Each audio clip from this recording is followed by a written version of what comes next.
Hello, everybody, and welcome to a special week of Next Week Now. I'm your host, Trachy, and joining me, as always, is our lovely co-host, Jayfish. Jayfish, how you doing? I'm doing great. Howdy, folks. Now, what's special about this week? Well, if you've been watching our series before, you can probably tell. It's time for the set review for the Lord of the Rings set. I'm excited for this. I love Lord of the Rings. Jayfish, you're not quite as big of a fan. I've seen one movie and I'm going to do my best to pronounce the names right. I mean, I can't say I will get the pronunciation right, that's for sure. But yeah. Anyways, for the set review, we're just going to go through and give all the cards a score from 1 to 5, with one exception. But we'll touch upon that when we get there. Now, what do the scores mean? Well, 5, those are the cards that we think will be banned. They're basically the strongest card. And so the way bans work is that the winning rare slash mythics of the winning deck list of the week will be, in this case, banned. Normally they're suspended, but because Lord of the Rings season is an abbreviated season, the winning rares and mythics will instead be banned rather than suspended. So expect to see a lot more rares and mythics get banned. So keep that in mind. So 5, basically, they're the strongest rares and mythics from the strongest archetypes and colors. Those are the cards that we think will be banned. Normally it's just going to be a rare and mythic. I'm not quite sure how some of the uncommon bannings will work this season. If it's like a 4-week season, I believe that like 2 weeks we'll get an uncommon banned, but because we're not quite sure of that yet, we're going to just treat uncommons like normal. Again, with one very notable exception, which, yeah. Then we got 4s. 4s are basically your archetype staples and your staples of a color. This can range from your very best commons, like your premium removal spells, your best creatures, the premium uncommons that are like your bomb uncommons, and also like really strong rares and mythics that just don't quite break into the banning range for us, but you know, they could potentially get banned. They're just very strong. So our 4s are basically our staples. You're probably playing these cards if you're in that color or archetype. And you're probably doing something wrong if you aren't. Then we got 3s. 3s, they're still good cards. They're not quite on the staple level, but they perform well. You're not unhappy to play a 3, and it does good work in the decks. It's not quite a color staple. If you're in those colors, you might not be playing a 3, but they tend to be pretty good in the archetype that they belong to. So our 3s are still good cards. Also, our sideboard staples, we consider 3s. These are the cards that if you're in those colors, then you're probably playing this card in your sideboard. So those are 3s. Then we got 2s. 2s are cards that might see a tiny bit of play. They're kind of like filler and replaceable, or they're interesting cards that might not have like the best home for them, but they're strong enough that potentially there's some kind of breakout deck. Also, our sideboard like includes are in there, so cards that aren't quite sideboard staples, you're not going to include them in the sideboard of every deck, but cards that are like, okay, my deck has a weakness to this kind of deck, I can, or like These are things I can change up, and this would be a situational card I could use in this circumstance. And I have like enough sideboard spots that I can put this card in as like a one of in my sideboard. So the sideboard semi-includes are also counted as a 2. Then ones are just cards we don't think we'll see play. They're not necessarily bad cards, but they just don't really have a home, or they're outclassed. Ones we don't think we'll see any play. So there we go with our what the scores mean, and let us get into the set. And starting up is Jayfish with our first card. Yes. So, sorry. Yes. Little technical issue. Starting off, we have Banish from Edoras? Edros? Yeah, I think it's Edoras. Yes, Banish from Edera. Already forgot what you just said it was. 4 generic and 1 white. Sorcery. Exile target creature, and if the creature you're targeting is tapped, it costs 2 less. It's a pretty decent removal spell. Probably not their best removal, White's best removal spell. We'll see one later on that's kind of crazy. But I still think it's decent, so I'm going to give it 3 stars. Yeah, I don't think it's very good. These kinds of effects at sorcery speed feel really bad because your opponent has already gotten value. So either they've gotten damage in, or like you've been forced to like chump block their thing. So it's not great, especially for like. I mean, sure, you can pay 5 mana to exile a creature, but when you're paying 5 mana, that's so much. Like, ugh. That like mana cost, your opponent's probably like ahead of you on the mana trade there. So I'm not a huge fan of it. However, White's removal options, besides the one that you're probably going to mention later, are just so bad that you might need to like play Banish in like maybe your sideboard to like just give you more removal spells. But I definitely think you should play pretty much every other color's removal options before playing this card. But hey, if you're mono white, maybe you don't have a choice. So I'm only going to give it a 2. Okay. Our next card is the Battle of Bywater. People who have watched the movie probably have just watched the movies, have probably no clue what this is, but it's the scene that was completely left out. This is that place where the Lannisters they held the waters. I remember this one.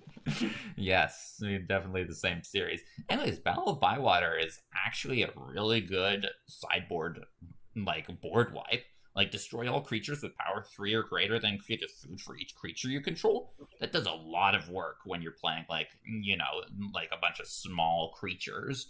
Like, when you're playing, like, a white-green deck and you got all your little hobbits, and then, like, you're just making a ton of food, so you wiped out your opponent's board and gained a bunch of life.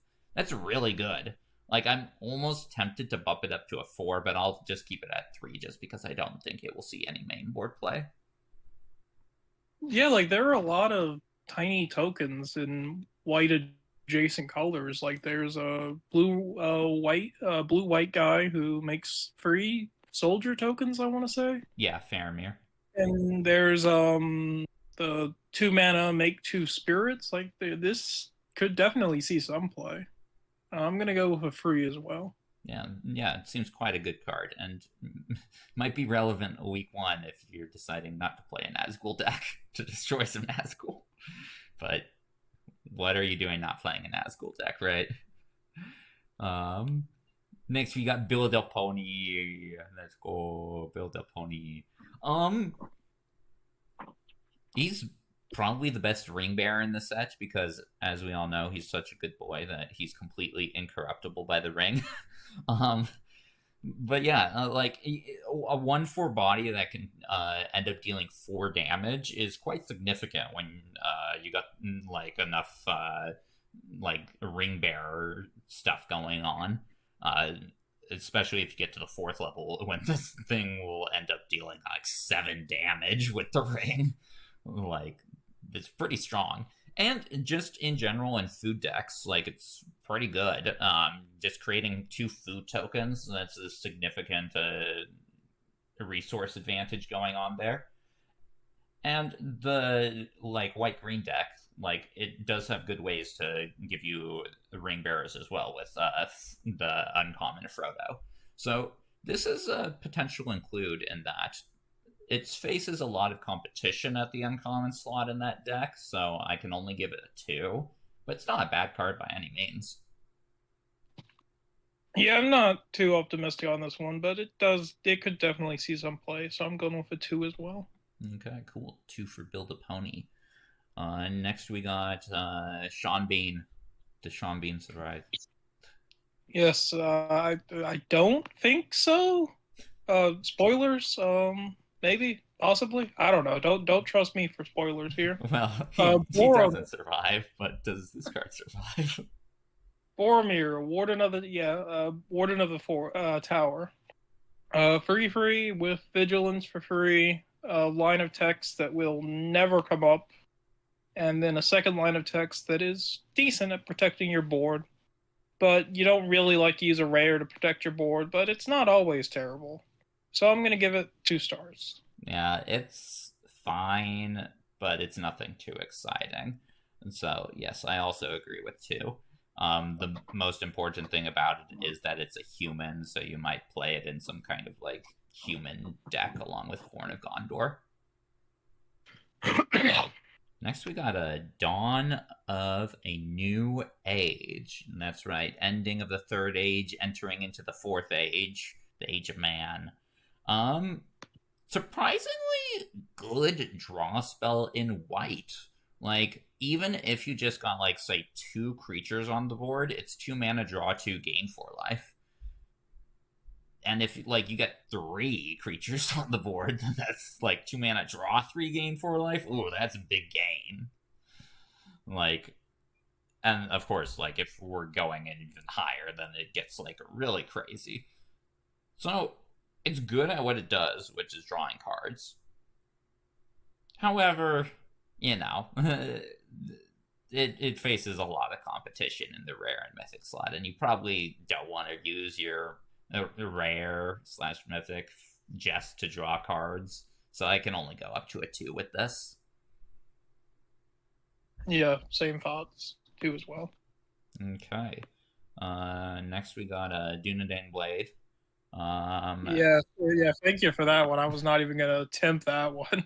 I think that's how you pronounce it, but again, I'm not sure. It's a pretty small equipment, but if you're equipping it onto a humans, it can be pretty threatening. There's a 1 mana menace human that if you get this onto him, it's going to be a big threat. So I'm going to give it 2 stars. Yeah, I agree with that. Plus, we got a Theoden, like, handing out Devil Strike as well, which is good with an equipment buff. So just playing it as a 1-of in your human deck, I don't think is a wrong choice. So yeah, 2 for that. Next, we got the Eagles of the North. Listen, you know, if you watch my March of the Machine set review, then you know how I feel about cyclers. I say they are card advantage, because of the fact that they reduce your need to mulligan. Now, Eagles of the North, I think, is far weaker than any of the other cyclers in the set, so it doesn't get as high a grade as the other ones. But still, it's a 1 mana cycler that's really, really good. But again, it faces competition, so I can only give it a 2. Yeah, this one does seem a bit weaker than all the other ones. I wonder if at some point this was like, give your board flying until the end of turn, and they thought that was too strong. Yeah, probably. But cyclers, you know me. I played Mardu Reanimate all of last season, pretty much. I love them. I'm going to give it 2 stars. Yeah, I mean, there is a Reanimator package that you could play post Nazgul, but this isn't in the colors for that, so yeah. Next we got East Farthing farmer. What have we got going on with this guy? 3 mana, 2 free. When you ETBs, create a food token, and when you do, target creature you control gets +1/+1 until the end of turn for each food token you control. That's a pretty decent pump spell if you can get like 2 or 3 food tokens on the board before you use this guy. But that might be a little bit too much of a setup. Still, I'm going to be optimistic and give it 3 stars. Yeah, I think it has a definite place in the white-green food deck. I definitely think you'd include that card there, where you're making, like, you probably have, like, 6 food on the board. Would you say it's something you play on turn 3, or should you hold it for later? Depends on what your hand's looking like, but it's not a bad turn 3 play. Okay. Yeah, I would agree with that. Like, a 2/3 that makes a food and gives, like, +1/+1 it's not terrible. You could probably push through some damage with that, but yeah, I like it at 3. Next we got Eastmark Cavalier, which isn't amazing, but you can maybe include it as a sideboard option in, like, your humans deck to, like, bring in against, like, an army deck, like the black-red deck. But still, that doesn't seem that great, because, like, if it does trade with an army, then, like, you know, you traded with, like, the incidental value aspect of that deck rather than trading with actual value. So I'll give it a 2, but that's kind of optimistic. Yeah, it's like a slightly better Dinosaur Hunter because it has Vigilance, but like Dinosaur Hunter is also terrible, so 2. Yeah. Next we got perhaps my favorite character in the Lord of the Rings series, Eowyn, Lady of Rohan. Yes, 3 mana, 2/4. At the beginning of combat on your turn, target creature gains your choice of First Strike or Vigilance until the end of turn. And if that creature is an equipment on it, instead it gains both. And equipped abilities cost 1 less to activate. It's not terrible. Like, First Strike is nice. 2/4 body, that's nice for, like, build a pony synergies. Yeah, she's got a big butt.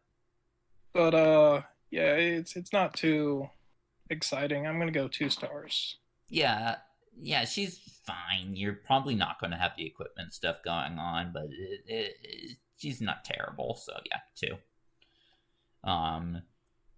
But now here's an exciting one. Errand Rider of Gondor.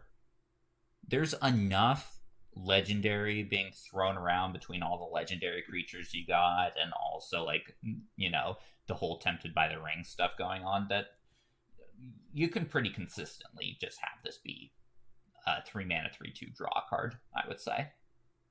So, and that's a 4, that's for sure. Sure, sometimes it won't be that, but even then, like, you're basically, like, looting. So, which isn't the end of the world. It's not great, but it's not the end of the world. So, I like this card a lot. I think it's a staple of pretty much every single white deck. So, 4 from me. Yeah, we're going to see a lot of this card. Easy 4. Yeah. Again, maybe not week 1, because unfortunately it's 3 mana. The 3 mana slot is basically all taken up by Nazgul. Next we have Gandalf escaping from Orthanc. Yeah, this is our just combat trick that is playable in limited, but not even close to it for constructed. Easy 1 star. Yeah, this is not Kaldheim. Like, so if it was Kaldheim, this would actually be one of the white's best cards. But it's not Kaldheim, so it's a 1. Next we got Esquire of the King. It's a little 1/1 for 1 that gives you some value. Like, just playing this turn 1 and then later with, like, your humans deck, you got a legendary out, you can give them all your, like, little 1/1 tokens +1/+1 for only 3 mana. That's a decent stat buff for a 1-mana play, and because it's a 1-mana 1/1, it also holds the ring decently well. It's not as amazing as like the red 1-drop that you mentioned earlier with Menace, but it still holds the ring decently well. So I'll go with a 2 on this guy. Yeah, I had this down as a 1, but I was definitely being a bit too. I don't know what I was thinking there. It should be a 2. Yeah, I don't think you'll play many copies of this in your deck if you're playing this, but like just as a 1 of, I think it's completely fine. Okay. So 2 for Esquire of the King. Then we got Faramir, one of the most noble men in the series. Derpy face, though.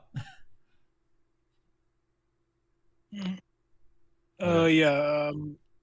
Sorry. Free generic and a white, human soldier, legendary. All relevant tags. At the beginning of the end step, if a creature died under your control this turn, draw a card. Really decent trigger. And whenever the ring tempts you, if you choose a creature other than Faramir, you create a 1/1 white human soldier token. Like we mentioned, there's some synergies with going wide. It's not exactly great with Battle of the Bywater because it's free power, but you do what you got to do. I'm gonna give it 4 stars. Yeah, looks like a really good. Yeah, it just looks like a really good value engine to me. Yeah, like you basically plop it down post combat when you've already guaranteed the card draw, and a 4-mana 3/3 draw card, that's always good. Like that's always a playable card. The kinds of deck you'll be playing it in, which I would say would be white-blue, also cares about drawing like multiple cards a turn, and they also have enough ring tempting going on that you can pretty consistently get a 1/1 token out of the deal. And the deck also tends to go quite wide, as you mentioned. It makes a lot of 1/1 tokens. So yeah, I like Faramir a lot. Yeah, I'll go with a 4 for him. Quite a good card. Next, we got a Flowering of the White Tree. This is quite a good anthem. 2 mana for this effect. That's cheaper than usually what we get. Your Glorious Anthem at 3, and it's better than Glorious Anthem as well. Giving your legendary creatures +2/+1 and ward 1 is really strong because, as I mentioned before, there's a lot of legendary creatures that will be on the board, and just giving them that huge stat buff and also making it slightly annoying for your opponent to use removal. Basically, they won't be able to use removal on curve against you. That's really good. I like this card a lot, especially considering, as we mentioned, there are quite a few decks that in whites that tend to go wide. So I'm going up to a 4 on Flowering of the White Tree. Yeah, I'm just not big on anthems. It's just a bad game. But this is definitely a decent one. I'm gonna go with 3 stars, but I hear what you're saying. Okay, still good card for Flowering of the White Tree. Next we got Fog on the Barrow Downs. Ooh, spooky. It's a pacifism that's strictly worse. Not just because it costs more mana, but also because, it doesn't work against armies. So, that's also strictly worse. Why would they print this card at 3 mana? Why? I hate this card. I think it still gets a 2 just because, as I mentioned, white's removal is, not good. So you might be forced to play it. But also, I don't know. I'm really tempted to go down to a 1 for this. Because, enchantment removal also doesn't seem good in this set. You got Soothing of Smeagol in blue to, bounce stuff that has been put under pacifism effect. And also, there's plenty of sacrifice effects in black. So, playing this against a black deck is, pointless. It's really only good against, a big green deck, and green isn't really looking too hot this set, so I'll give it a reluctant 2, but I wouldn't be surprised if this is actually a 1. Yeah, I'm going as a 2 as well. It is playable removal, but it's not the removal I want to play at all. Yeah, very bad. Forge anew. Yeah, just play Hammer Time and Explorer. This doesn't do anything for Curiosity. Yep, do not waste your rare on this. It's a 1. Okay, cool. That out of the way, let's go with Frodo, Sauron's Bane. I like this in a white-black Tempted by the Rings deck, because it's incredibly easy to get to 4 when you're in black. Like, it's not a challenge at all. You will get to 4, like, maybe by turn 5 or 6. And when that happens, then basically you play Frodo, and you spend 5 mana, and win the game with him. So I like him. I like him a lot. He can just come out of nowhere, kind of, and your opponent basically is like, I have to answer this, otherwise I just lose the game. Straight up. So I'm going to go with the 3 for Frodo. I think it's a card that you're going to be playing in white-black. Yeah, I totally disagree. This is a 1 for me. It's not that hard to get to the 4 Tempteds, like you mentioned, but like, it's way too easy to remove this, and by itself, it's just a 1 mana 1/2. I don't want that for my rare. Still, So I think, though, that the way... So, the whole easy to remove thing, that's true. But in the kind of deck you'll be playing it in, if they use a removal spell on this, they can't use a removal spell on your Nazgul. Plus, you are playing like quite a bit of protection between Orcish Medicine, Slip on the Ring, and Sam's Desperate Rescue. So you have ways that are like, oh, you used a removal spell, whatever. So that's kind of what I'm thinking of for this card. In a white-black Nazgul deck, I think it can do some work.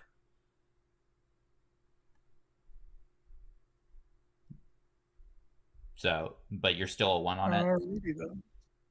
Yeah, I'm still a 1 on it. It's just, it doesn't do enough for me. Okay. Yeah, I'll go with 3, but hey, we got a major disagreement with Frodo going on. We'll see which one pans out.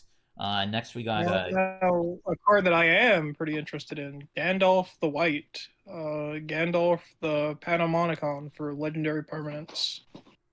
Or artifact. just artifacts in general. Those don't have to be legendary. Yeah, so you could get what would this be? 2 fogs? Well, I mean, it wouldn't matter because it'd be the same turn, but 2 fogs with the 1 ring? Yeah, it doesn't matter because it is the same turn, so don't yeah, do that. It's got flash, so you can play it at the end of your opponent's turn, which is always nice. It gives your other legendary spells and artifacts flat. I don't think there's too much going on with the artifacts in this set. Yeah, it's basically you'd play, like, if you have Lembas in your deck, then you get, like, it turns from a scry 1 draw a card into a scry 1 draw a card, scry 1 draw a card, which is good, I guess, but... Yeah, I don't know. It's definitely something that I'm interested to build around, so I'm going to give it 3 stars. Yeah, you mentioned flashing at end of your opponent's turn. I think you're going to flash it during your opponent's turn in combat, because it's a 4/5 flash. That's going to eat a creature up pretty easily. That is a possibility, but we're open deck list, so... That is true. Probably see it coming. But even then, like... Just like, what's your opponent do? Not going to attack? I mean, yeah, they could do that, but you're also fine with that deal.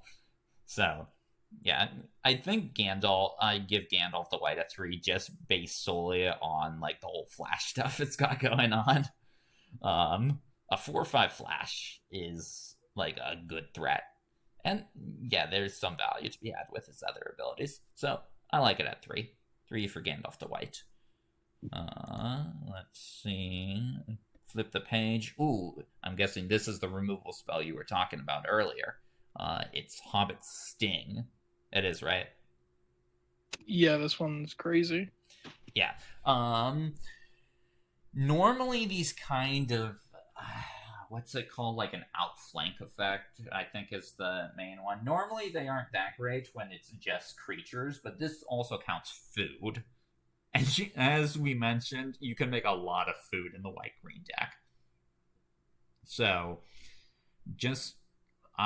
in limited, like, I can usually get this for, like, X equals 5, X equals 6, quite easily, in a white-green list. So, it's quite a good removal spell for its mana value, and is basically the only white removal spell that I would consider to be good. Now, it's not quite on the premium level, but I would still happily give this a 3. Yeah, it's super good. Best white removal spell. I'm going to go with 3 as well. Okay, cool. Next, we got Landrival Horizon Witness. What have we got going on here? 4 generic and a white for a free 4 flying bird noble. And whenever 2 or more creatures you control attack a player, target creature without flying gains flying. It's not terrible, but it's really expensive. I don't think it will see much play, but it could see a little bit of play, so 2 stars. Yeah, I like how it has kind of like like the flying has a bit of haste going on there with it. But yeah, 5 mana is a bit too expensive to play a card that's fine, but not like, like it's not going to be like the best card in your deck. So I'll give it a 2. But yeah, not too exciting for Landrival. Next, we got Lost to Legend. This is a card that is important for having... why am I blanking on the actress's name? Who played Galadriel in the Fellowship of the Ring movies? Was it Tilda Swinton? I've got nothing. I don't know who we're talking about at all. Was that the lady with the pool? Yeah, that's little the lady. Pool of water? Yeah, that's her. Why am I blanking on her name? Like, she's like a really good actress. Wait, no, it's not Tilda Swinton. It's this is gonna bug me. Anyways, she's got narration going on with Lost to Legend. Like, it's a sideboard playable card. Like, there's a fair number of legendaries going on in the set, so just having a hard removal spell against them is fine. Using it on sagas isn't great, especially since I don't think many sagas will see much play. Artifacts is, kind of decent. There's a couple of, like, strong artifacts going on there. But yeah, it's not amazing. But I could see it seeing, like, some sideboard play, so I'll give it a 2. 2 as well. And the actor you were looking for was Cate Blanchett. Yes, thank you. She's amazing. She was great with the opening narration of Lord of the Rings. Love it. Next we got a Nimble Hobbit. Kicking this guy in the groin. Rude of him. I wouldn't say that was a groin kick. That looks like an upper chest kick to me. Okay. Yeah, you're right. Actually, in Lord of the Rings, humans' groins are up. No. I believe you. I don't know anything about this. 2 mana, 1 free.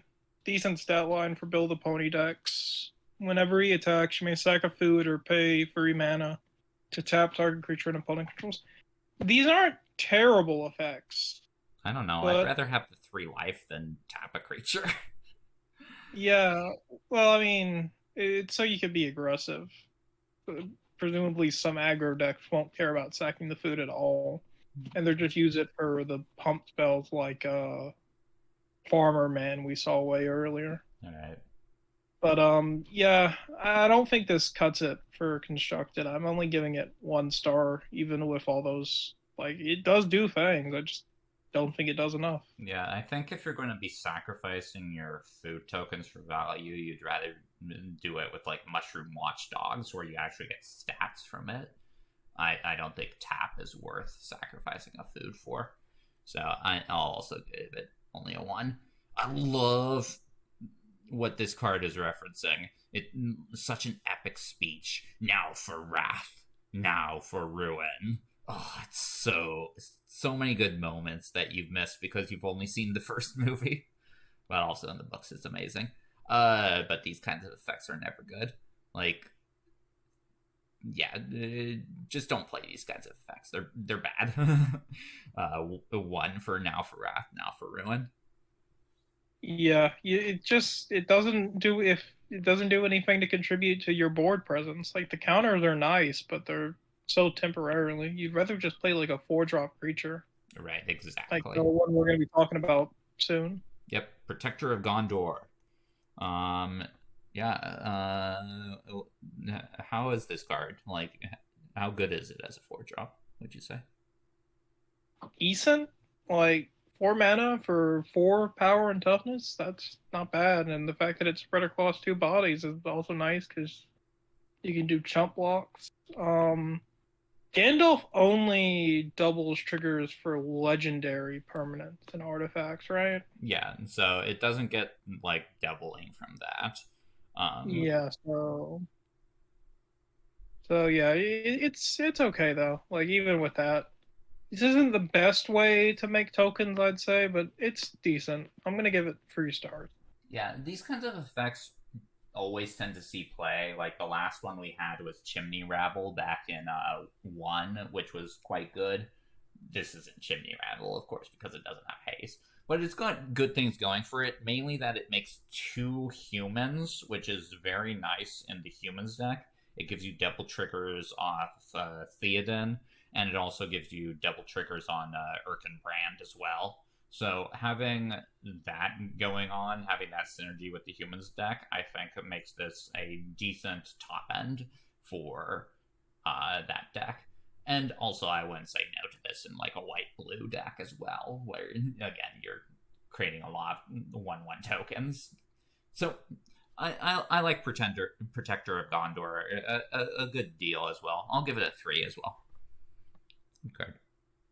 Blue cards. What do we have up next? We got Reprieve, which is basically a slightly better, although that doesn't matter for this, more so for like modern and stuff. Slightly better Remand.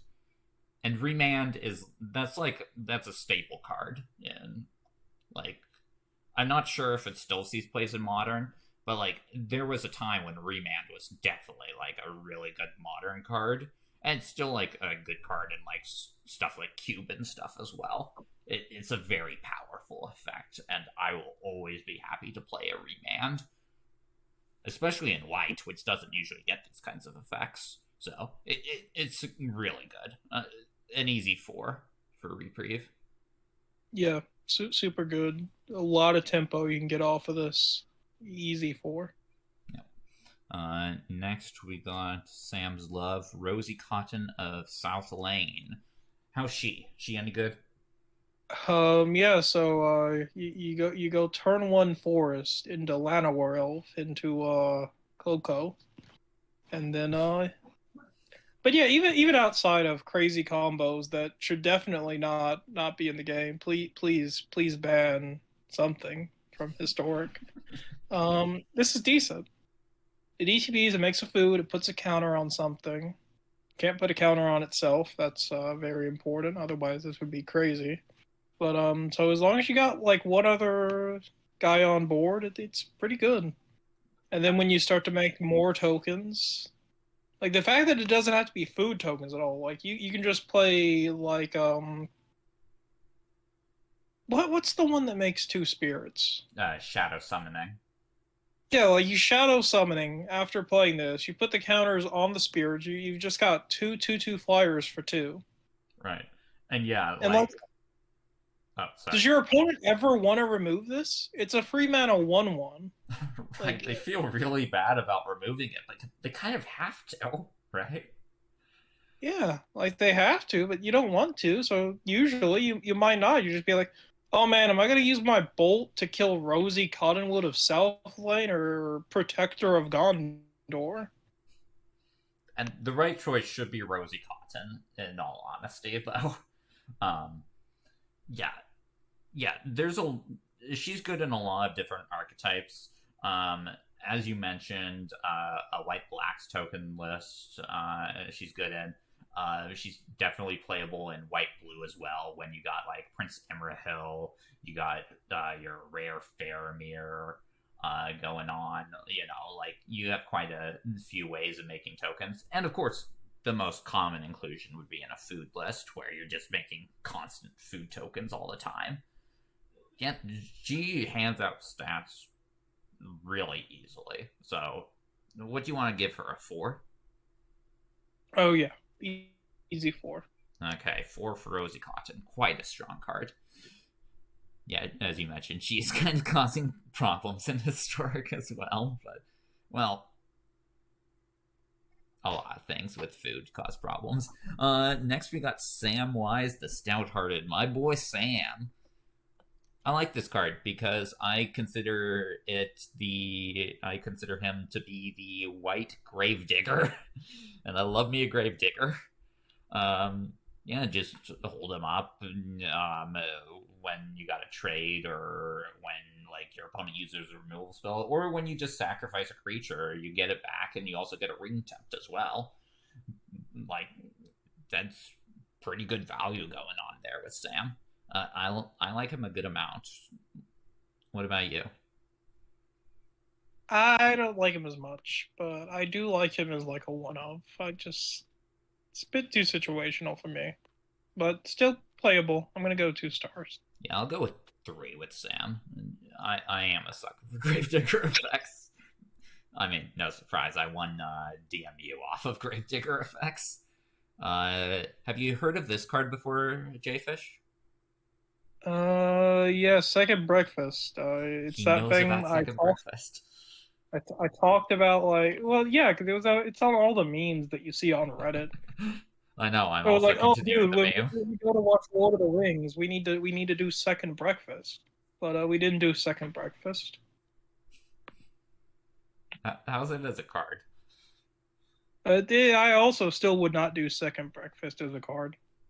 +2/+1 is okay, bit low for free mana, but the food tokens are nice.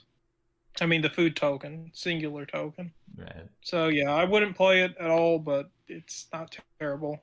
But 1 star.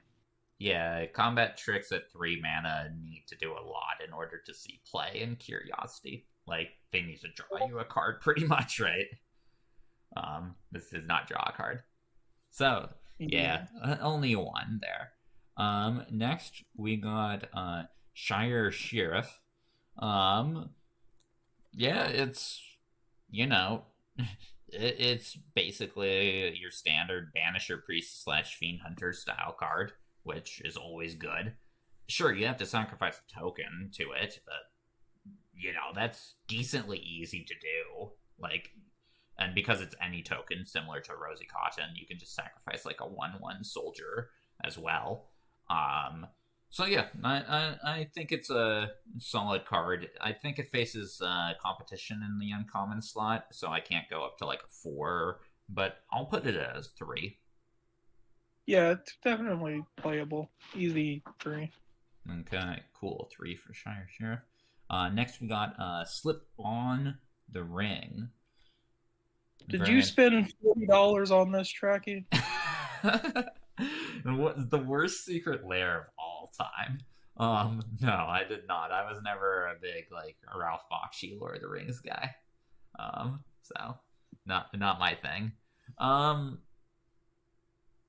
Yeah, it's like slightly playable in like a white black Nazgul list.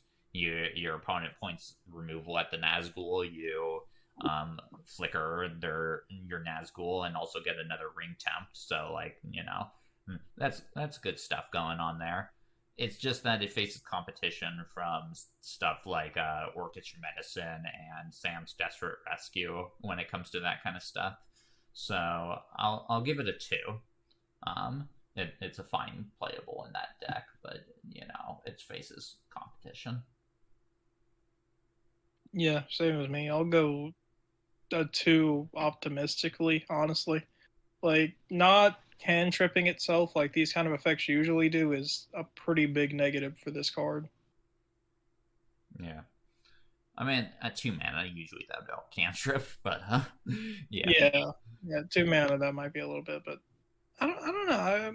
I guess maybe I don't remember all the blinker cards too well. Only one I really remember is like the one from Innistrad. I think that one can. Cloud Shift. I mean, that's 1 mana, so that's an actual like great card. Oh yeah, not Cloud Shift. That's not the one I'm thinking of. I don't know. I'm thinking of something else. I thought there was like a 3 mana blink something in cantrip. Yeah, we have that in Mars of the Machines and Kaladesh. There were those. Anyways, next is Soldier the Grey Host. Yeah. Any good? This is pack filler. Moving on. Yeah. Don't play it. Not enough stats for 4 mana. How about Stalwarts of Osgiliath? This one also kind of looks like pack filler, but it's not actually that bad when you look at it. It is very expensive, but it tempts you when it ETBs, which is nice. And whenever you draw your second card each turn, put a +1/+1 counter on it. That's a decent effect. Yeah, but if this had like some kind of ward, I think this would be very playable. Like if you put vigilance on this, it's crazy. But it doesn't have that, so 1 star. Yeah, 5 mana is in the range where you need to have like quite a good card in order to see it included in your deck, and this is not that. It takes like 2 like of the +1/+1 counters in order for it to even like be good stat wise. And even then, it's like, it's a 6/5. Yay. Yeah, it's a 1. Next, we have the Tale of Tenuvial, which, lore-wise, I love this card. Like, fantastic lore going on with this card. But is it any good? I like it. But like I said, I like my big reanimator decks. The first chapter, target creature gains indestructible for as long as you control the tail.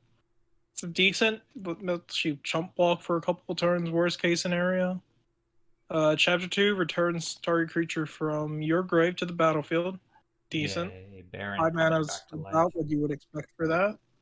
Third Sage, a little bit mediocre, but not terrible. Could gain you some necessary life you need. I'm going to give it 2 stars. I'm going to give it 1. I do like how lifelink in this set represents marriage and like spending the rest of your life together. We see it on another card later. That's far better. But yeah, as I said, I love the lore of this card. This is a really well constructed saga, but I'm not too high on it. I think if you're going to do reanimating, you're going to be in black green with the uncommon. We'll see later. So it's a 1 for me. Next we got Took Reaper. It's a dinky little 2/1 for 2 that gives you a ring tap when it dies. Sure, it's a potential filler card in like a white-black ring tempting deck, like white-black Nazgul or something. You can definitely play it in that. But it's still only like a 2. Yeah. It just fills enough spots and enough decks to get a 2 for me as well. Yeah. Nothing too exciting, but, it's filler playable. Next, we got War of the Last Alliance. Search up your Elendil and search up your Gil-galad. They team up together. They take down Sauron. Because unlike in the movies and also in this set, like Elendil and Gil-galad actually like defeated Sauron on their own. But then the ring taps Isildur. I love the sagas in this set. They're so good, lore wise. But is the card any good, Jayfish? Well, at least in this set, we have uncommon legendaries. Right. If this was pretty much any other set, this would be useless. Usually legendaries are all rare. But here, it's okay.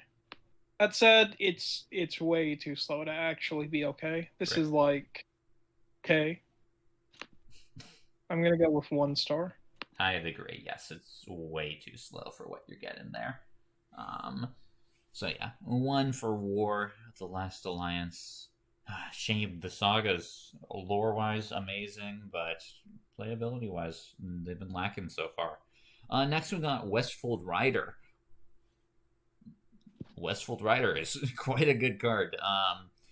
It's a potentially main boardable card, just 2 mana, 3/1 that has that effect. Is like, sometimes they'll have like the One Ring or Palantir in their deck. And just a 3/1 human is definitely playable in the humans list, but it's for sure a sideboard staple. Like if you're in white, you're playing this card in your sideboard for sure. Would you agree? Yeah, I'd even say I'd play 2 or 3, probably 2 copies of this main board because there were just so many good enchantments and artifacts. Not so much on the enchantment front, I think, but artifacts wise. Well, there are some important ones like Fiery Inscription. Yeah, okay. You know what? I revised my statement. You're right. But yeah, now, what do you want to give it?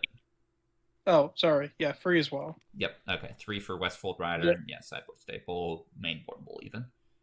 Okay. The last white card, the most iconic act I can remember from Lord of the Rings, even though I was barely paying attention because the movie is too long. These are fighting words, Jayfish. Cannot pass! You Exclamation cannot pass. I thought it was you shall not pass, or is that like a Mandela effect? So it is "you shall not pass" as the final line that he says in the movie. But he also says "you cannot pass" in some of like his initial speech parts. It's basically like, you cannot pass, you cannot pass. If you do try to pass, there's going to be trouble. And it's like, oh, you just asked for it. You shall not pass now. But in the books, it's "you cannot pass" the entire time. All right. Well, I hope you folks enjoyed that explanation, because that's more than this card will give you ever. Like, this is just... What stage of the ring tempting is this effect? The 3rd one? No. You get a legendary on... Oh, wait. You mean in terms of where... Oh, wait. No, this is not exactly the same. Yeah, this is not exactly the same as the ring effect. I thought it was for a second, but this is a little bit better. That said, this card is still terrible. Necessarily die, but yeah. Yeah. Like, it's way too situational for a removal spell, especially at uncommon. Easy 1 star. Yeah, even though there are a fair number of legendaries going around, basing your removal around blocking something is quite bad, especially because of your opponent having like a bunch of skulk basically going around thanks to the ring. So you don't always get to block what you want to block. So yeah, it's a 1. Okay, that's the end of white. Which brings us to our first blue card, which is Arwen's Gift. 4 mana, scry 2, draw 2 cards is a bit too expensive at sorcery speed. If it was instant, it would be amazing. But it's sorcery, unfortunately. It's a bit too expensive, but if you can get it for 3 mana, then like having divination with scry 2 is it's fine. So I'm willing to give this a 2. Like maybe you play it as a 1 of in like your elf deck or something. Yeah, this card's okay. I'd rather play the Cycler though myself. Right. Yeah. Yeah. The only reason you would play this is if you're like got the scry synergies going on in your list. And considering elves aren't in too good of a place this set, who knows? Maybe they'll be better in constructed. We'll have to see. need to get access to your All rares right, and mythics. Trachy, I'm gonna have to interrupt us here because you didn't seem to get my messages. No, I did not. Okay. Next we got the Bath Song. So, Bath Song is quite an interesting card, mainly due to that final step. Shuffle any number of target cards from your graveyard into your library. We've seen these kinds of effects do some work before in Curiosity. Obviously, the main example was in Midnight Hunt season when we had, what was it? Deceitful Cover-Up? Was it? Devious Cover-Up. That's what it was.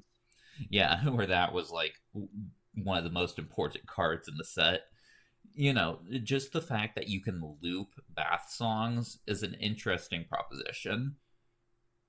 Whether it's good enough, like whether this is the format for it, who knows? But, you know, it's interesting, so I'll give it a 2.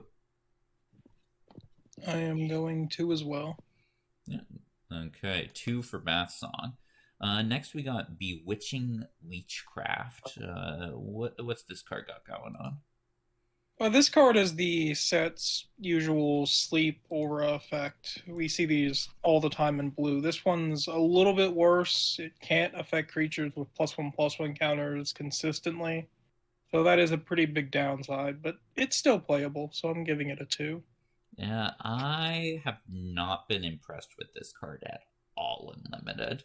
As talked about during the Fog on the Barrow Downs, enchantment removal just not as strong this set. You got soothing of Smeagol as like a good bounce spell that the blue decks will play, and also black decks just do not care about this because they got so many sacrifice effects going on.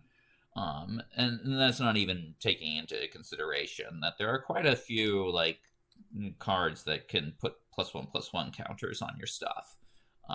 Like this does nothing against Nazgul, for example. So I am not big on this card, and I'm going to actually give it a 1. So, yeah, still not quite where you want to be, I think, in this set. Okay. Next we got Bill Fernie Bree Swindler. At uncommon, this card is unplayable because, like, you're not going to give a horse to your opponent, right? Like, what a losing proposition. Like, here, I'll give you my, like, build a pony, which I paid 4 mana for, and I'll get 3 mana back. Let's go. That does not seem good at all.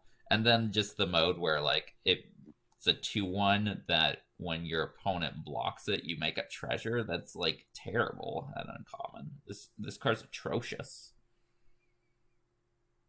Yeah, this is also, as a not Lord of the Rings fan, probably the most confusing card in the set, I'd want to say. Like, just looking at this, I have no idea how this is supposed to factor into what, like, I know the story to be. Well, so like I know a little bit of what happens, but like this guy, the guy who just sells horses, I guess I don't know what's up with this guy. Yeah, Aragorn needs a horse, so Bill Fernie sells him, Bill the pony, but the price for the horse is 3 times what the price for the horse is actually worth, which is why 3 treasures.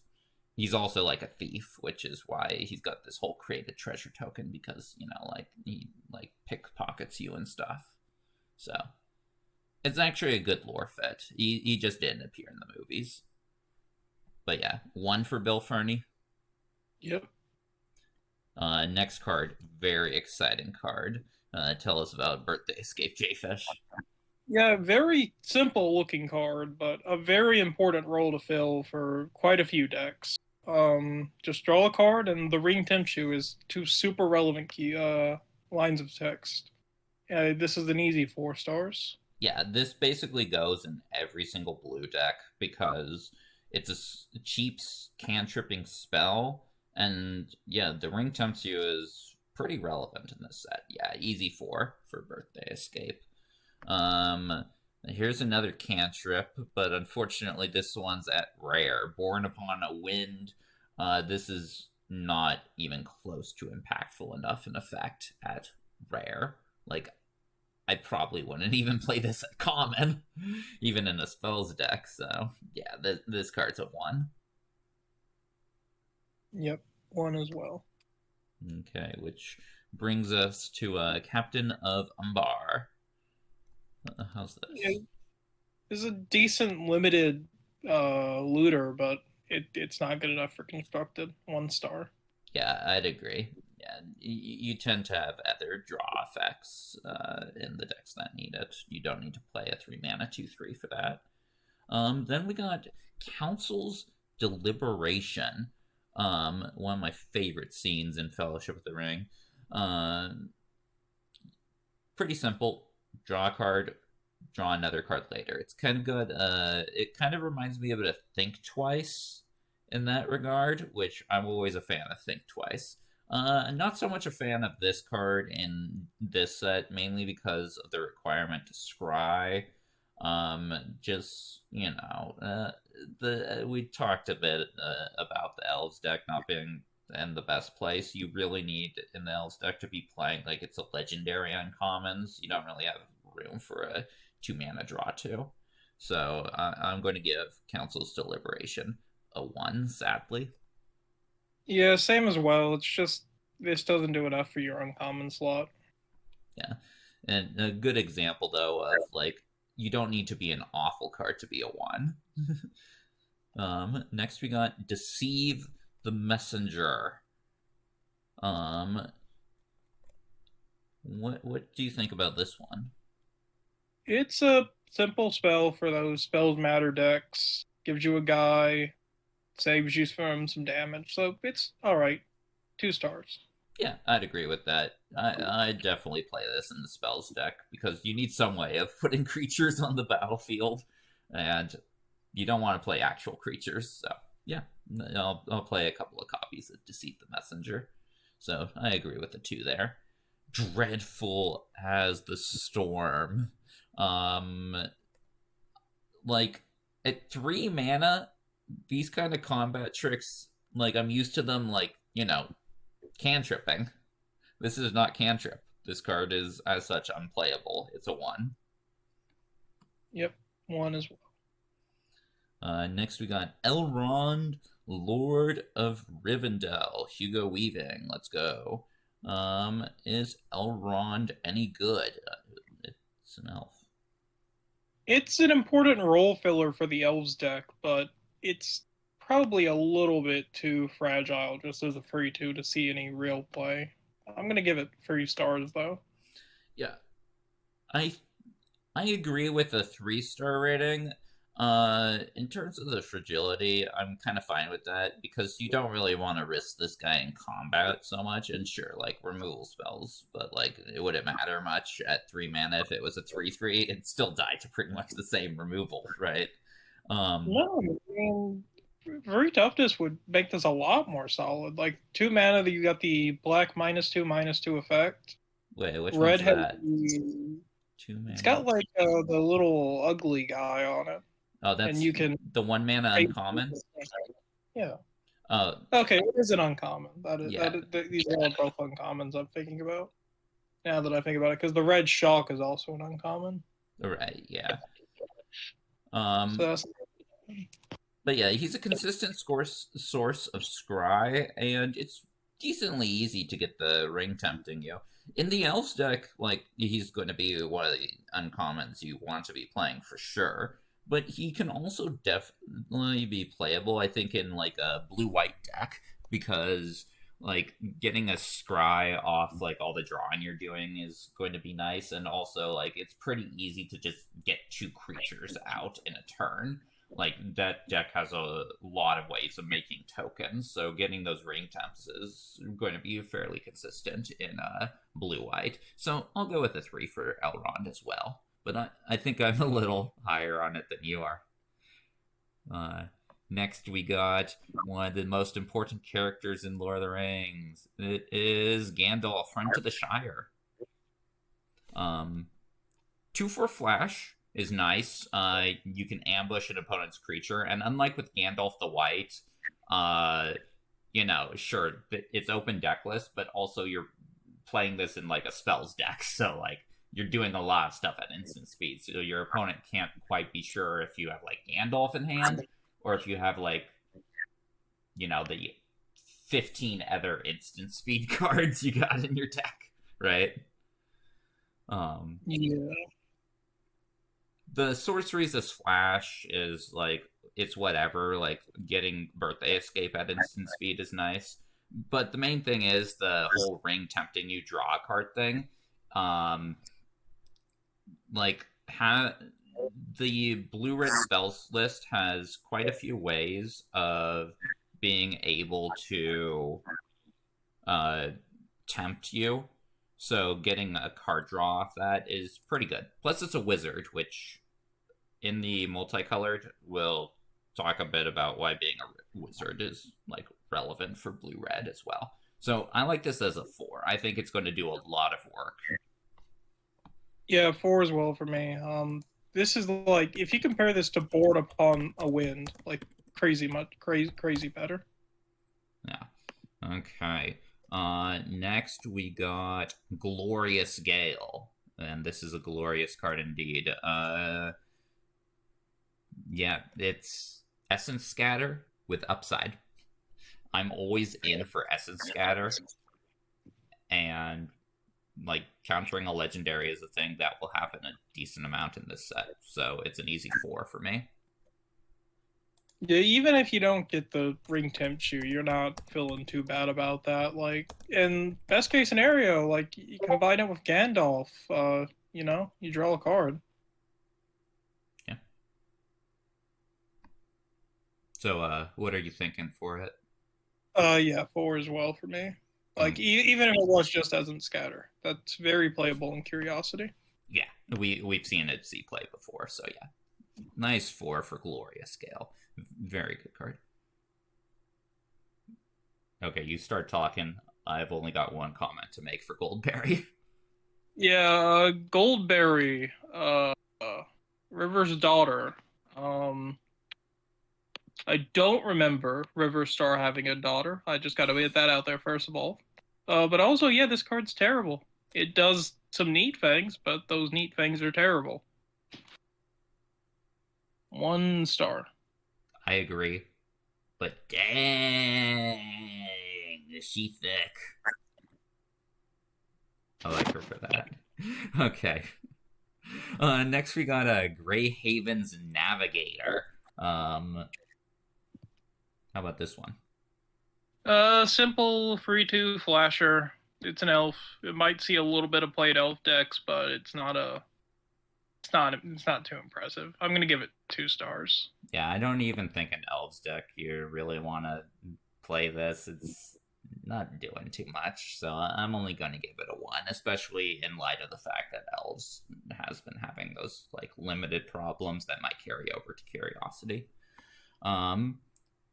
Next we got Hisling Knots, which, it's a 2-mana cantrip. That could be something that is important in the spells deck. You could definitely play it as that. And it also scries, so you can also play it in the elves deck.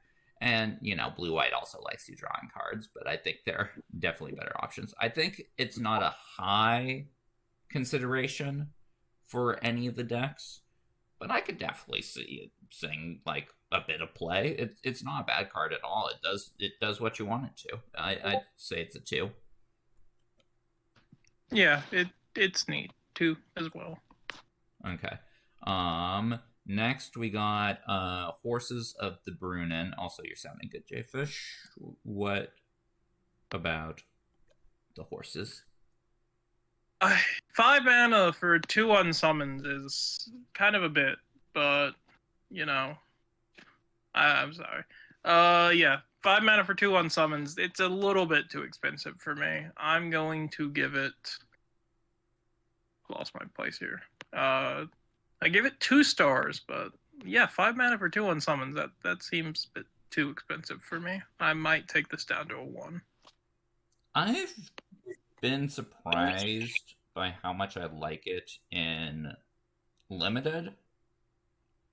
Enough so that I'm going to give it a 2, but just like you, I'm like not like insanely impressed, but it's done some decent work. The fact that it's unconditional with its unsummon, you can unsummon an army and something else, it's kind of nice. So I'll give it a 2. Next is Eoreth of the Healing House. Eoreth,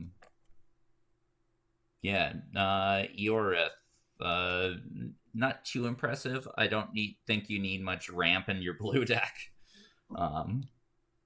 especially at your uncommon slot. I don't know. What do you think of her? This probably does something crazy in Commander if you play a whole bunch of other very situational cards, but yeah, it's not going to do anything for Curiosity. 1 star. Yeah, I'd agree with 1 for Eoreth. Okay, which brings us to Isolation at Orthanc. It's a pretty simple effect. We've seen this kind of stuff all the time, but usually, like, you know, it gives you your opponent the choice of putting on top or on the bottom. This puts it second from the top. In the spells deck, it's a possible consideration to see play just as like a removal spell for kind of like the higher end stuff. So I could see Isolation seeing some play. I'll give it a 2. Yeah, I'll give it a 2 as well. Locking your opponent out of a draw in the end game could always be super feels bad, so 2 feels about right. Okay, cool. 2 for Isolation at Orthanc. Okay, cool. What have we got next? We have a card that I'm not even going to try to pronounce its name. Aphelion. Aphelion? I'm pretty sure. Yeah, I'm pretty sure that's right. Okay. 3 mana, 2 free flyer, and when it dies, draw a card. We see these 2/1. It feels like every set. 2/1. We see these like every set. It feels like nowadays. Like I know one had a drone that did this. That was a 1/1 with vigilance, and I think Mom had one of these, but I could be mistaken. I think you are. It had Preening Champion, which was close to a draw card. Yeah, Mom. Yeah, I guess Mom didn't have one, but I feel like we see these in more than just like that drone. But yeah, there's Cloud Conceer as the classic example from like the core set drafts. Yeah. But what I'm trying to say here is this will probably be decent, but not too amazing. I'm gonna give it 3 stars. Yeah, I think in like blue-white you play this card pretty easily. And then probably it's not synergistic enough for any of the other blue decks. But yeah, 3 is something I agree with. Okay, cool. And that brings us to Knights of Dol Amroth. This is like a functional reprint of a card we saw in Brothers War. So how's it going to do in this set? This one does not look very good. It's also very similar to a creature in white we already talked about, stalwarts of some place or another. But the thing about that was it tempted you. So it got you going to the loot effect a little bit early. This doesn't do anything besides grow when you draw your second card each turn. And you talked about it, Brothers War. That card did see quite a bit of play, but there was a draw 2 archetype in Brothers War. So I don't think this can be good. There's also a draw 2 archetype in this set. Like, that's blue-white's whole thing. But I just think the power level has shifted such that it's not as good. Anyways, what are you going to give it? 1 star. Yeah, I'd agree with that. Okay. That then brings us to the blue cycler of the cycle. Ha ha ha ha ha. Please don't kill me for that terrible pun. It's Lorien Revealed. You know my thoughts on cyclers. 5 mana to draw 3 cards is a bit not as good as like getting like a big creature down. but still a cycler, so I can't go below a 2. So I'll give it a 2. Yeah, this will probably be at least a 1 of in almost every blue deck, so 2 as well. Yeah. I mean, yeah, it's not bad when, like, you're in the late game and you've got nothing else going on. And Lost Isle Calling. How about this thing, Jayfish? It's atrocious, right? Yeah, you know me. I love my terrible build-arounds for Curiosity, and this is definitely one of the most terrible build-arounds for Curiosity. 1 star. Yeah, you need to get...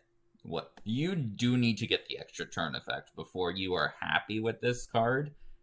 Imagine not drawing this on turn 2, though, by turn 2. Like, you draw it in the late game, and it just does nothing. Oh, God. This card's, like, possibly the worst rare in the set. So, yeah, easy 1 for Lost Isle Calling.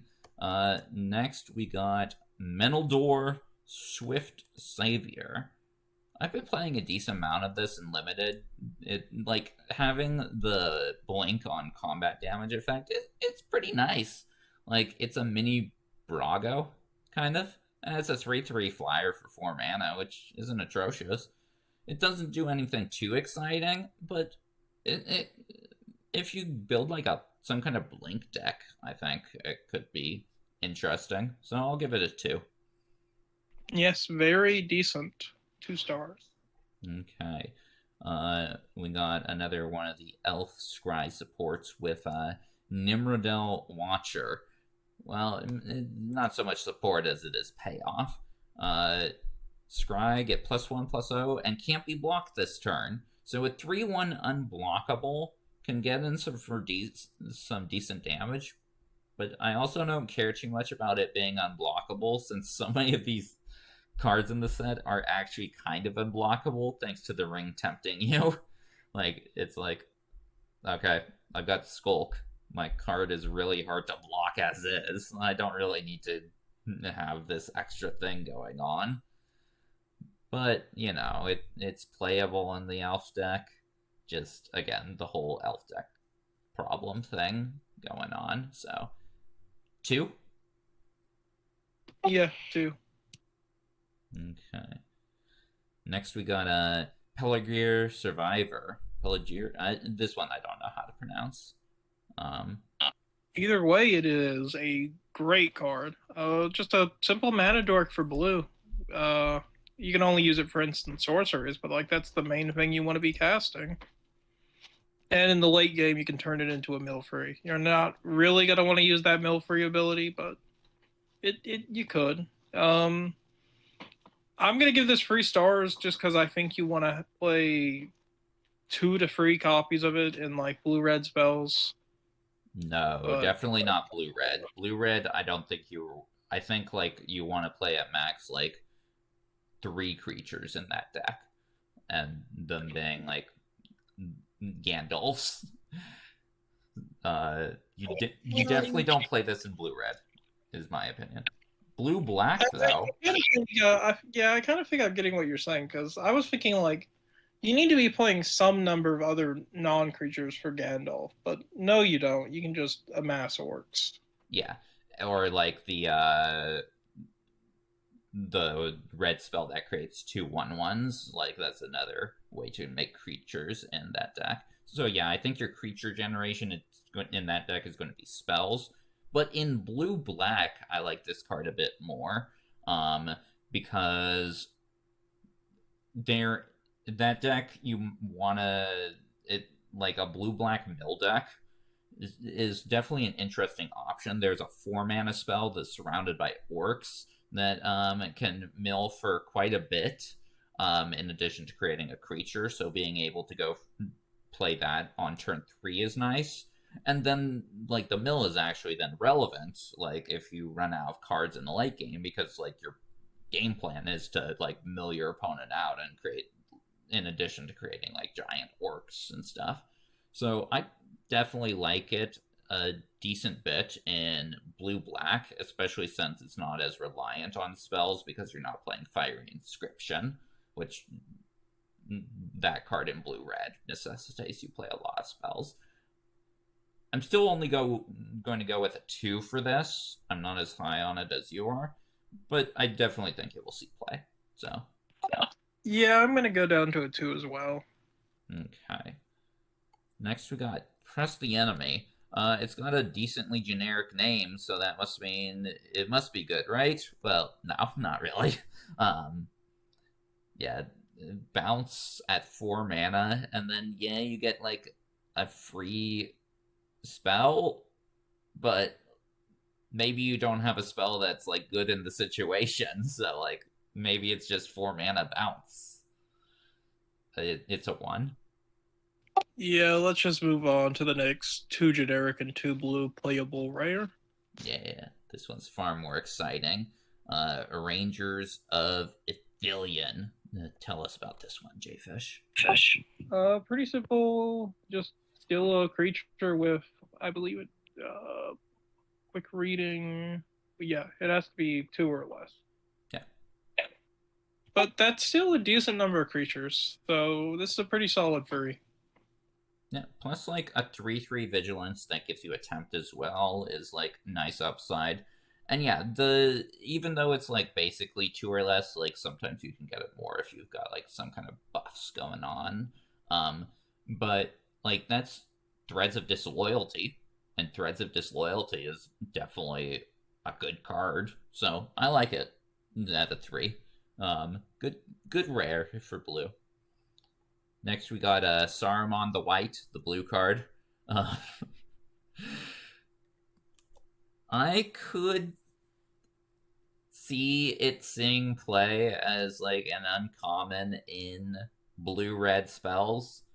Like maybe you don't play Gandalf, maybe you play Saruman the White instead as like one of your uncommon creatures, because it's decently easy to double spell in that deck. You've got like loads of cheap spells and lots of them cantrip and stuff, and so it's decently easy to amass orcs from that. Still, I'm not as high on it as I am on Gandalf, so I'll only give it a 2. Yeah, I don't like this one at all. I don't think you will ever cast 2 spells in a turn with this on board, so I'm going to go 1 star. Really? In blue-red? You don't think that's going to be a thing? I think you're going to play Gandalf. Okay, yeah, but I just don't see Sauron the White seeing any play, but I could be wrong. Okay, yes, 2 for me, 1 from you, so still not that high. His trickery, though. Trickery is very solid. Just a simple counterspell, but you also amass Orcs 1. That's a pretty decent effect. I'm going with 3 stars. Yeah, as far as cancels with upside go, this is a very nice upside. So, yeah, I agree. 3 for Saruman's trickery. Next, we got a Scroll of Sildur. The first effect, like, if it steals the 1 ring, that's kind of cool. But,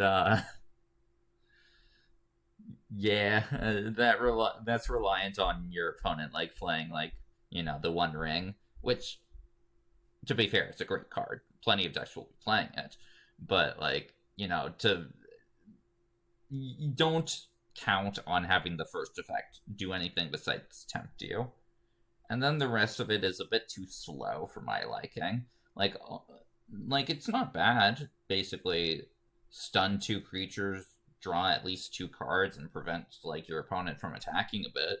Like, that's, like, good, but it just gets you there too slowly for my liking to be playable, I think. What do you think of this one? Yeah, I don't think it will see any play really, but you know, it's not terrible. But I gotta give it a 1 star. Yeah, I'd agree with a 1 there. Next, we got a card that I've been talking about a bit before for why, like, the enchantment-based removals is not quite as good in this set. We got Soothing of Smeagol. Well, tell us about this one, Jayfish, and your thoughts on it. Why is Unsummon 2 mana, but it can't target tokens? Did they think the ring temp shoe was gonna be like super relevant? Like, did they think it would be so busted? It is in the set, right? I mean, it's good, but like, this is unsummoned that can't target a token for 2 mana, and the only other change is the ring temp shoe. Yeah, But yeah, this one it is very solid. I'm gonna give it 3 stars. Yeah, I'd agree. I think like in blue-red spells you play it. In blue-white I like it for like the tempo plus ring temp play you got going on, and being able to return like both yours and your opponent's creature. Like I always like those kinds of effects. It's very versatile. So yeah, I'll go with a 3 for Soothing a Smeagol. Yeah, the whole non-token thing is to not like completely ruin armies. But yeah. Next we got Stern Scolding. Now, 1 mana counter target creature spell with power toughness 2 or less. Now, I did some like calculations and stuff, looked through the cards in the set. This counters every single creature between 1 and 3 mana at the common and uncommon slot. So that's quite good, especially since, you know, it also counters like a bunch of other stuff as well, including rares. There's some rares that in the 3 or less mana range that like get past this, but it still counters like quite a few of those, and it can even counter some stuff in like the 4 mana range as well. So all in all, this is a good counter spell, especially since it only costs 1 mana. Holding up 1 mana is like the easiest thing in the world. So I'm surprised that I'm going to give this a 3, actually. Yeah, I think it's very solid counterspell. I'm going to give it a 3 as well. Okay. You thought casting 2 spells in a turn was difficult? Well, you're probably not a fan of this one, aren't you, Jayfish? I am a fan of this one. You know I like my terrible build-arounds, and this is it. This is definitely the terrible build-around. You just need to get it in the graveyard, and then play the green-black reanimator effect. Ah, yes. And yes. you're set. Okay. But, yeah, so, like, I'm going to have fun playing this, but this card is just straight up terrible. Yeah. It's a 1. 1 star. Okay. I mentioned this earlier when talking about blue-black. This is Surrounded by Orcs. Tell us about this one, Jayfish. Yeah, so you amass 3 orcs, and then target player mills X, where X is the number not the number of orcs, the power of your army. That's super solid to me. I'm giving it 3 stars. Like, even if it's just amass 3, mill 3, that's a decent rate, in my opinion. At that rate, probably not so much. If you're like with just 1 copy, that's like Homrid Explorer from. Yeah, you don't play 1, but like yes, the fact that you can build up the other ones. Yeah, when you chain these together, it's quite good. And the main card it's good with is Mouth of Sauron, because that ends up creating like it's not out of the possibility for that to create like a 9/9 orc army. And then when you then play Surrounded by Orcs after that, you're milling for a significant amount. I'm going with a 2, but I could see it definitely being a 3. So, interesting card. Next we got Treason of Isengard. How about this one? It's another Amass Orcs sorcery. Yeah, but the more important part about this is being able to put a more relevant instant and sorcery on top of your deck, and then drawing it with like the loot effect of a ring bearer. I used this in the 1 game I've done of this format so far to loot the blue-red uncommon bolt target creature. Yeah, Gandalf bolt. Sanction. But this isn't too amazing. I'm going to give it 2 stars because I think you want at least 1 copy in your decks to get back your more relevant stuff. But yeah, it's not too amazing. I'm going to give it a 1. I think it would be better actually if it was a creature, because then you can like loop it with Sam's Desperate Rescue. Similar to like what we saw with like some stuff going on in Mom.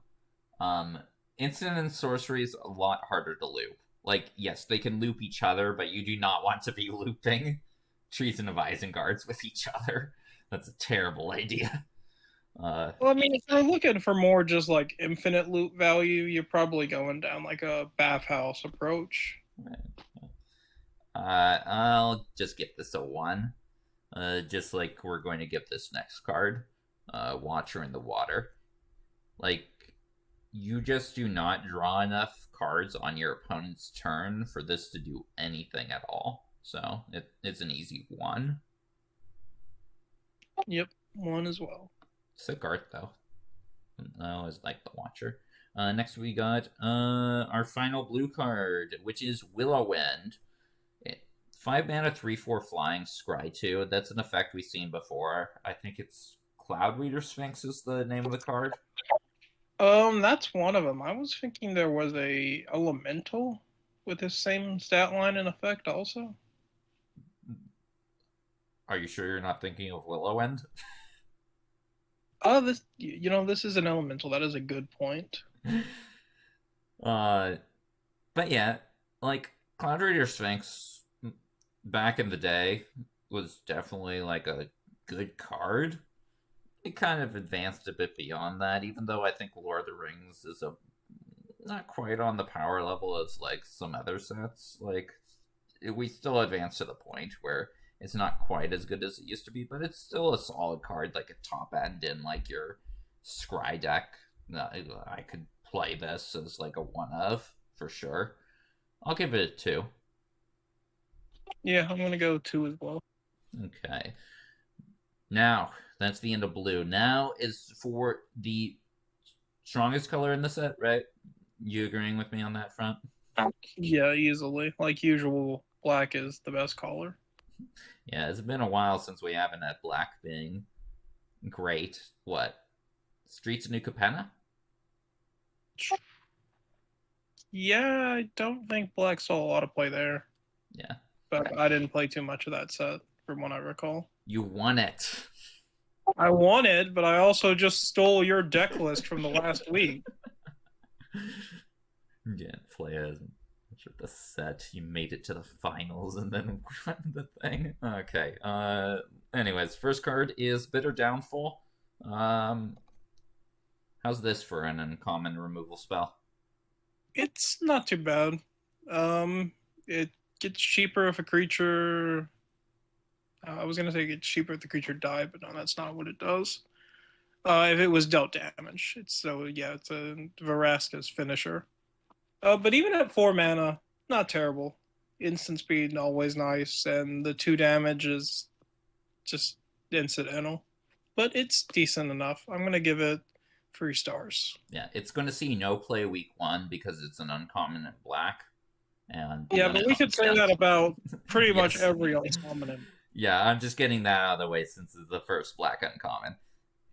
Every single uncommon in black besides Nazgul, we're rating it post week 1, pretty much. Because week 1, it's just going to be Nazgul. But yeah, solid card. Yeah, just all around solid removal spell. The first part of the card kind of makes it like have the option of being like your standard like like Lash of the Balrog, Bone Shards kind of effect. So Bone Splinters, that's what I'm thinking of. Bone Shards is significantly better. Anyways, yeah, I agree with 3. Next we got the Black Breath. As a sideboard card, yeah, I consider playing it as a 1 of in my black decks. Like, you play against like the humans deck, which has a lot of 1 toughness humans out on the field, and you can use Black Breath to decent effect there. So I'll give it a 2. I think it's gonna be too slow. I'm gonna give it a 1. Okay. Call of the Ring. This card is going to be our our first 5 of the set, in my opinion, and I believe in your opinion as well, right, Jayfish? Yeah, 5 for me as well. Yeah, this is one of the main contenders for a card you want to play for the rare/mythic you want to play in your Nazgul deck. Like, just beginning of the upkeep, Ring tempts you. That's really good. Like, that just consistently fuels your Nazgul. Like, we're talking by turn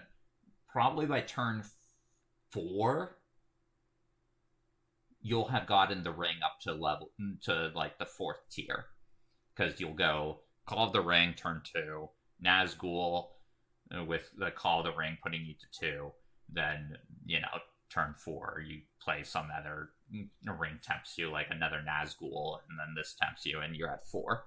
And it's a really good source of card advantage as well, because you're constantly going to be choosing creatures as your ring bearer when you're playing the Nazgul. So you get a consistent source of card advantage. Like, sure, there's a point where you eventually want to stop, because 2 life is actually a decent amount of life. But still, a very strong card. Easy 5 for Call of the Ring. Okay. Anything you want to say else you want to say on this, Jayfish? Nope, you summed it up pretty well. Okay. Next, we've got Cirith Ungol Patrol. Yeah, pretty expensive source of value for an aristocrats deck. And I don't think we have too many, what's it called, active treason effects. I know there's a couple, but well, there's the Goblin. But I thought there was another one besides the Goblin. I think it's just Krishnaká. Okay, so yeah, the point is, mostly you'd have to be sacrificing your own creatures. And there are some creatures you wouldn't mind sacrificing, but also having to tap your 4/5 guy, this looks a little bit sketchy. I'm going to give it 2 stars. Yeah, it's more of a defensive card is what it is. As you mentioned, like, it feels bad to not attack with a 4-power creature, but in a defensive game, the 4/5 is a good blocker, and being able to sacrifice, I don't know, like your Haunt of the Dead Marshes, or your Golem Patient Planter, or your Easterling Vanguard, or whatever random amass tokens you got, to draw a card and get a food, that's also a good defensive play. So it's interesting, but yeah, I can't go too high on it. I'll agree with a 2. My precious. It's the premium removal of the set with Claim the Precious. Simple, destroy target creature, the ring tempts you. You are playing this in every single black deck. Yep. Okay, 4. Easy 4. Yeah, very good card. Next we got Dunland Crebain. Like, we're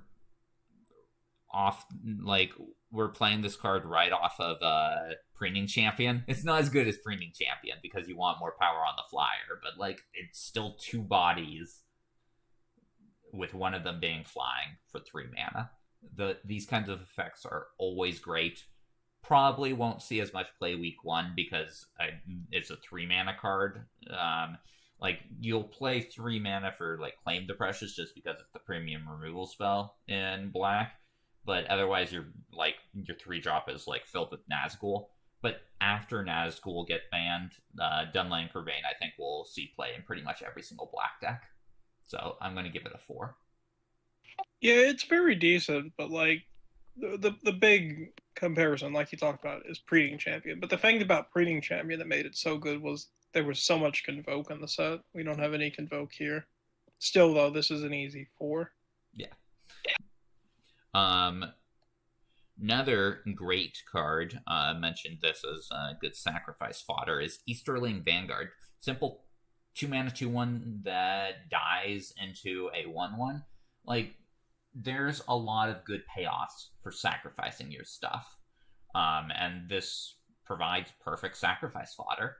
And, it's also a solid creature as well. A 2/1 can trade decently easily as well. So, I like this a lot in basically every single black deck. I would play it in pretty much every black deck, so I'll give it a 4. Yep, I'm going a 4 as well. Cool. Next we got Golem, Patient Plotter, another card I mentioned a bit earlier. Tell us about this one, Jayfish. Yeah, another great sacrifice card. We've had quite a few of them in a row here. This one's probably the worst of them, but it's still a very solid card for the black archetype. I'm giving it 4 stars. Yep, definitely a card black will be playing in their uncommon slot post Nazgul ban. Yeah, it just does a lot of good work. And so yeah, nice 4 for Golem. Here's one you mentioned earlier, Golem's Bite. Simple disfigure effect with very, very minor upside. Like 4 mana for a ring tempt, you gotta have nothing else going on that turn in order for you to want that effect. But still, disfigure has been a consistently playable card throughout its history. Even though this is uncommon, I'd still play Disfigure at uncommon. I have played Disfigure at uncommon, and like the core set it was an uncommon for. So I like it at a 3. Yeah, I only have it as a 2, but I see what you're getting at. Yeah, so solid card with Golem's Bite. Next we got a Gore Bag of Minas Morgul. How's this guy? Yeah, so this is a Goblin Orcs Matters card. What is that? The red-black theme of the set? Yeah, although basically every black deck will have orcs because of a mass. Yeah. This one's pretty bad in common though, because like you play this on turn 2, this is probably the only goblin or orc you have on the field, and you don't want to sacrifice it to use its own effects. So I'm giving it 1 star. Yeah, it's got this weird thing where like if a goblin or orc is getting through combat damage, either one of 2 things has happened. Either it's been tempted, in which case you maybe don't want to sacrifice it to Gorebag. You'd rather sacrifice it to like Nasty End. Or it's big enough to get through to damage, in which case you don't want to sacrifice it because it's big enough to get through for damage. So it's at odds with itself. So yeah, it's an easy one for Gorebag. Next we got Gothmog, who is a human in this set. In the Lord of the Rings movies, he's an orc. Books, it's unclear exactly what Gothmog is, so go either way. Anyways, Neat. I did not know that. But this is a very solid card. ETB is a mass 1, and creature tokens you control have Death Touch, which is nice. There will be a lot of thinking you have to do when you go to anything involving combat, because this is very fragile to removal spell, and your tokens no longer have Death Touch, but very neat. I'm giving it 3 stars. I'll only give it a 2. I think it is a bit too vulnerable to go much higher, but it's not a bad card by any means, so I like 2 for Gothmog.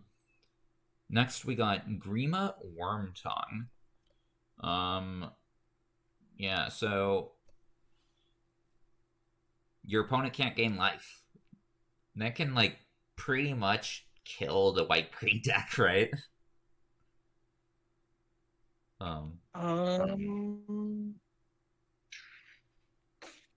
Yeah, I guess so. But yeah, I think it's more of a sideboard uncommon when your opponent's got a lot of life gain going on. Like, the ability is fine. Like, it's a free sacrifice outlet. Like, sure, usually it's just target player loses 1 life. But, like, say you got, like, Golem, Patient Plotter as, like, out on the field. Like, that's an easy legendary to sacrifice, and sacrificing it to make 2 orcs is, that's solid as well. So you bring it in against, like, heavy life gain decks, and then it's a solid card thanks to its effect as well. So it's not like you're paying, like, a huge cost for bringing in this sideboard card. So I'll put it at a 2. I'm gonna go with a 2 as well. Okay. 2 for Grandma. Grand. Yes, it's the meme. Grand. Grand. Grand. Grand. Is he a worthy card? A he. Why am I calling it a he? It's it. Yeah, so 4 mana, 5/5 trample, decent. You should always have a orc on the battlefield, pretty much, unless your opponent kills the orc. So I think 9 times out of 10, this will be a 4 or 5 trampler. You don't even have to think about it as a vehicle. I'm gonna give it 2 stars, but yeah. I think the main thing to like about it is that a lot of like the removal that can deal with this, besides like artifact destruction, is sorcery speed. Like Claim the Precious, for example, is sorcery speed, and this card dodges sorcery speed removal, which is definitely something to like. I'll agree with a 2 for Grond the Gatebreaker. Interesting, like top end in like an Orcs deck. Next, we got great sacrifice fodder with Haunt of the Dead Marshes. It's trivially easy to have a legendary creature in black. The color has so much ring tempting going on. So this is perfect sacrifice fodder. And yeah, you get nice value. Like, I don't think you want multiple copies of this in your deck, but playing this as a one-of in your deck, and then just, like, whenever you have 3 spare mana, just bringing it back. Like, yeah, that's solid. I'll give it a 3. Yeah, same as well. Next we got Isildur's Fateful Strike, which, you talk about, like, the quality of card, then I've got, like, lore stuff to say. Yeah, I know the lore for this one. I played Shadow of Mordor, I think. This is where the guy from the previous time cut off the evil guy from that time's hand, right?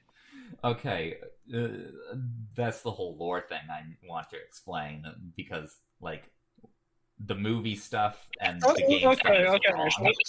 Yeah, we're knock out the card. We're knock out the card, and you can go on your lore tangent. You know I love my Warrior Cat lore tangent. I'll give you your time. Eventually, there will be a set for you, Jayfish.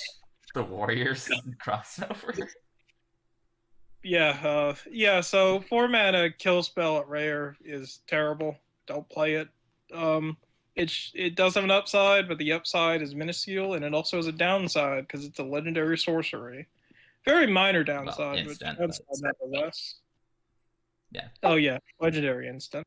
Like, you're going to have a legendary creature in this set, but yeah, 4 mana for a removal spell. We've seen these kinds of cards at rare. They're just not high impact enough for Curiosity, so it's a 1 on that front. So lore-wise, I'm very confused why they went with the movie interpretation, because in the books, Sauron is basically defeated in combat by the King of Men, Elendil, and the King of Elves, Gil-galad. They basically team up, and while they both die in the fight, Sauron is also defeated. Isildur doesn't, like, have his, it's, like, the final moment to strike and defeat Sauron. It's like he basically goes up to an already defeated Sauron and is just like, that's a cool ring you got there. I'm gonna cut off your finger and take this ring. So that's the lore problem I have with this, because, like, the set was supposed to be more faithful to the books, but this is very much not faithful to the books. So, yeah. As a lore card, it gets a 0. But we should have put a lore score. Too late now.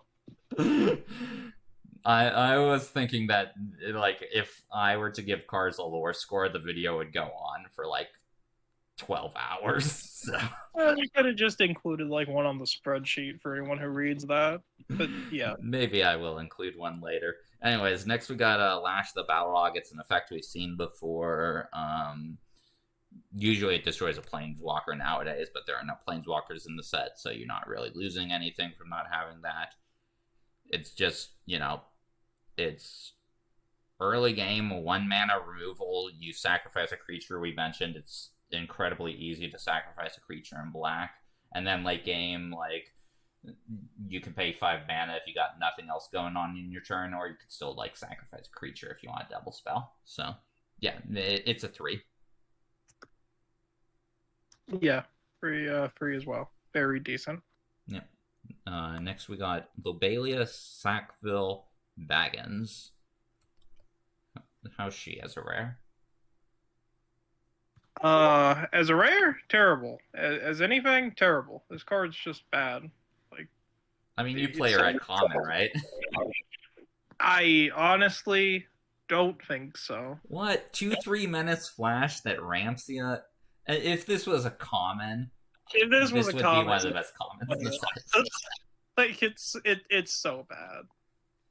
Yeah, as a rare, it doesn't really do enough to justify seeing play. Like, yay, it ramps you a bit, and it's, like, not too bad of a body, but it's not high impact enough for a rare, so it's a 1. Yep, 1. Next, we got a card that, like, you had as a 5 for a while. Look, alright. Is 5 way too high for this? Absolutely. Is 2 too high for this? Probably, but I like it. I'm giving it a 2-star. Yeah, I'm going to give it a 1. Like, it requires you to already have your army in order to continue getting you value. So all they need to do is remove the army, and then it's like, well, this card's not doing anything. So I give this a 1. It's just not good. Next, we got Mirkwood Bats. Definitely a cool card for Commander. And I think it also can definitely see play in Curiosity as well. Just 2/3 flyer for 4 mana is not the greatest, but it's not nothing. And creating or sacrificing a token in, like, picture, like, the black-white deck, right? Where you've got a lot of token producers. You got the Shadow Summoning you mentioned. You got Denethor. You got plenty of other token makers in the deck. So you can pretty easily get a decent amount of drain going off of Mirkwood Bats. It's a card that pretty much requires removal from your opponent. So I think it's a strong enough common to warrant a 3 grade. Yep, it's very decent. I'm giving it a 3 as well. Okay, cool. Next we got Mordor Muster. Very simple card. It's basically Dust Legion Zealot, but as a spell. Draw a card, lose a life, amass Orcs 1. I will play a 2 mana cantripping card that can't, basically it's a creature, but, like, it's got spell stuff for, like, the Mouth of Sauron, which is cool. But yeah, I'll play this in every single black deck. It's an easy 4. Yeah, very, very good card. 4 stars. Okay. Next, we got Mordor Trebuchet. Let's go. I love trebuchets. Trebuchet is actually my favorite word. That's right, I have a favorite word. Is it my favorite card, though? I would doubt it. It's a simple defender wall. Make a construct when you attack with an orc or goblin. It's not going to be good enough for Curiosity. 1 star. Yeah, I'd agree with that. 1 for Mordor Trebuchet. Very sad. As I said, I love trebuchets. Morgul Knife Wound. Have we seen these kinds of effects before? They're never good. Like, there was a Wither Crown in Kaldheim, which was basically unplayable. And, like, this one causes more life drain than Wither Crown, and also, like, exiles. But, like, it still leaves the creature around, so, like, they basically got a turn that they can block with it, or a turn that they can choose to, like, sacrifice it to some other effect for. So it's just not good enough at what it does. So it's a 1. Yep, very, very bad card. Okay. Now, very, very good card. It's Nasty End. Nasty End is a fantastic card in black decks. We mentioned, again, lots of easy things to sacrifice, lots of ring tempting going on to make your stuff that's easy to sacrifice into legendary, and then you just play this and you draw 3 cards for 2 mana. And like you're not losing out on anything because you're sacrificing like, you know, a 1/1 amass token, or like your Haunt of the Dead Marshes, or your Easterling Vanguard. Or, you know, you just use it in response to an opponent's removal spell, and you're drawing 3 cards. Like, this is an incredible source of card advantage, and I think it's going to be a major role player in the Nazgul list, because, you know, you just sacrifice some random thing that was chump blocking a Nazgul, and then you're drawing 3 cards, which draws you into more Nazgul. Fantastic card. I like it as 4. Yep, super strong draw spell. Okay, let's flip the page, and it's Nazgul. It's one of the best card. Is it the best curiosity card we've ever seen? I think it is. I mean, honestly, if we were following like a strict reading of the curiosity rules and not a strict reading of the magic rules, this card would still be decent, but nowhere near as good as it's going to be. I mean, are we talking about only playing it as 2 of, or playing it as 6 of? Because 6 of is still like insanely good. I was talking about playing it as a 2 of. Right. Okay. Yeah. We can play it as a 9 of, because it and swords are crazy. Yeah, that's crazy. Like this card's way too crazy. Yeah, I mean, it was going to get banned as a 6 of anyways. Like, it's incredibly good. Like, on its base, just on its own, 2/3 Death Touch that consistently grows. But when you chain Nazgul together, basically the first Nazgul is a 2/3. When you got the second Nazgul down, you've got a 4/5 and a 3/4 Death Touch with like the ring tempting you, so you also got like a loot going on as well. By like turn 4, then you play like your third Nazgul, and it just like this card gets out of control really, really fast. Week 1 will entirely be Nazgul decks. There will be nothing else. If you are playing something else, you're doing it wrong, because you're just going to lose to Nazgul. And then after week 1, we already know it's going to get banned. So it gets the very rare rating of a 6, which is for a card that we know for sure is going to get banned. There's no maybe about it. This card's getting banned. Anyways, you have anything to say about the best card in the set, Jayfish? Play all 9 different artworks. Yes, that's what I'm doing. Let's go. And plus, it doesn't cost you as much as it does in paper. Like, have you seen the prices for Nazgul? They're insane. I have no... Gee, oh my god. What? It's an uncommon. I know, but because, like, each individual art is rarer than a mythic, like, the price, and you want all 9 when you're collecting Nazgul, the prices for it are absurd. Like, last I checked, it was like $20 for Nazgul. Yeah, it's like 12 to 16 as I'm looking at it right now. But that's still crazy. Yeah.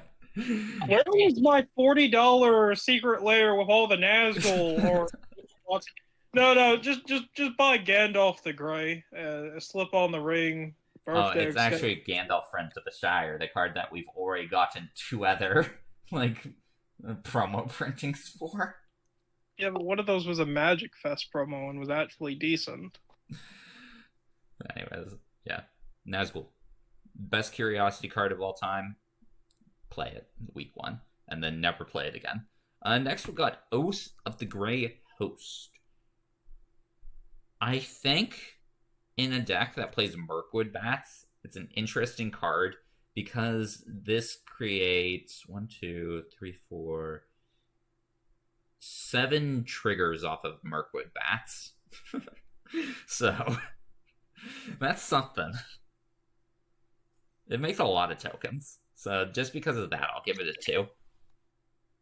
Yeah, I'm giving it a 2 as well. I doubt the Mirkwood Bats would ever live to see the end of this, but yeah. Yeah. If it does, you've won the game, pretty much, because That's a lot going on. Fun card. Or, like, consider playing it in, like, a black-green deck with Peregrine Took, where you're making, like, a food in addition to all the other tokens you're making. So you're creating 2 food, then you're creating a treasure and a food, and then you're creating 3 spirits and a food. And then combine it with Murkwood Bats. That's something. It's jank, but it's something. Okay. Here, you talk about the card at first, and then I'm gonna do the ring verse. Yeah, I was gonna say, like, I could maybe bullshit my way through like 20% of the One Ring to rule them all bit, but I don't think I can. First stage, you mill for each player mills 3 cards, not 3 cards, equal to the power of your ring bearer. Decent effect, but nothing too impressive for a rare. Second stage, destroy all non-legendary creatures.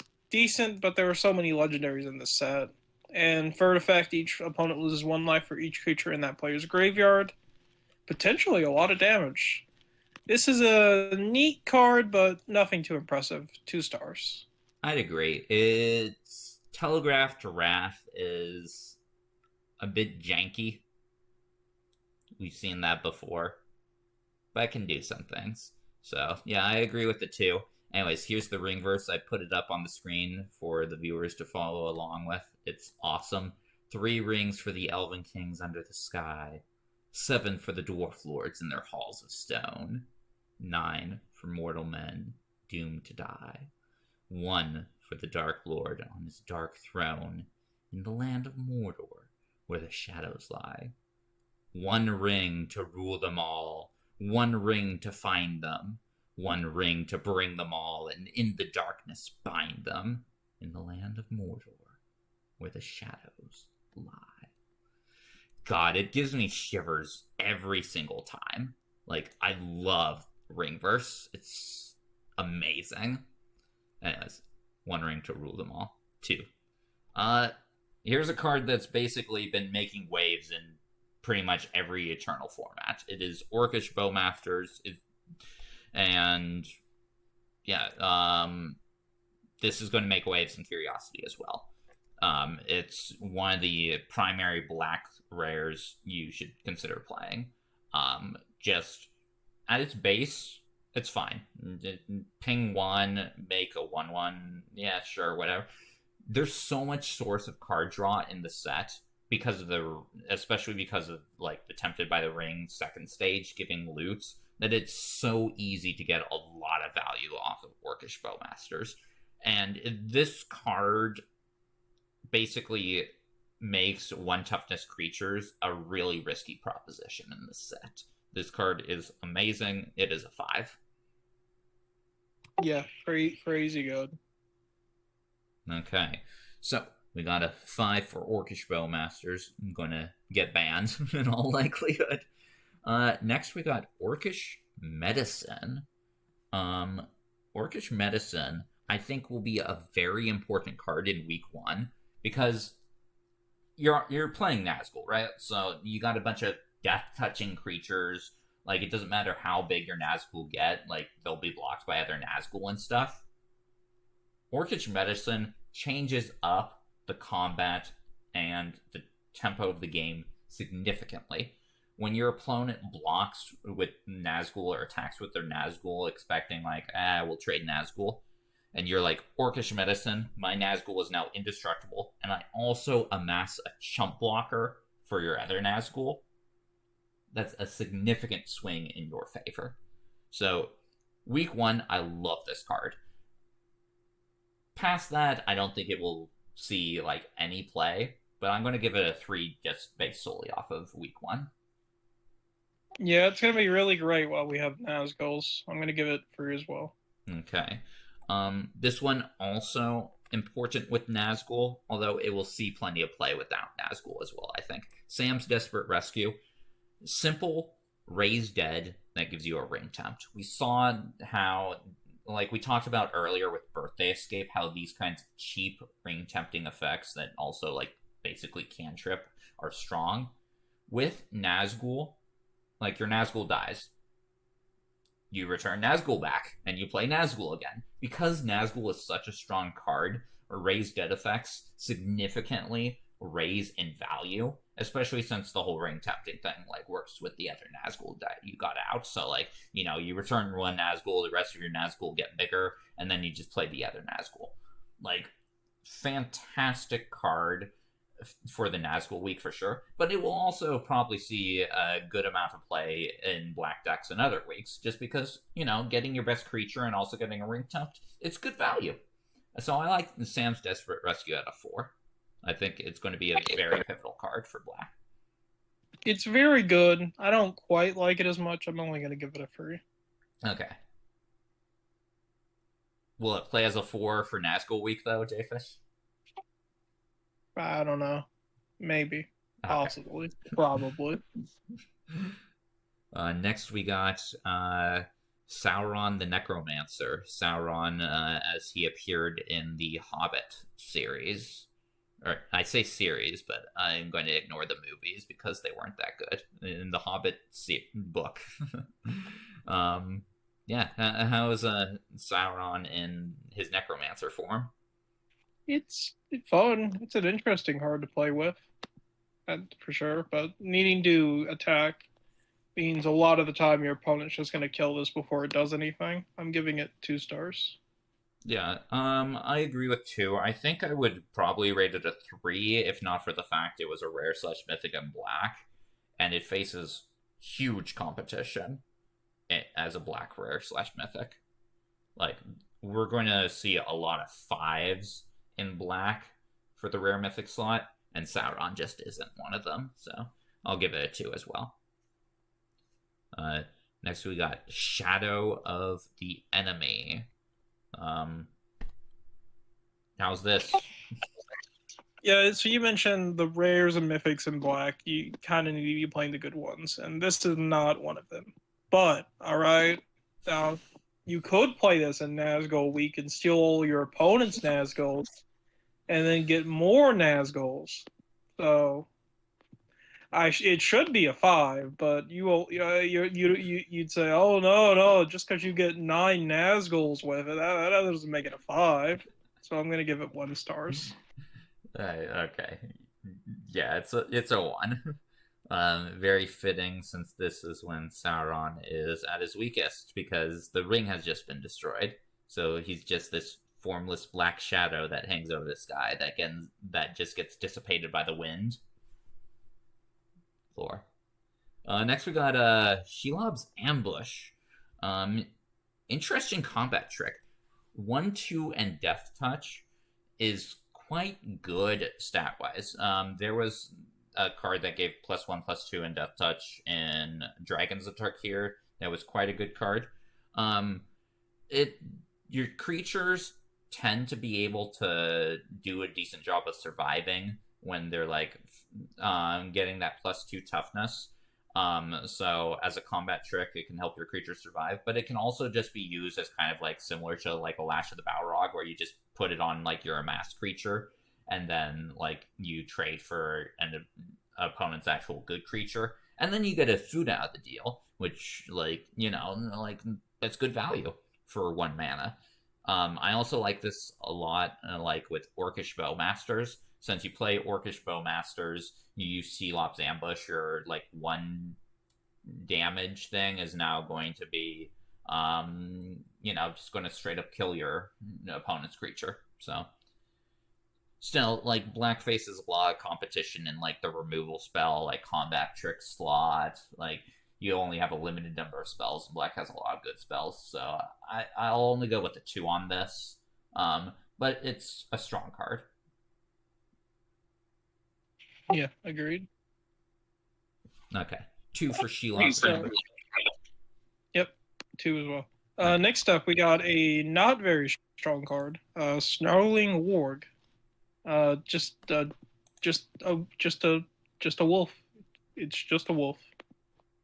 It's got menace, but it's very unimpressive compared to everything else black has going on. 1 star. Yeah, it just dies to removal. 4/4, even at a 4/4 menace, it's just like, okay, 4 mana is that range where kind of want to start doing like a bit more, because the removal spell will basically like put your opponent up in terms of a mana trade. So yeah, 1 for Snarling Ward. Next we got the Torment of Golem, which I like primarily because it reminds me a lot of Toll of the Invasion, which I played a huge amount of in War of the Spark. Like, I played so much of War of the Spark Black, and like I would play like 4 copies of Toll in the Invasion and just destroy my opponent's hand. This isn't as good because it's 4 mana rather than 3 mana, but I still like it enough. I think this is a potential card you would main board, but it's for sure a card you would include in your sideboard, because it can, like, you know, strip your opponent of, like, bomb rares and mythics and stuff, and still get you, like, a creature out of it. So, I like it at a 3. Yeah, I only have it as a 2, but I could see it being a 3 as well. But the real question is, will you pay $10 to get this card printed in Elvish? Wait, what? Oh no, I was quoting. I was referencing the Gollum video game with the Elvish language. Oh, that's right. Yes, this does follow that. I heard the developer like decided to stop making games, which is a shame because they actually made like solid point and click adventures back in the day. So I'm not aware of who developed the Gollum video game. I think I know is just the $10 language DLC. But hey, I got a Lord of the Rings lore bit over you. I did it. I forgot about the Gollum game for a bit. Yeah. I mean, who could blame you? Yeah. Next we got a Troll of Khazad-dûm. Previous cyclers we'd rate it 2, but I think in black you really want to hit 3 mana, so having Troll of Khazad-dûm might be a more important card in like your black decks. You want to hit that 3 mana for Nazgul. And you know, it's also good in like a green-black deck because you cycle it and then reanimate it to like Rise of the Witch King. So that's like additional value. So I'm going to go up with 2 at 3 on Troll of Khazad-dûm. It's in the colors that it's good for cycling. Yeah, it's very good. I'll give it a 3 as well. Okay, cool. 3 for Troll of Khazad-dûm. Are you going to be playing Reanimator this season like you were last season? I don't know. I haven't thought about this season too much. Like I said, I played 1 game and I used Izzet spells, but I don't know. Yeah. Just from what I played in drafts, I don't like Lord of the Rings too much. Draft-wise, it's not the greatest set. Anyways, Urk-hai Berserker. How's this? It's a pretty simple, just an orc, but when it ETBs, the ring tempts you. You're not going to play it while Nazguls are in the format, but once they're gone, you might. So for now, I'll give it a 2. Yeah, it's fairly generic. It's a 2. It's not bad by any means. Not amazing. It's filler. Next we got Voracious Fellbeast. 6 mana top end. How should we feel about this one, Jayfish? It's not great. 6 mana, kill your opponent's worst creature, make a food, and get a Sarah's Angel. Well, not Sarah's Angel. It doesn't have vigilance. It's decent, but nothing too impressive. 3 stars. Yeah, I could definitely see it as a top end uncommon, especially like in like some kind of reanimator shell, perhaps. Like green black, like will appreciate the food as well. You could have enough removal to keep your opponent's weaker stuff off the board, or like just have them not have enough creatures. And then like they're sacrificing multiple things to this in Rise of the Witch King, so that can be solid. So I like it as a 3. I could see it definitely being top end in a black deck post Nazgul. Next we got the Witch King of Angmar. Let's go. Witch King, awesome character.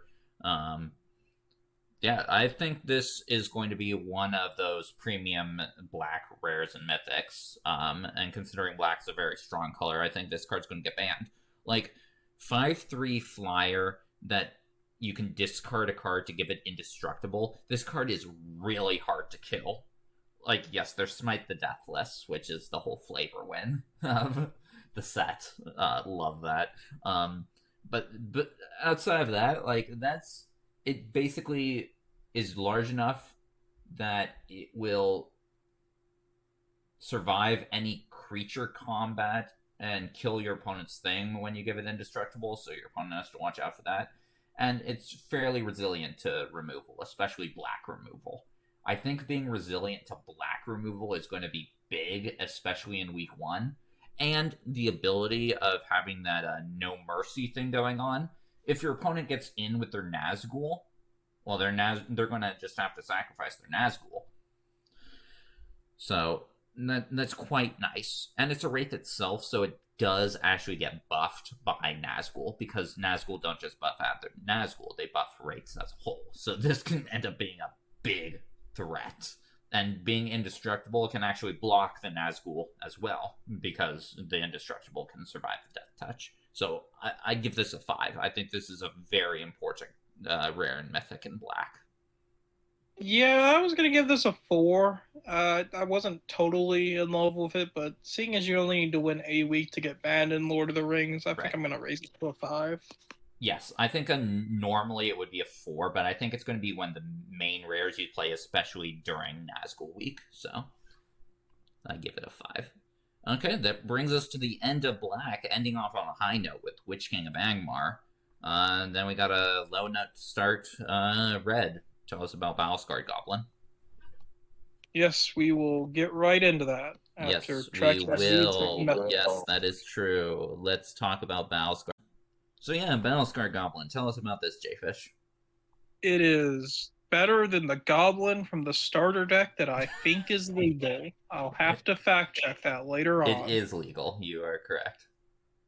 And it is better than that Goblin, but it's still terrible. 1 star. Yeah, these are the kinds of cards that are filler in, like, draft, and were constructed, so we don't need the draft filler. So yeah, it's an easy one. Okay, let's talk about Book of Mazarbul. I've got a lore thing at the end of this that I'll talk about, but you know, it makes, if you have a way to sacrifice, I like it a lot more. A Mass Orcs 1, you sacrifice the orc and then get another orc. That's good. And then, like, you know, the +1/+0 and Menace is nice if you got a board built up. Even without that, if you're just getting a 3/3 plus the +1/+0 and Menace, that's still fine.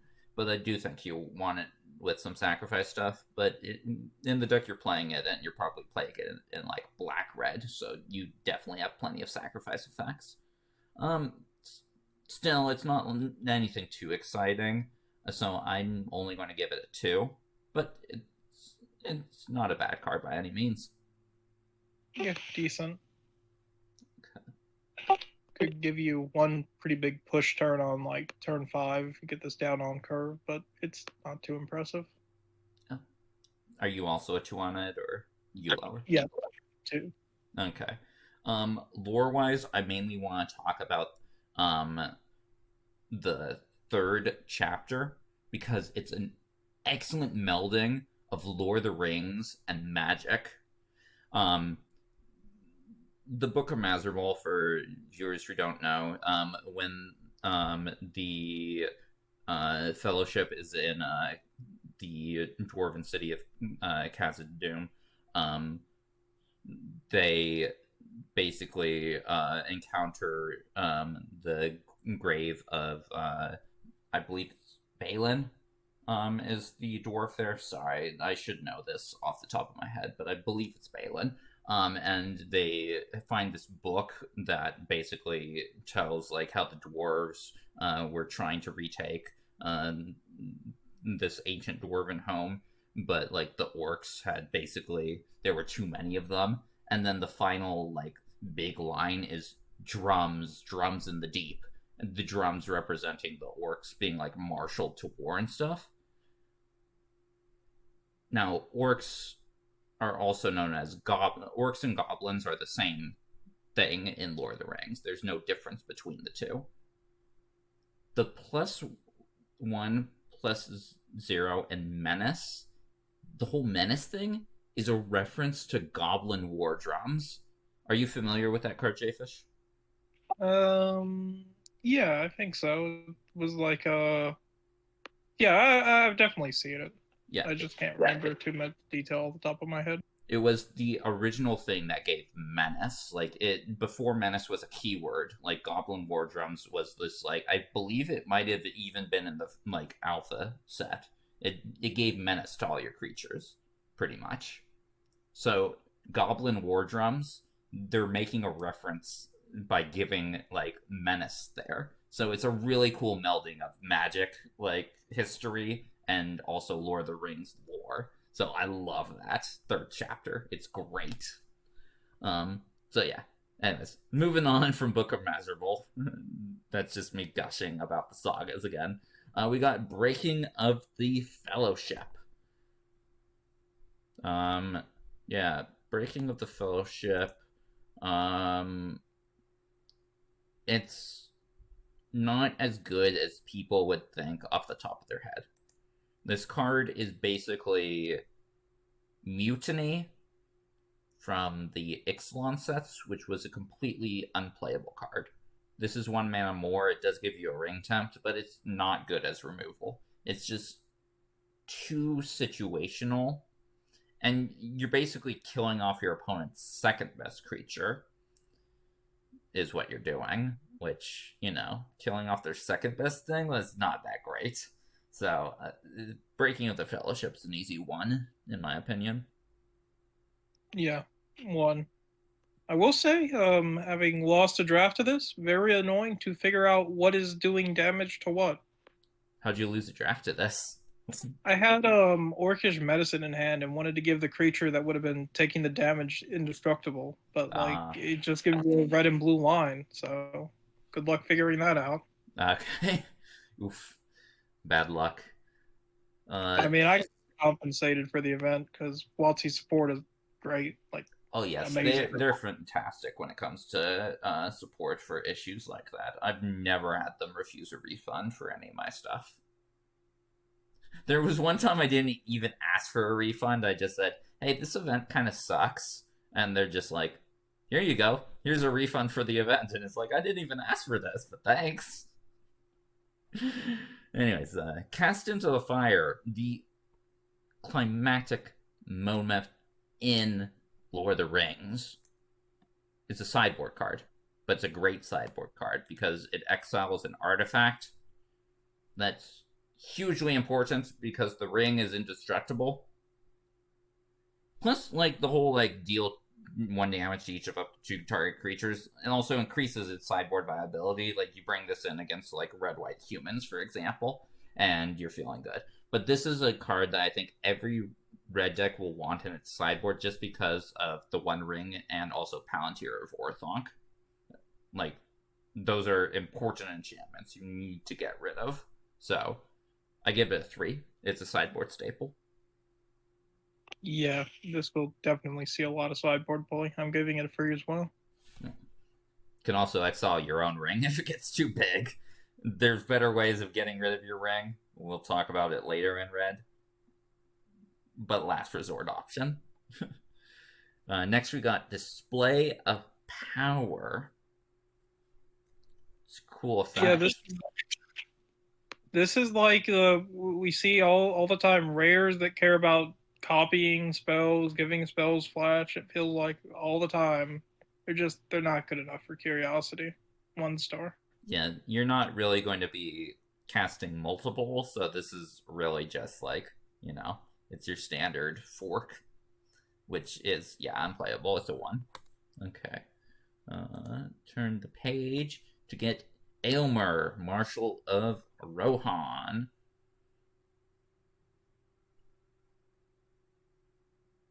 Yeah, so 4/4 haste. That's a decent aggro for it. Yeah. The second line of text though will never matter, not even once. I'm gonna give it 2 stars. Well, maybe if you have instant speed ways of sacrificing stuff, like you play like this an improvised club, you give like something that's been tempted. Yeah, I guess you can kill your own thing. So that's not too terrible. But yeah, you're mainly playing it as a 4/4 hasty for 4. Which that's an aggressive threat, so I'll go with a 2 for it as well. Not as good as the next Aylmer though. Mainly because the next Aylmer is an uncommon. Again, hasty 5/4 haste that can push in for a lot of damage, and it's a 5/4, so you tend to be the biggest thing in play, right? It's like there's not too much that's bigger than a 5/4, so you're likely going to be making the 1/1 soldier as well. So yeah, 5/4 haste, hit in for a big amount, and then make 1/1. If it survives, you keep on making 1/1s. Seems good to me. Even if you only ever make the 1, just like playing this on turn 5, there were a lot of human ZTB effects that are really good in red. I'm gonna agree. Yeah, like you play this alongside Erkenbrand. That's like, it's been swinging as like a 7/4, which is cool. And plus, if you have like Theoden down as well, like giving this double strike, like it's not going to die, and your opponent's like, if they let this through, it's going to deal a huge amount of damage. So yeah, I like it a lot in humans deck. Sorry, did you give it a grade already? I don't think so. I couldn't remember if you gave it one, but yeah, I agree with a 4. Wait, 4? Am I reading the wrong? Oh yeah, score? it is a 4. I did give it a 4. And there was a moment where I had it as a 3 back like in earlier at the start, but yeah, it's I think strong enough in humans to warrant a 4. Definitely the top end you want in that deck. It does a lot for it. Next we got Erebor Flamesmith. Is this a creature you play in blue-red spells? Probably not. Usually these pingers are okay, but this format comes down to dumping spells into your graveyard for the card whose name I've forgotten again. Mouth of Sauron, but that's blue-black. Gandalf Sanction. Yeah, the bolt-like effect. So yeah, this one, it's not, I don't think it's going to see too much play, but it's still decent. I'll give it a 2. Yeah, I'll give it a 2. Perhaps you have some flavor of blue-red that plays it, but you mainly want your creature sources to be spells. Your Amass and your Rally at the Hornburg type effects. Because yeah, Gandalf Sanction and Fire Inscription want you playing spells, actual spells. So yeah, 2 for Erebor Flamesmith. Here's one that we've been mentioning as like a huge card for the humans list. It is Erkenbrand, Lord of Westfold, character who got cut from the movies. But this card's great. Just 3/3 itself entering and giving all your stuff a buff. That's nice. Humans has so many ways of creating like 2 creatures in a turn, sometimes even 3 creatures in a turn. Like you double spell like an actual creature alongside Rally at the Hornburg, and like it's huge stat buff going on. Like playing Erkenbrand into Rally at the Hornburg will give all your creatures +2/+0, and then you have the Rally at the Hornburg tokens being like 3/1s with haste as well. So, like, you can just get a lot of damage in out of nowhere. This card is very important in the humans list and is a very scary card. So I give it a 4. Yeah, I agree. Okay. Just like being able to dump out guys and girls. I'm pretty sure that's a pretty big Lord of the Rings scene. Don't know though. Didn't see the movies. Mainly Aeon is the like big female fighter in Rohan. And she has that very important moment, which again you need to watch the rest of the trilogy. But yeah.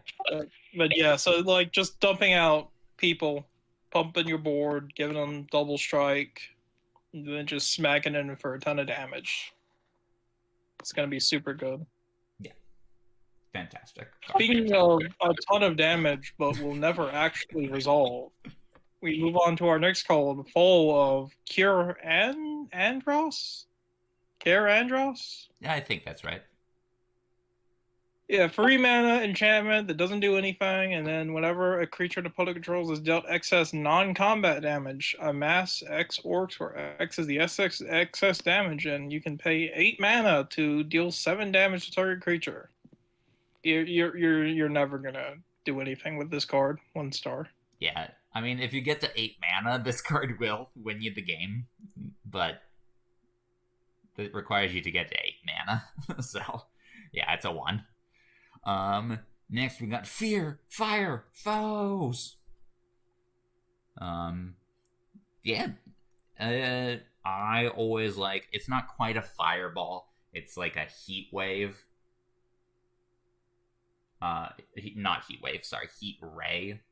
That's the one I'm thinking of, right? Except it's a sorcery, so it's not quite heat ray either. Anyways, I don't know exactly what to call this, but these kinds of, like, you know, flexible X damage spells are quite good, and dealing 1 damage to each of your opponent's other creature is very nice. Again, like we mentioned, like that's can tend to kill a lot of the stuff like the humans list, for example, and just random stuff in any other list as well. So yeah, it's quite a good removal spell at uncommon. Good enough that I'll mainboard it a lot of the time. And even if you're not mainboarding it, I think it's also a perfectly strong card to put in your sideboard as well, for red decks. So I'll give it a 4. Yeah, it's a very good choice for an uncommon. I'll give it a 4 as well. Next, we got very, very strong card. We talked about it before. Fiery Inscription. I'm not going to read the ring verse again. Yeah. Gutter Snipe has been a card that tends not to perform too well because it's so easy to remove. But you put that ability on an enchantment, making it so it's... Like, enchantments are, like, the hardest thing to remove in the game, pretty much. So, this kind of effect on an enchantment is incredible. Like, you are building your deck around this card. You are just playing a bunch of instances of sorceries, just cantripping, using removal on your opponent's stuff, and like getting like spell-based creatures as well, and you're just constantly pinging your opponent. Very strong card. Also, like the whole ring tempting you thing is like, yeah, it works if you draw it like after you play Gandalf. So that is like a partial thing as well, but. This is a very important card for the blue-red deck. You will definitely want to be playing this card for sure if you are in blue-red. And I think because how strong this card is, blue-red is going to be a very strong color pair. What are your thoughts on it? Yeah, it's a very fun card from the game I played with it. I'm going to give it 4 stars as well. Yes, very much agree. I've got a current draft going on that's got 3 of these, which is great. We haven't seen this kind of effect in a long time. It's Fire of Orthonk. It's been maybe a year or 2, but I remember there was a while where we got this in like every standard set. Yeah, but we haven't seen Demolish in like ages. Yeah, and it's never good. No. This is probably the first time that I know that it's been in Curiosity, but just destroying 1 land over the course of 3 turns probably isn't that good. I'm going to give it 1 star. Yeah, I think we have had this effect in Curiosity before, but yes, these cards are unplayable in Limited. This is definitely unplayable in Curiosity. It's an easy one. Yeah, I mean, yeah, you just need, like, to make land destruction work, you need so much land destruction. Like you said, we might have had this before, and I just forget about it, because, like, you're not playing 1 land destruction card. Yeah, these kinds of effects are very forgettable. You don't even, like, look at them when you're playing Limited, when you're drafting. It's just like, hey, it's a Demolish. Skip. Next we got a Foray of Orcs. I love me a Flame Tongue Kavu. Yes, it's not as good as Flame Tongue Kavu. Nothing's as good as Flame Tongue Kavu. Flame Tongue Kavu is, like, brokenly good. But it's close enough. Like, even at its base, 2/2 that deals 2 damage to a creature, like, yeah, you get a 2/2 and you kill your opponent's creature. Yeah, that's a good card. Oftentimes you can pretty easily already have, like, a 1/1 or a 2/2 army in play already. So this ends up dealing like 3 damage or 4 damage and killing a lot bigger stuff. This card seems like a very strong card in the, in particular, the black-red amass deck, that, like the Orcs deck in black-red. So I like this card as a 4. Yeah, from playing with it a little bit, I don't think it's going to be as impressive, but I'm still going to give it an optimistic 4. Cool. Okay. 4 for Foray of Orcs. I'm definitely a bit higher on it than you. Next we got Gimli Counter. Well, I wouldn't say you're too much higher. I'd still give it like a solid 3, but I can push myself over to the 4. Okay. Next we got. Next up we got the Gimli cards, and spoiler alert, they're all terrible. Sad. Starting us off with counter of kills from that cool scene of him counting all those kills on the Dead Meat YouTube channel. Yeah. So whenever a creature an opponent controls dies, it deals 1 damage to that creature's controller. It's something. It's not very impressive. 1 star. Yeah, I agree. It's not a terrible card, but it just doesn't do enough in the uncommon slot. So yeah, I agree with the 1. And my axe. Go ahead, do the Go ahead, do the bit. I know you wanna. Okay, I did it. Yeah, you did it while I was saying do the bit. Kind of ruined our bit. His axe, it's terrible though. 1 star. Yeah. Equipment. Equipment has a high bar to be playable. This doesn't even get close to the bar. So yeah, it's 1. And my fury. That's not. I mean, at least this one's like playable, but it won't see any play, I don't think. I'm giving it 1 star as well. Yeah, these kinds of combat tricks, we see them all the time. Usually it's +3/+1 instead in trample. This one gives you an extra toughness, but it's less consistent on the trample part. But yeah, it's still just a 1. And my father. Yeah, this is Gloin.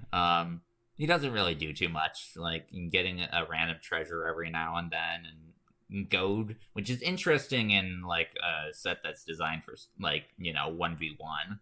Having goad is an interesting thing, but like goad's not like amazing at all. So yeah, it just doesn't do enough for a rare, so it's a 1. Yep. Okay. And now, finally, out of the group of dwarf cards, we've got Goblin Fire Leaper. Again, this is an effect it feels like we see all the time now. Guy who can pump his power and does something when he dies. And this one is decent enough. You probably trade off with like a... Well, I don't know. Like, what do you really want to do with this? Hold it back as a blocker, hold up like 10 billion mana? Because that feels terrible. And attacking in with it, like, sure, you're probably kill 1 decent creature, but you also be killed off by like a random token. So while it's okay, I can't give it higher than a 2. Yeah, I think what you do is you give it a ring bearer in hopes that it's a bit harder to block. You swing in with it, you pump it, you give it damage, and then you sacrifice it to some other kind of effect. I'm not sure if that's right, though. I'm not sure whether I want to give it a 1 or a 2. I went with a 2 on our sheet, but it's pretty close to a 1. So I might just actually give it a 1. I don't know. You're giving it a 2? Yeah, I'm going to stick with a 2. Okay, I'll also go with a 2, but yeah, It's probably no. I talked myself into it. It's a 1. I guess what you want to do with this is you want to play random terrible enchantment that I talked about a while back, because this will deal excess non-combat damage. That is true. Okay. Let's move on from that into a far more exciting goblin. I believe it's pronounced Grishnikov, but I'm not quite sure on that. Yeah, we talked about this one a little bit earlier. It's neat. I mean, it's very solid. It's not just neat. You do pretty much have to have like an amass army already up. Like stealing something with 1 power isn't gonna do too much. Well, it's also equal, so it's 2 or less power. Oh, okay. Yeah, so that's a little bit better, but I still think you pretty much already need to have some type of army.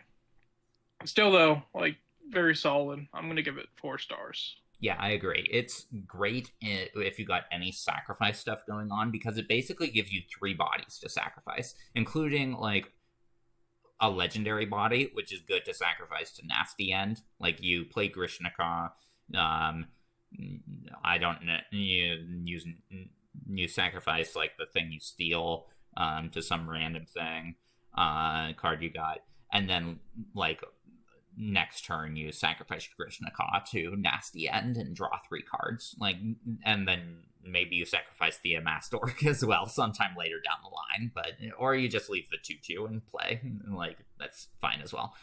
Yeah, I like this a lot in black-red goblins.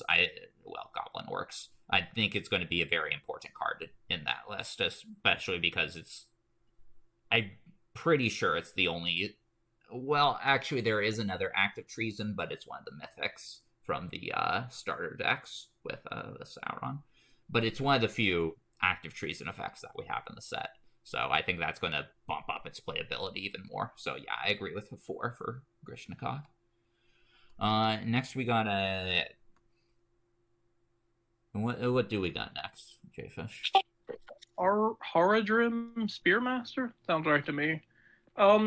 This looks to be a decent curve filler for a human deck. It's not too impressive, but because it's a decent enough curve filler, I'm going to give it a 2-star.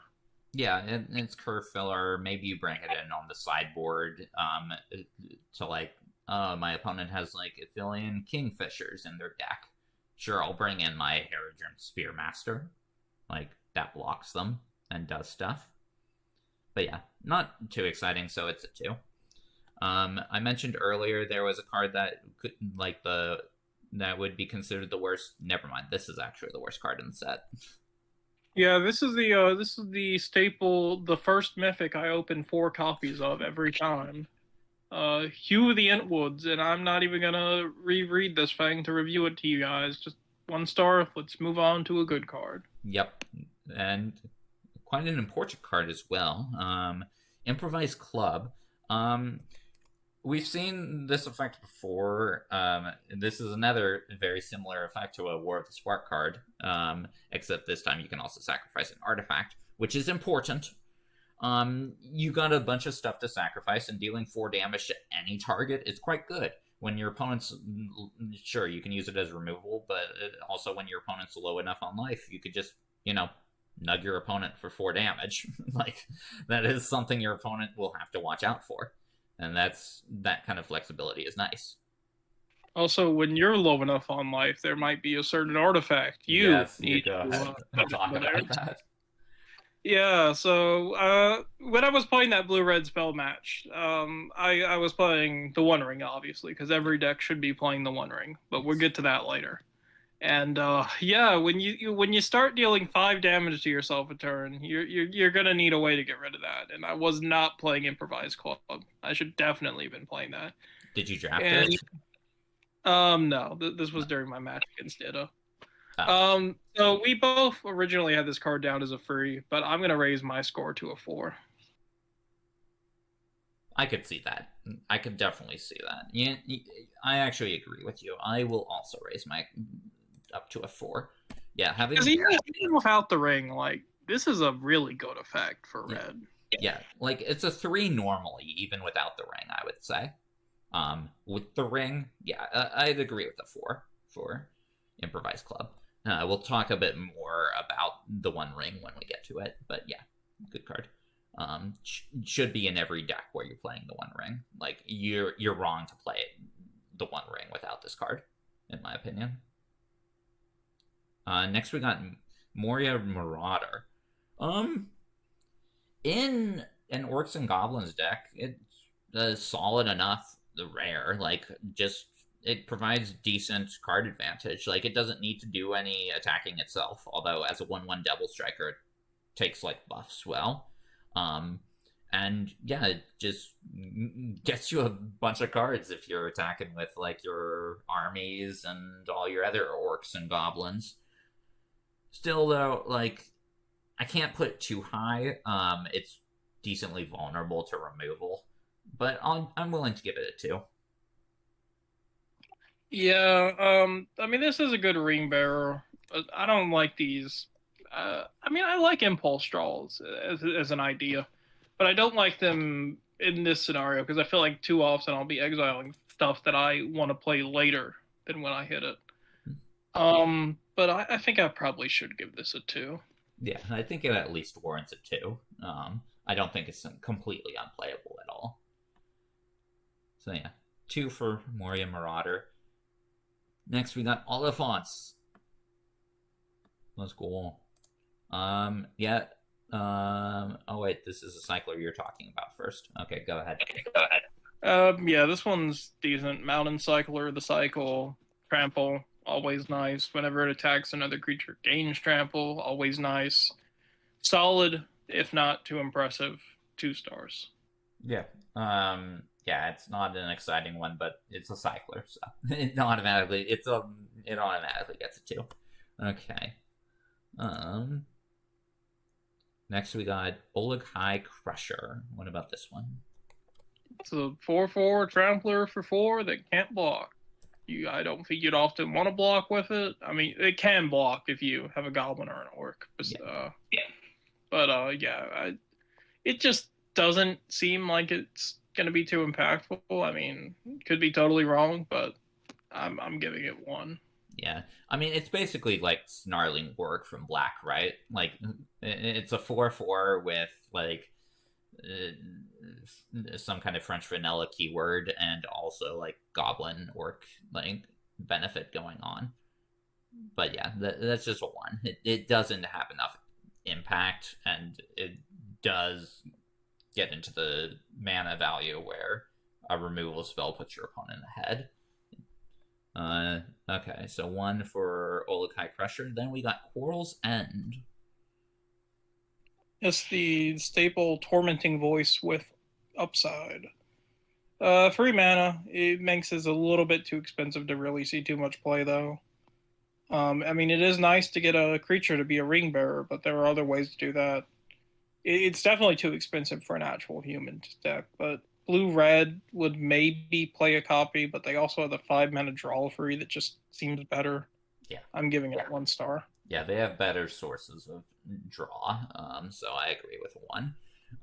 But they don't have much better than this. We got Rally at the Hornburg. This is a hugely important card for multiple different archetypes. First off, it's the spells. Like, just having your Raise the Alarm, that gives haste. Like, having a Raise the Alarm that gives haste is for both of those creatures. It's pretty good. Like, 2 1/1 hasties? That early in the game, you can get in some damage there. And then, yeah, it gives you creatures while also being a spell. That's hugely important. And, as we mentioned with the humans list, this card is also great because it triggers all your, like, human enter the battlefield stuff. Your Erkenbrands will hugely benefit. We already talked about how it benefits with Erkenbrand, so I won't go into too much detail. Theoden as well. Like, this just is a perfect card in both of those decks. So I give it a 4. Yeah, this card looks crazy. Looks like the perfect thing for the human decks. I'm going to give it a 4. Okay. Easy 4 for Rally at the Hornburg, one of the best red commons. Next we got a Ranger's Firebrand. It's a shock at uncommon. But Shock isn't a bad card, and it's cheap enough ring tapped that I could see it maybe seeing play in, like, the blue-red spells list. Maybe you don't want to play, like, Gandalf. Maybe you're, like, playing all spells. Then you'll play Ranger's Firebrand as one of your uncommons, I guess. So, I'm not too high on it. I'll give it a 2, though. Yeah, I mean, I did play it in my spells list, but I was not too. I didn't find it too good. I'm gonna only give it a 1. Okay. I just don't think it does enough. Okay. Yeah. Shock's it uncommon. Not good for constructed. Like non-curiosity constructed. Not so much for constructed.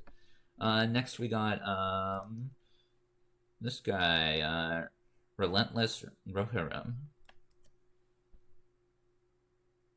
Yeah, so this is just a simple ETBs, the ring tempts you. Does every color have one of these, or I guess they do, because the green has the tree, Yeah. white has the Stout. knight, blue had...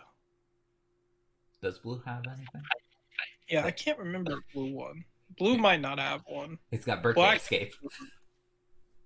Sorry, did you remember one? No, I was just saying it's got Birthday Escape. It does have birthday escape, but yeah. So this just, it doesn't look too impactful. I'm only gonna give it a 1. This looks like a more limited card. Yeah, the 4/3 just ain't good enough stats at 4 mana, so it just doesn't do enough. So I agree with a 1. Next we got Rising of the Day. They gave us 2 Rising of the Day scenes in Lord of the Rings, and they're both epic as can be.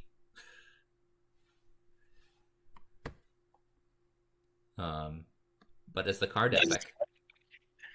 So I was originally a little bit high on this card, but after having just now re-seen, what was it called? Rally at the Homeburg, this card, it probably won't see any play. I was thinking it would be a decent enough haste enabler, but the fact that for just 2 mana at common you can give your board haste till the end of turn, that's a lot better. Yeah. Also, just even giving all your creatures haste, like, that's just not enough. Just a 3 mana enchantment. We've seen these kinds of effects before. I'm not sure if we've seen them in Curiosity necessarily, but I've played these kinds of effects in Limited. Like, Fervor is the classic example, and that's just pretty much unplayable. So, it's a 1. Yeah. You mentioned this card earlier, like in white or something, but Rohirrim Lancer. It's just a cheap 1/1 menace that when it dies, the ring tempts you. It's a good ring bearer itself, because a 1/1 menace that has Skulk, it's not quite unblockable, but it's like as close as you can get to unblockable without actually being unblockable. So yeah, it's just a nice cheap human for the humans deck. Yeah, super good 1-drop. The Goblin Guide of Humans. I won't go that far, but yeah, what do you want to give it? I'm gonna give it 2 stars. Yeah, no, I'll agree with it too. It's not like it's a necessary card. It's more of a filler, but it's solid filler. Here's an effect we've seen over and over again. It's Rush the Room.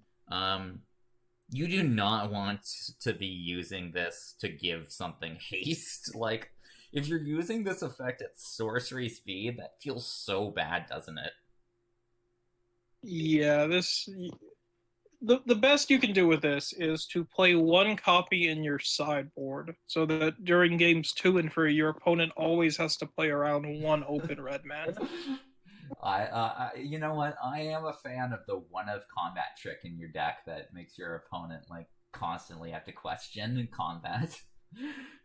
That was a huge thing in like Streets of New Capenna. But yeah, this is not good as a combat trick. +1/+0 and first strike. We've seen this. We always see this kind of effect. It's always bad. So it's an easy 1. Okay. Smite the Deathless. Favorite card in the set. because it has the most epic moment in Lord of the Rings. My favorite moment in Lord of the Rings, when Eowyn takes off her helm, she reveals that the Witch King's like standing over Theoden and is like, no mortal man may slay me. Or no living man may slay me. And then Eowyn's like, no living man am I. And like has her whole awesome speech, and she slays the Witch King. Oh, so good. This card does slay the Witch King, by the way, because it makes the creature lose indestructible. But for the card itself, staple red removal. One of the best commons in the set. Just 2 mana, instant speed, deal 3 damage, and then exile. So your opponent can't have any graveyard stuff going on there. Just easy staple. Easy 4. Yep. Definitely going to see in almost... Yeah, definitely going to see in every red deck. Yes, it's not an almost. This is... If you're playing red, you're playing this card. Yeah. Okay, next we got a Spiteful Banditry. Yes, this is the red board wipe. Deals X to each creature. It's gonna be decent. I think you're always gonna want this in your sideboard. I'm giving it 4 stars. Yeah, I mean it's main boardable as well. It is, but I think it's more of a sideboard. Yeah, it's not quite on the level of Meat Hook Massacre, but it reminds me a decent bit of Meat Hook Massacre. Like, making the treasure isn't as good as providing the constant life drain and stuff, but it's a flexible board wipe, which always tends to be good. So I agree with 4. Next we got Swarming of Moria. Very simple card. Treasure and a 2/2 for 3 mana. We've seen these kinds of effects or similar cards before. The fact that it's a spell is nice. But I think mainly the deck that would want it would be a deck that is splashing for the Mythic Sauron. Well, I should specify the Grixis Sauron, because there's not a lot of fixing in the set. So having the treasure to be able to actually cast Sauron, that seems to be important. So I'm going to give it a 3, just solely on the basis of that. Yeah, it's alright. It definitely enables some splashing. I'll give it a 3 as well.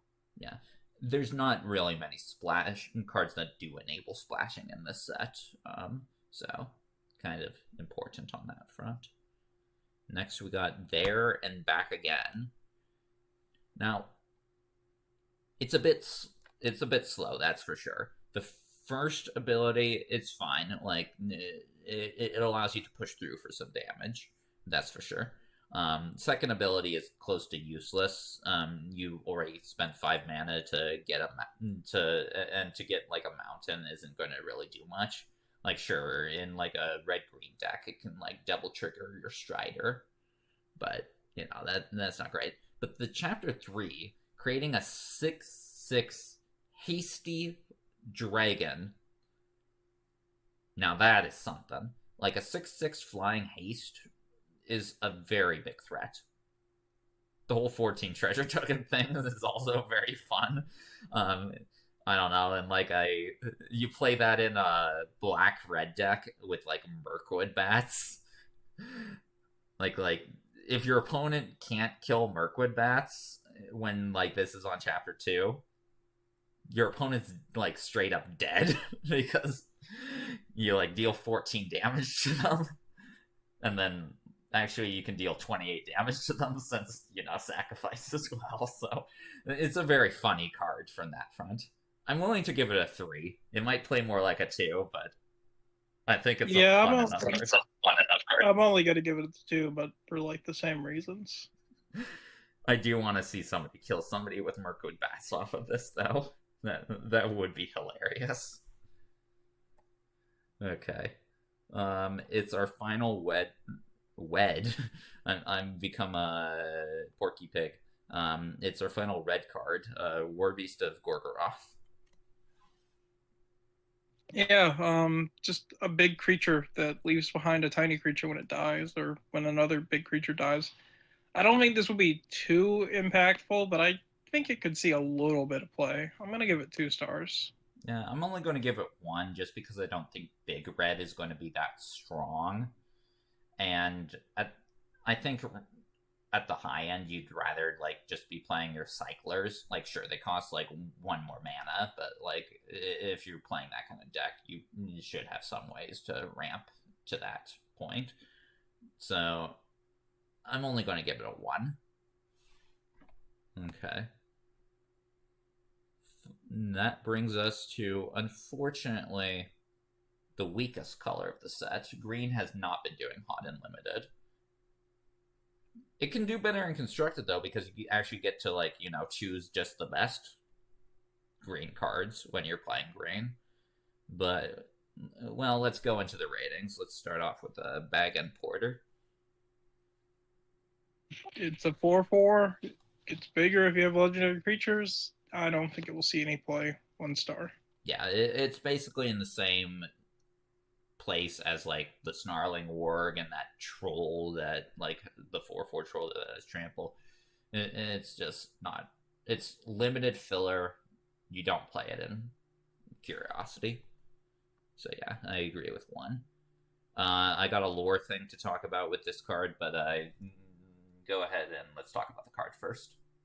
Yeah, Bombadil's Song. The usual green gives something some type of protection from destruction. It does not give indestructible, though, so it is a little bit worse than we usually see. A lot worse. Also 2 mana.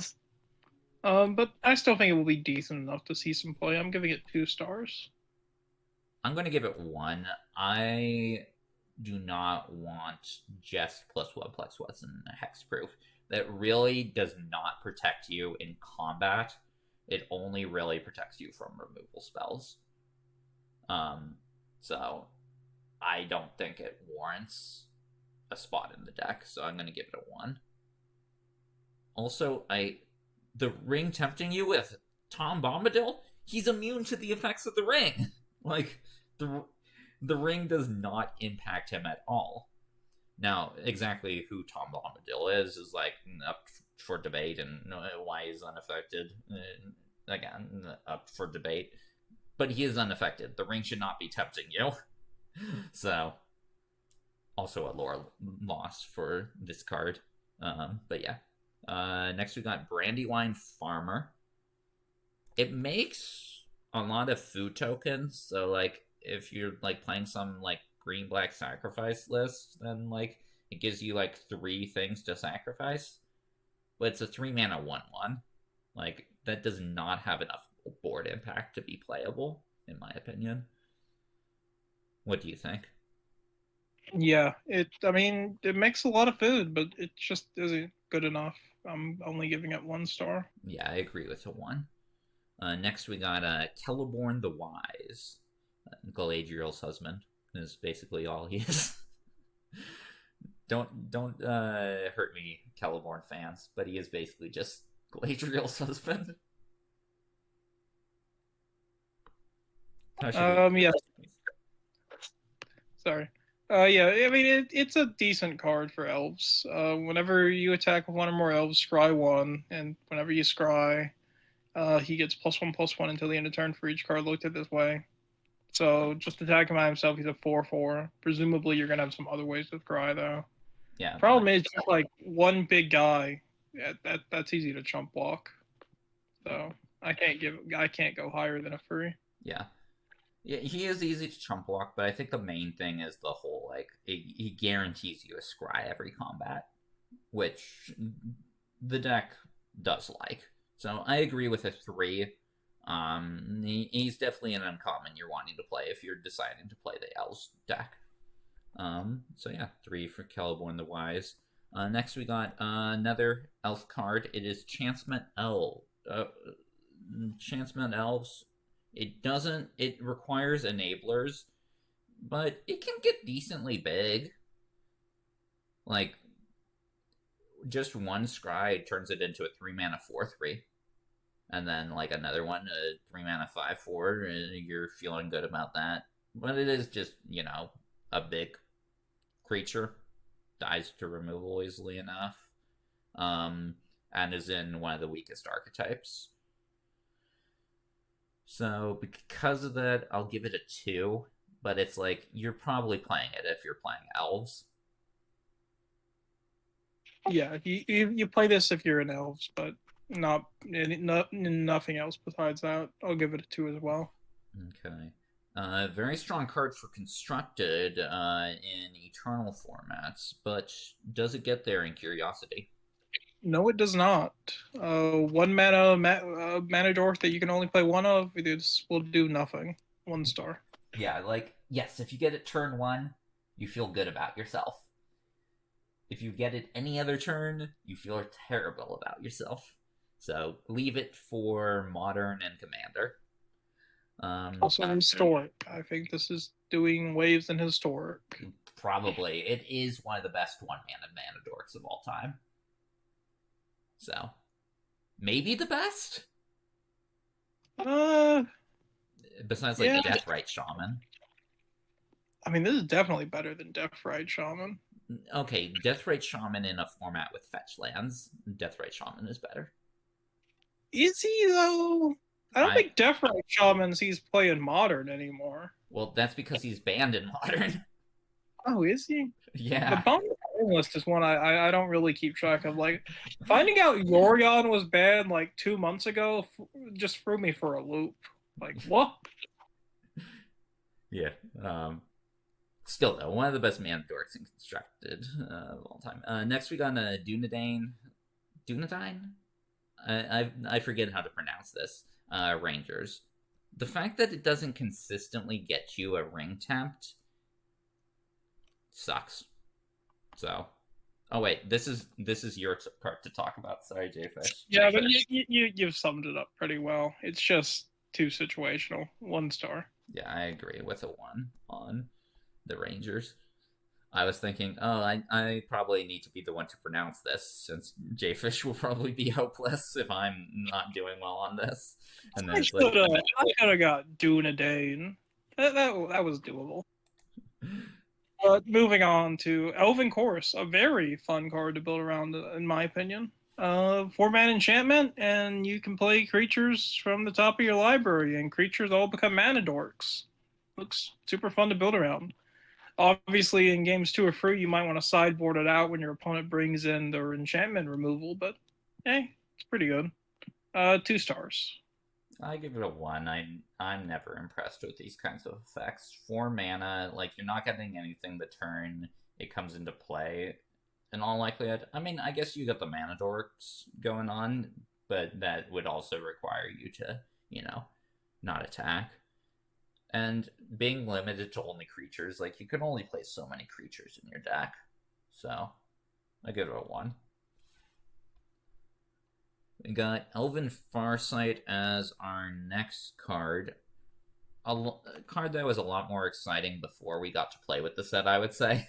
But after seeing how, like, Elves plays out, it's far less exciting. But it is, like, a staple card in the Elves list. Like, Scry 3 is a lot of Scry. Like, playing the rare Elrond into this is going to be a strong effect going on. But yeah, because of where Elves is situated, I can only give this a 2. Yeah, it looked like it was going to be a lot of fun, but nah, kind of meh. 2 as well. Yep. Okay. What have we got next, Jayfish? It's the green when it ETBs the ring temperature effect. There's gotta be one of these in blue. There's no way they printed 4 of these and didn't put 1 in blue. Yeah, while you're talking, I'm going to look it up. Unless the only other way I think it would be was like if Willow, when whatchamacallit, was originally a tempt and then they changed that. But yeah, so it's simple. It's big. This one's really big compared to all the other ones. Yeah. I'll give it 2 stars. Yeah, I agree. A 4/5 Trampler with a ring temp, that's enough stats and to, like, be an actual impact on the board. And, like, yeah, the effects, like, it's not nothing. So, yeah, I agree with it too. Nice top end for any green deck. And there are no creatures, no common creatures that tempt you. Instead, you got a bunch of spells that tempt you.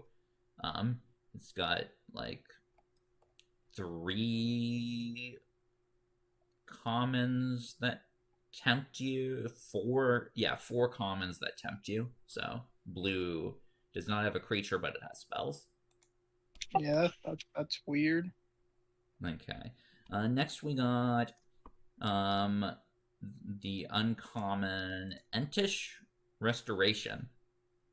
By the time you've got a 4-power creature down, I mean, yes, there's Mirror Guardian, but usually by the time you have a 4-power creature down, you don't, like, really need much more lands. You don't need 3 lands.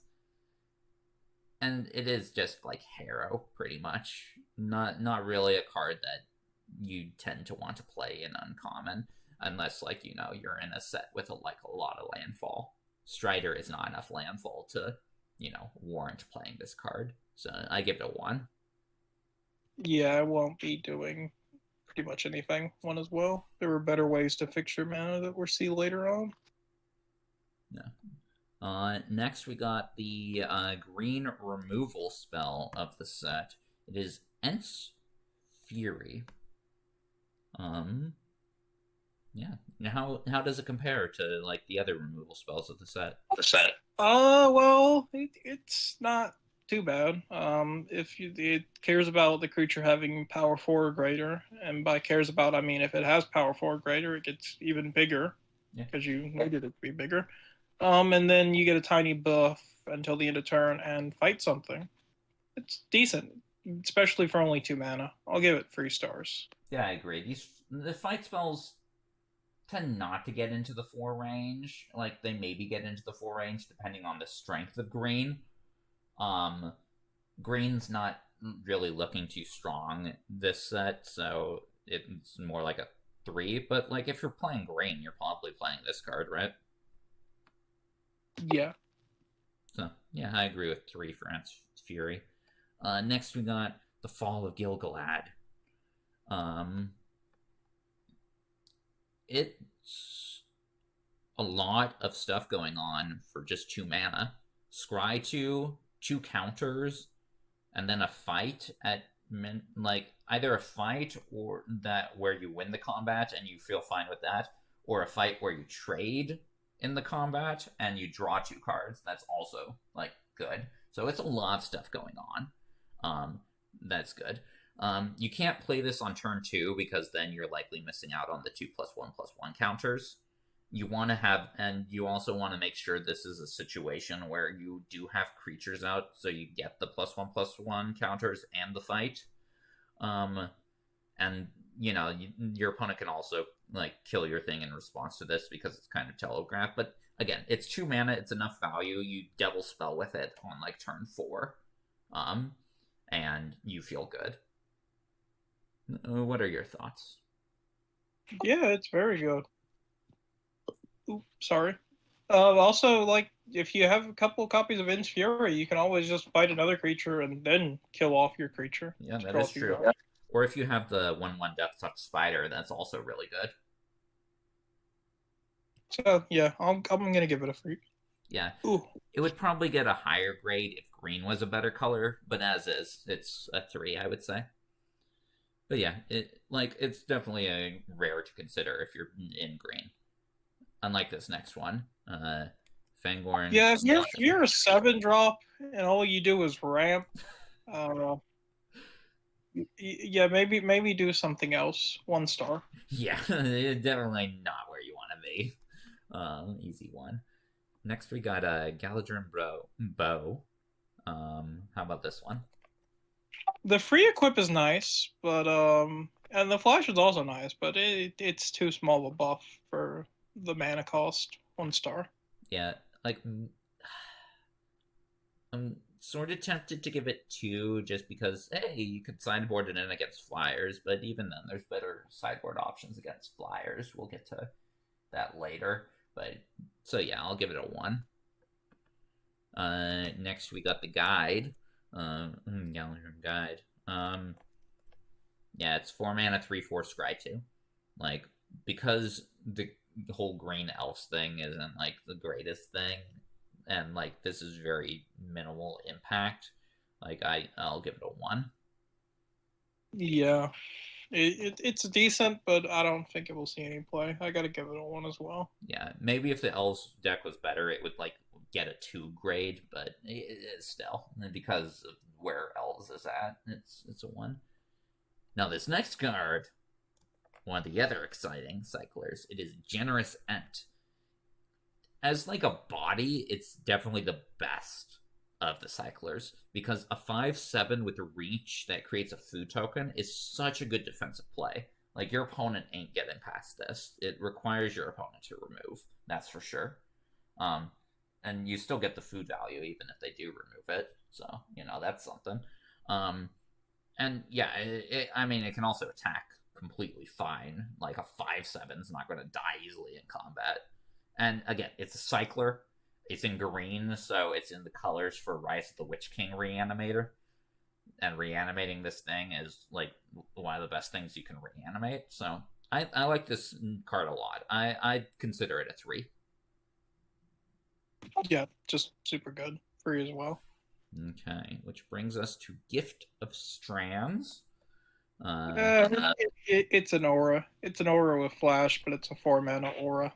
That's all that needs to be said. 1 star. Yeah, I mean, it's more of a combat trick that like could maybe last a bit longer, but you don't want your combat tricks to be common. Yeah. So yeah, I'd agree.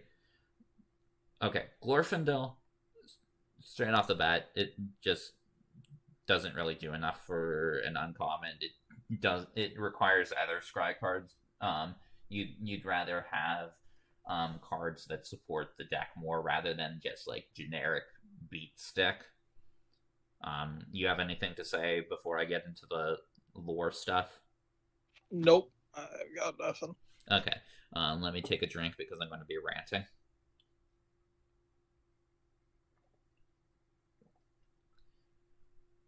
This card is an abomination. Glorfindel is one of the most powerful characters during the Third Age. Like, during this, like, originally, like, he was, during the First Age, he killed a Balrog. Granted, he died during the fight, but he killed a Balrog. Like, that is, like, an insane feat for, like, just an elf. And during the Third Age, he's even more powerful. Basically, like, he spent the first part of the Fellowship book basically being like, hey, I noticed some Nazgul over there. I'm gonna chase them. And they run away scared. Like, the Witch King ran away scared from Glorfindel. Like, the reason he couldn't join the Fellowship was because, like, if he were to join the Fellowship, Sauron would, like, instantly, like, set his sights on the Fellowship and be like, oh, dang, this is, like, a super important group going, like, here. Like, he's basically, like, a beacon.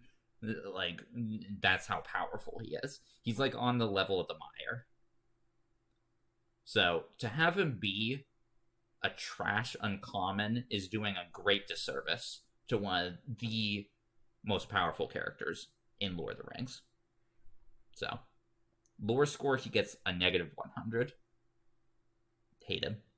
Hate it. So, just as an, admittedly, again, person who doesn't know a lot about Lord of the Rings, you said he killed a Balrog, right? Yeah. But I thought all the Balrogs were killed by the time the movie started. So, was that the last Balrog? Yeah, so that was the last Balrog. I mentioned that he killed a Balrog during the First Age. So the First Age, Lord of the Rings is split up into 4 ages. We got the First Age, which is like basically the creation of the universe. When the elves waged their war against the original Dark Lord, Melkor, also known as Morgoth, who's the guy who created the Balrogs, pretty much.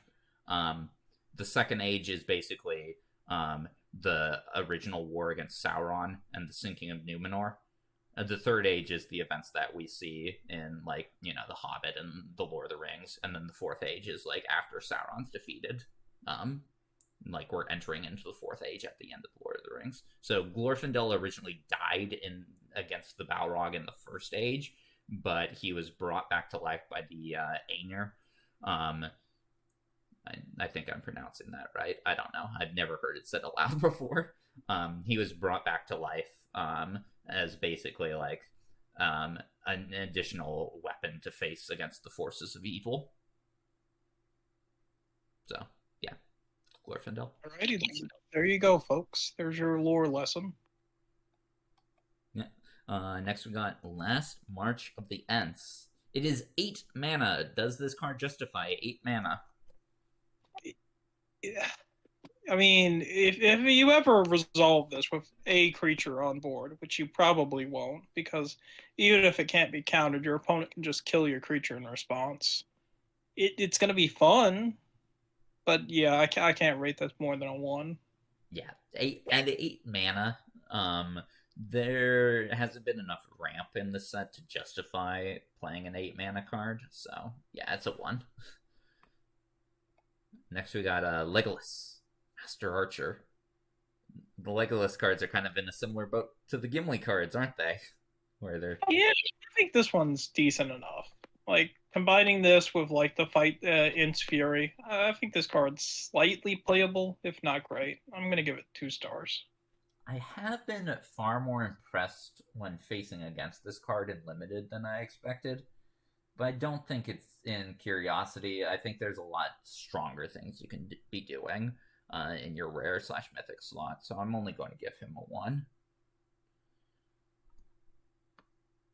Long list of events.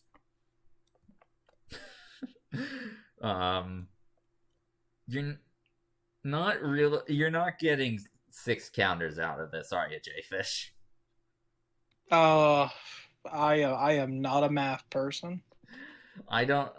The decks I've constructed for Curiosity, like maybe 3 or 4 different creature types, but also like you're not playing like huge numbers of each of the creature types, so it's inconsistent in your ability to be able to, name a different creature type. Yeah, it's also not very good in the late game as well, so I give it a 1. I mean, in the late game, it's probably a little bit, well, not late game, but like mid game, it probably gets better. Maybe it gets a bit better, like when you drop it turn 2 or 3, in addition to like some other card. Then again, maybe you can just drop this on turn 1 and like name types you're not going to be casting at any point in the game. Yeah. But still, this is not too great of a card. I'd give it 1 star. Yeah, 1 star for a long list of the Ents. Okay.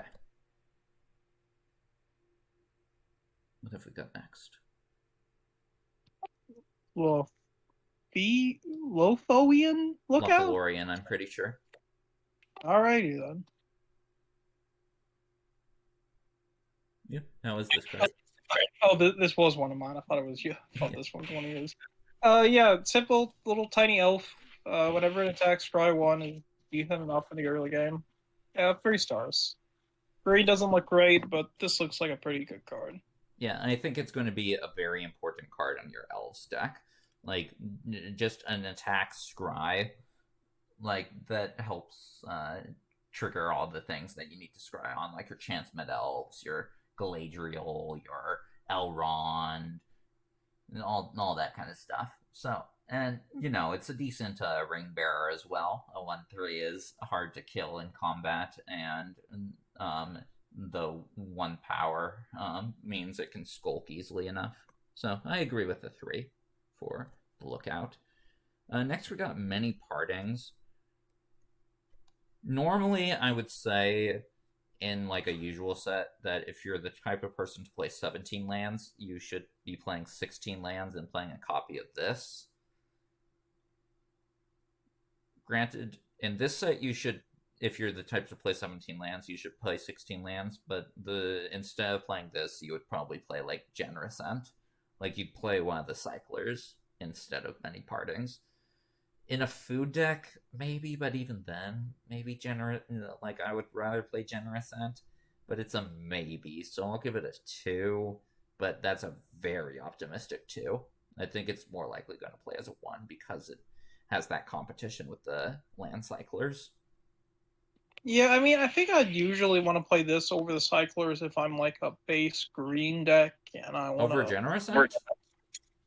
Well, no, not if I'm just like obviously you'd be playing Generous Ent too. Also, I'm talking like if there was like a free color card you wanted to splash in like a green blue deck, but we don't really have one of those. We don't have that, yeah. Like, you're not playing Aragorn, and like Sauron and Saruman both are green. So, but yeah, so I'll give it a 2, but there are other ways to splash. Yeah. Okay. Next we got Mariodoc, Brandy Buck. Mary. Yeah. It's okay. It's not too bad. There just might be too many better uncommons, so I can't go higher than a 2 on this. Yeah. I consider playing him as a 1 of in like your green-white deck. Like, the green-white list plays a lot of halflings, right? Like, you're going to have a halfling on the board, but even besides Mary. And a few of them will also be decently hard to block, like Frodo Baggins, for example, because he's a 1/3 and he gets the ring tempt on himself, and that's going to be a easy card to attack with. So it's a decent source of food generation, I would say. So I could see him seeing play as a 1 of in green-white food. But yeah, I'll give him a 2. Not too exciting. Just a fine card. I mentioned Mirkwood Spider when it came to something that you would be cool with fighting with a Fall of Gilgalad. But, I mean, it's a 1/1 Death Toucher. Yes, it has the additional upside of giving, like, a legendary creature you control Death Touch. But usually with, like, these 1/1 Death Touchers, they're defensive cards. You tend not to want to attack with them too much. Like, sure, giving it, like, the ring means that it can decently safely attack and also give some other random legendary creature Death Touch as well, which is kind of cool. But mainly, you hold back with this. It's a card that I could definitely consider mainboarding. I think week 1, you want to mainboard it if you're in black-green Nazgul, because, this just trades with Nazgul, which is cool.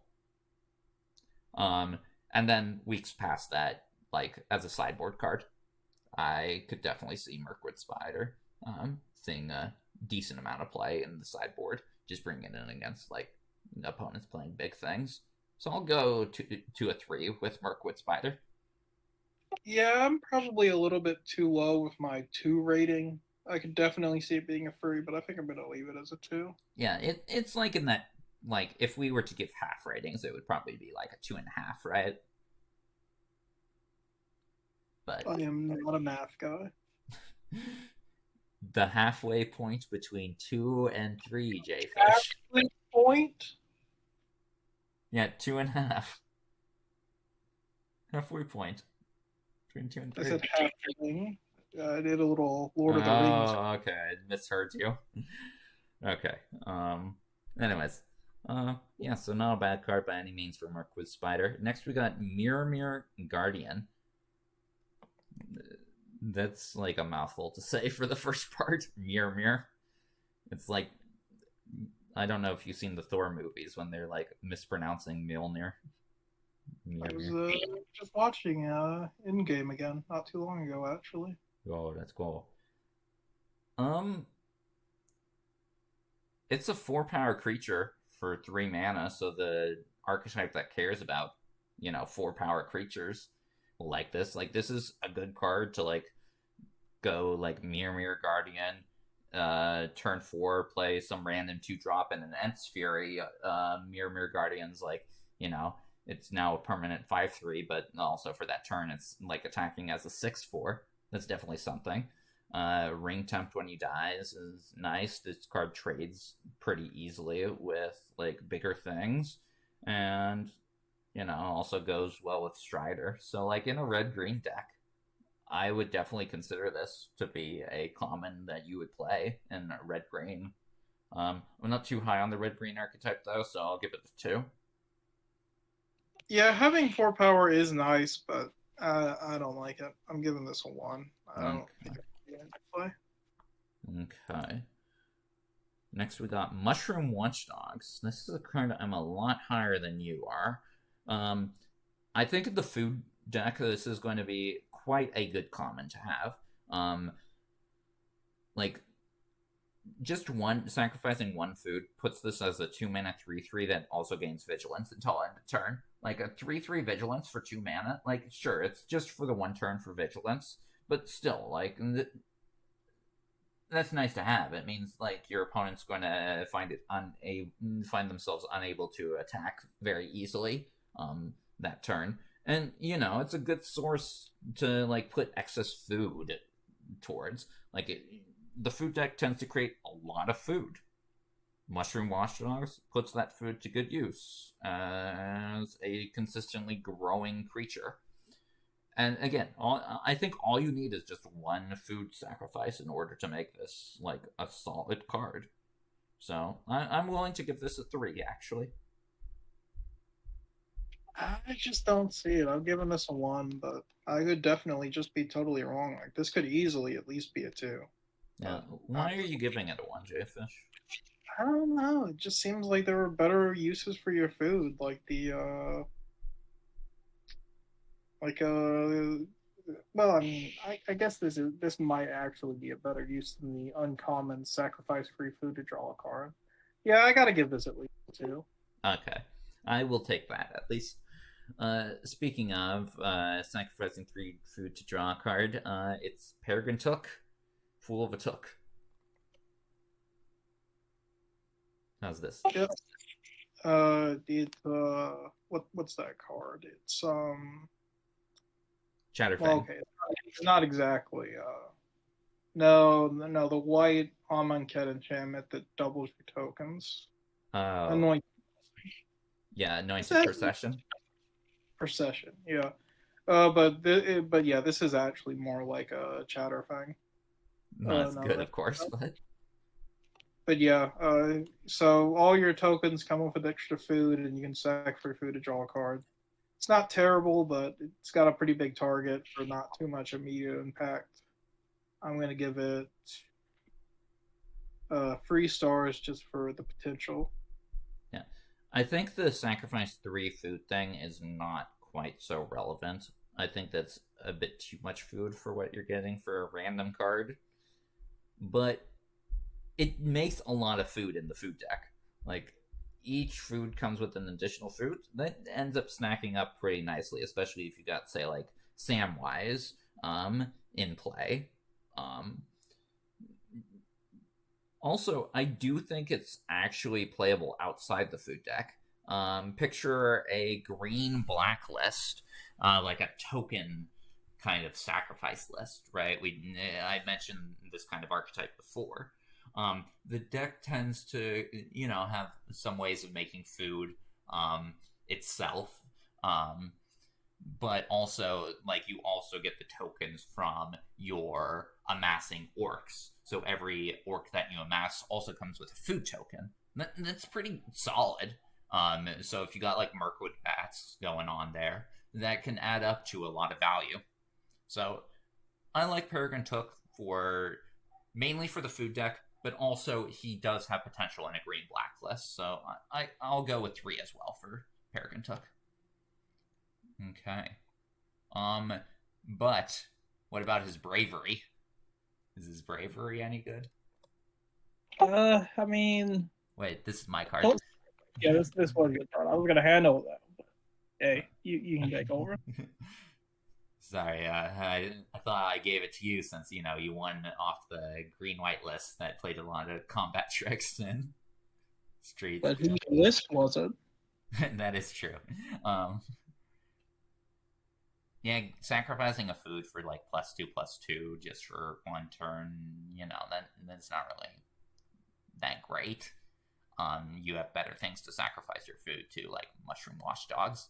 And if you're not sacrificing food, +2/+2 for 1 mana just ain't good enough in this set. We don't have the keywords to support combat tricks like this, so it's a pretty easy one.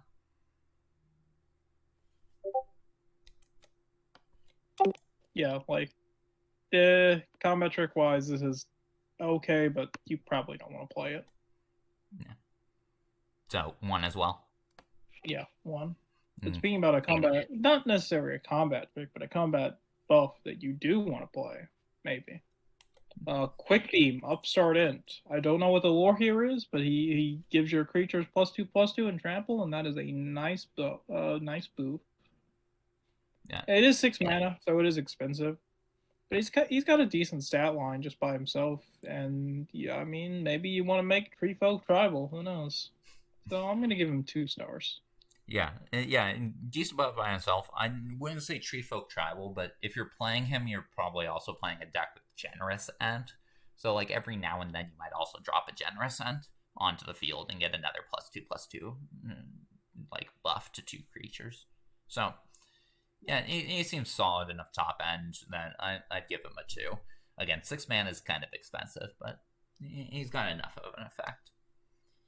Next we got Radagast the Brown.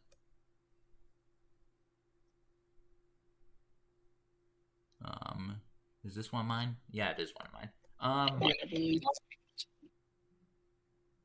He's cool if you can, like, even just one, like, thing off of him is nice. And, like, you really want 2, though, to justify, like, having, like, your rare or mythic be this card.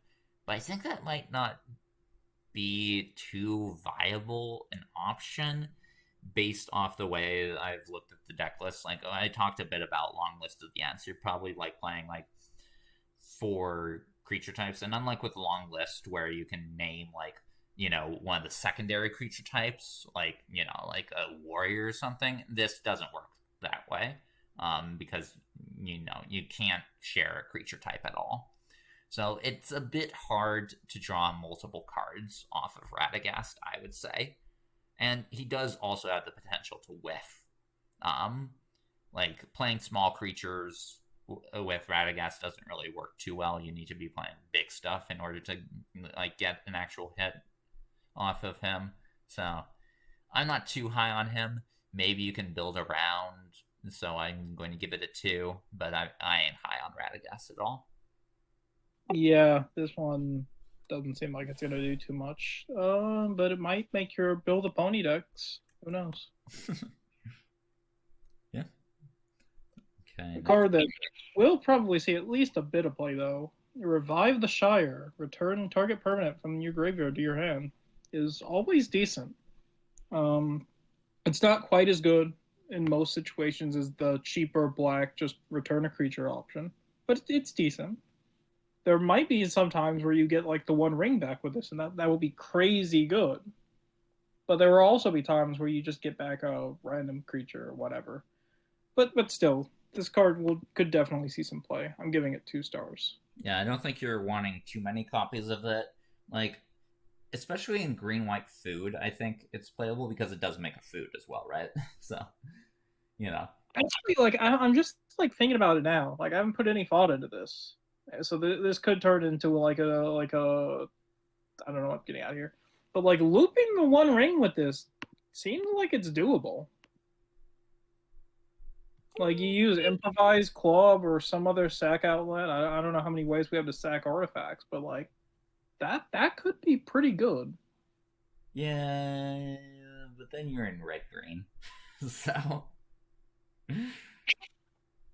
Yeah, but this definitely is what I'm going to be thinking about for later. But yeah, like it's just decent enough. Yeah, we usually see this kind of effect at uncommon. So, where it tends not to be very good unless you got, like, J Sloop win. But Yeah, at common, I could definitely see it seeing sideboard play in certain matchups, and maybe just as a one of in the main board in like a food deck, which that's what I've got it at. Yeah, especially since you got cyclers as well. So like late game, you like get this, you can return your cycler back and then play them the next turn. Feels pretty good. You tend to have a target for Revive the Shire. So, yeah, I'll agree with a 2 for Revive the Shire. And I think we'll both agree that The Ring Goes South is a terrible card. It is a ramp card at rare. No thank you. It's a 1. Yep, easy agree. Okay, bringing us to Shortcut to Mushrooms. How's this thing? This a build around potential? I don't seem interest. I'm not interested in it, but some people might be. Like this could be a fun build around for people who like playing aggro. Just not me. I'm only going to give it a where are we? 1 star. Yeah. I don't know. I don't think aggro would like it because you'd rather play just like a 2-drop creature. But yeah, not really doing much for what it does. So yeah, I'll put it at 1 as well. Here we have a very like common sideboard card, Shower of Arrows. Doesn't destroy the ring, so that's a downside to it for sure. Doesn't it? The ring's indestructible. Oh, okay. Yeah, I know. Usually that doesn't matter too much because, we usually we get rid of the ring ourselves. Yeah. But, yeah, this doesn't actually destroy the ring. It destroys Palantir, though, so that's something. And it destroys creature with flying. Scry 1, so, it's basically a sideboard option for, your Elves deck. But, these kinds of effects never are too exciting. So it's not really a sideboard staple in this format, so I give it a 2. It's sideboard playable. Yeah, playable. I'll give it a 2 as well. Next we got Stew the Conies. How about this fight spell? Or bite spell, I should say. What is a Stew the Conies? What is that? Conies are rabbits. Gollum caught some rabbits for Sam and Frodo. Sam is going to, boil them into a stew, but Gollum wants, he eats, his meat raw and wriggling. Okay, yeah. I guess I should have been able to figure out stew, obviously, the type of... What is a stew, really? Can I just call it a soup? A broth? I don't know. I did okay in cooking, but not too great. Decent fight spell, nothing too impressive. 2 stars. Yeah, pretty much. Not an exciting uncommon, but if you need an extra removal spell, you play it. Next we got Woe's Pathfinder. It's a 2-mana dork. Those tend to be among the most playable of the green commons. This one, add mana of any color is always nice to see. And hey, when you get to 7 mana, +3/+3 and trample is actually a big game. If you have this down and you have 7 mana, your opponent kind of has to kill this card, right? Because they can't let +3/+3 and trample keep on going on. I mean, I wouldn't say they have to kill it necessarily, but I mean, it could just kill the creature.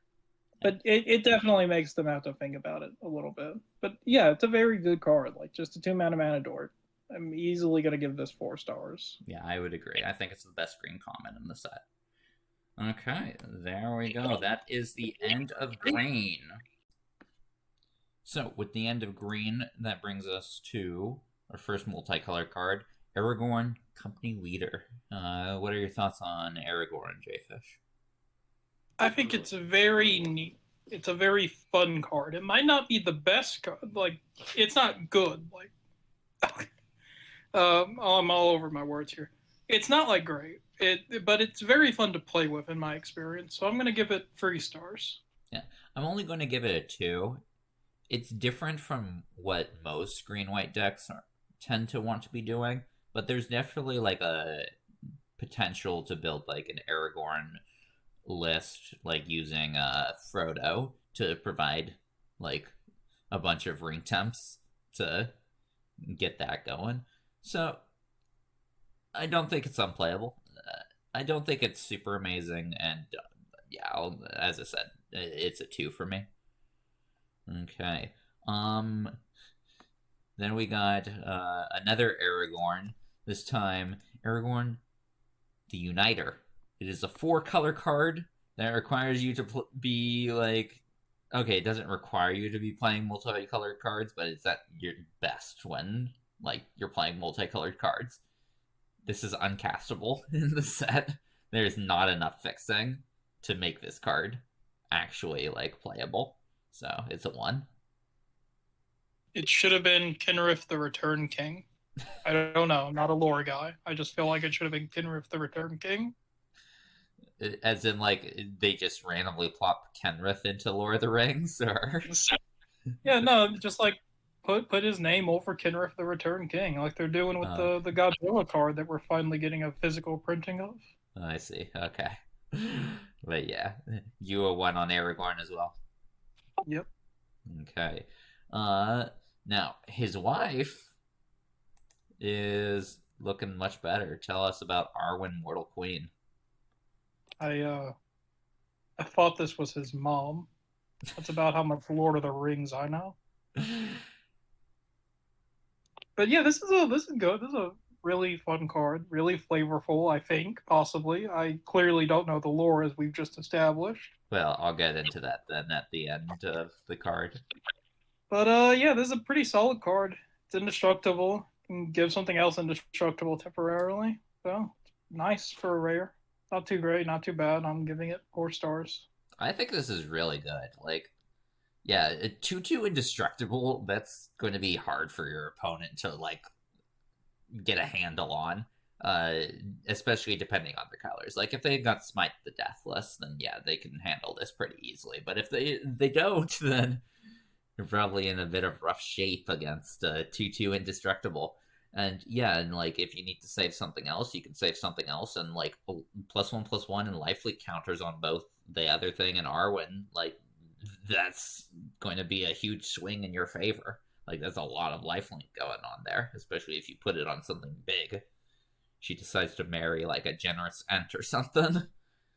But yeah, so elves are basically immortal, indestructible.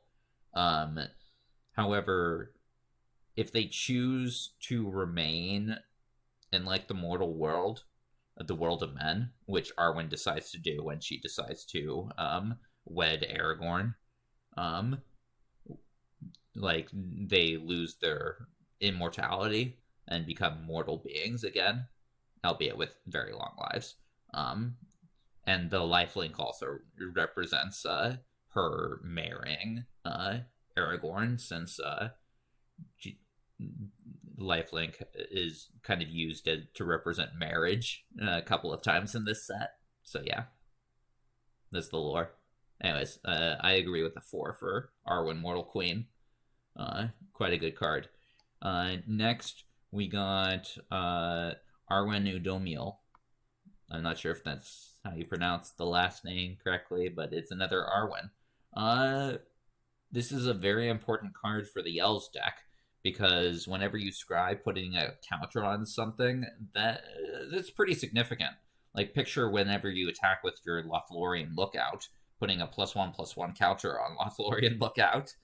Like, that's pretty good. And the deck will just constantly be scrying.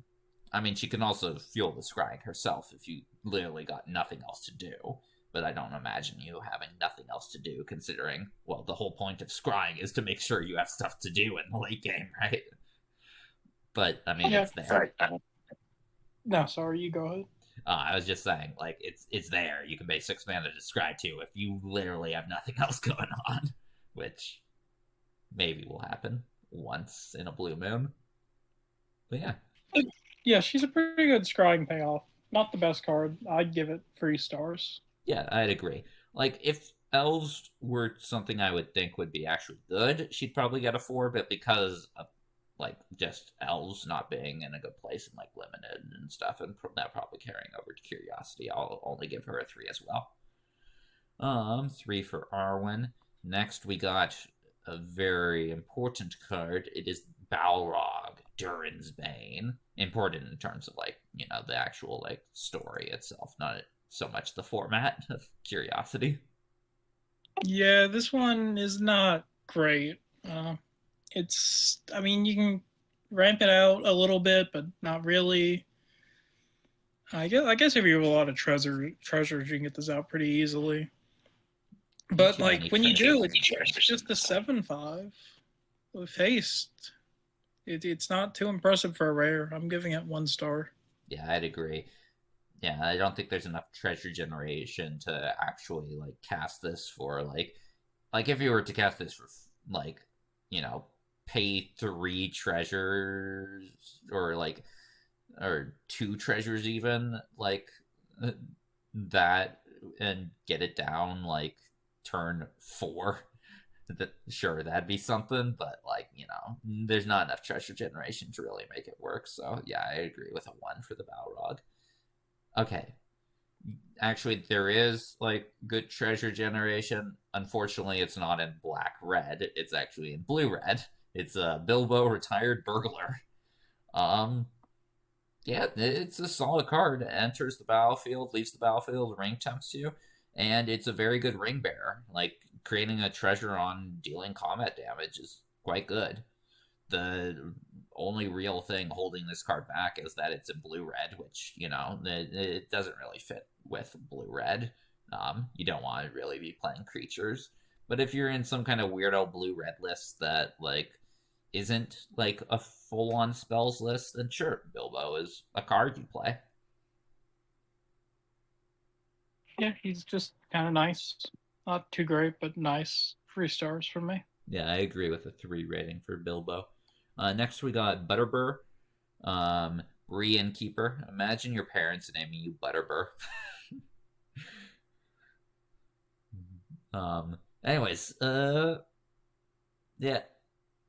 If you do control a food, this card's terrible. But if you can, like, if you're in, like, a deck where you can consistently sacrifice the food, then getting an extra food every turn seems pretty nice. Like, and that's a decent amount of life gain at the very least. Or, again, just sacrifice fodder for, like, mushroom watchdogs and stuff. So I don't think this is, like, bad by any means. It just faces a lot of competition in the uncommon slot in green-white. Green-white's got a lot of options for uncommons, so I'll give it a 2. I think this is bad. Just flat out bad. This is only getting a 1 for me. Why do you think it's bad? Just, it doesn't do enough for an uncommon, like, at all. Like, even if you didn't have already so many good ones, like, a 4-mana free that makes a food every turn doesn't scream out as that playable to me. And the fact that it doesn't always make a food every turn, you gotta have a way to sacrifice the food, just makes it worse. Well, I mean, you can gain life off the food, so. You can, but I don't know. I just don't like it. Okay. Next, we got Denethor, Ruling Steward, the white-black legendary of the set. Tell us about this one, Jayfish. Yeah, this is a pretty good sacrifice outlet. It makes tokens every turn when you sacrifice something, or when something died under your control. I think this is pretty decent. I'm giving it 3 stars. Yeah, I agree. Like, in a black-white kind of like token sacrifice list, yeah, this is going to be one of the uncommons you would want for such a thing. And like, you know, late game, like doing the whole life drain thing, like, sure, it's 2 mana rather than the 1 mana I usually tend to like this effect at, but like still that can end up like putting your opponent on quite a clock. So yeah, I agree with the 3 for Denethor. Next we got Doors of Durin. Is this like one of those weirdo expensive artifacts that's actually good or not?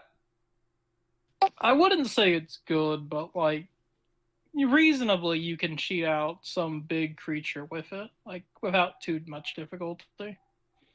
But yeah, sometimes it's just gonna do nothing. I just got to give it a 1. Yeah, I'd agree with that. I mean, the most you can cheat out is like what, like one of the cyclers or something. You ain't cheating out like too big of a thing. This isn't like, like Brothers War or something. So I agree with a 1 there. What about that whole like trample if you control a dwarf, hexproof if you control an elf thing? Trample probably not gonna ever happen. Hexproof could, but not too reliably. I don't know. I think actually trample's more likely to happen since if you're in red green, you're probably playing like Mirror Guardian. But I don't. I don't think either of them's going to be happening too often. Either way, I'd agree with that. So yeah, 1 for Doors of Durin. Next we got Elrond, Master of Healing. Elrond is a card that power-wise would be like a 5, but unfortunately it's in the elf archetype, so I'm only going to give it a 4, but it's a really strong card. Getting a +1/+1 counter on like any like your creatures when you scry, like the Elven Farsight thing, given like +3/+3 counters going on, like is really good. And then just like your random scry ones throughout, and then putting counters on things is really good. Like we already talked about, like Arwen putting counters on things for a scry is great. And then also giving the whole thing of like your creatures being the target of a spell or ability an opponent controls, well, you get to draw a card. It's really strong. It means that like whenever they try to kill like Elrond or any of your other creatures, you're getting a card out of the deal. So very strong card. The fact that you can like you will be playing this in your blue-green deck as your rare for sure. Yeah, solid card, just not in the greatest of archetypes. I'm giving it a 4 also. Okay. Yeah, let's go. It's Aeon. Yay. And this one's far better than her uncommon version. 4 mana, 3/4 haste. That's a good aggressive stat line to begin with. Human, of course, so, fits naturally into the red-white human list. And her Enter the Battlefield effect is quite strong. Just straight up exiling target creature and opponent controls with greater power. Like, yeah, like I will gladly exile like some 4 power or 5 power creature. And then like the legendary creatures you control gaining protection is, it's a nice additional upside. You can push through some additional damage with that. But the main thing is it's a 3/4 hasty that exiles a creature. Quite strong. I like this as a 4. I think if you're in red-white, you are playing Aeon as one of your rares. Yeah, it's very solid. Okay, cool. Ready to move on to another solid one? Yeah. I see you over there, Jayfish. I did. We were talking about it earlier, but you still have the name. But yeah, I'll take over this one. Faramir, Prince of Illifian? Yeah. Just 4 mana free. If your opponent can kill it immediately, you're gonna be in kind of a bad spot. But as long as you get to your end step, and like getting to your end step won't be that hard. But yeah, it is a really nice trigger. I was gonna give this a 3, but I'm gonna raise my score to a 4. Yes, I agree with a 4. Yeah, like even if it's just like 3/3 draw a card, they can't attack you. It's still complete, and also they had to use a removal spell on it. And it's still completely fine. Of course, if they attack, you kind of want them to attack you because getting like the 3/1/1s, that's like a huge game. And if this survives to your next turn, you are going to win the game. Like, this is a card your opponent cannot leave on the battlefield because it will just overwhelm them with value. Yeah, definitely a card you want to include for sure if you're playing blue-white. So, yeah, it's a 4. Next, we got Flame of Anor. I mentioned earlier that Gandalf being a wizard is relevant. And it's because I think Flame of Anor is actually a pretty good rare to include in the blue-red spells list. I mean, you don't want to be playing too many creatures. One of the creatures we'll get to in a bit. But, like, even without a wizard, just having this flexible option, these flexible options is pretty nice. Like, either it's instant speed draw 2, or it's a removal spell for usually the creature, although if they have Palantir, then, like, you know, having main board artifact and destruction is, it's always nice to have. But just that flexibility on its own. And if you do have, like, Gandalf down, like, end of turn, you flash in Gandalf, and then on your turn, you play Flame of Anor, and you draw 2 cards and kill one of their decently sized creatures. Like, 5 damage is enough to kill pretty much anything you want to kill in the set. There's only a few things that really dodge 5 damage. So, I think this is good in blue-red. Yeah, looking at the blue-red rares, I didn't really see too much that stands out, so I do think this will see just a fair amount of play, but I don't really like the card. It feels just underpowered to me. I'm going to give it a 3, but I could see it being a 4. Okay. I'm going to stick with just a straight-up 3, but yeah. I was looking at the wrong numbers. Sorry about that, folks. Minor issues. Yeah, I'll give it a 3. Okay, 3 for Flame of Anor. Yeah, I don't think it quite goes up into the 4. Like, you aren't going to get both of these, like, 2 options too many times, because, like, you're probably just playing at max 3 wizards in your deck. But, yeah. Next we got Friendly Rivalry. Yeah, it's a pretty okay fight spell, just in not too great of colors. Usually you want to just play against Fury, but some of the times you might want Friendly Rivalry. I'll give it 2 stars. How does it compare to Stew the Conies?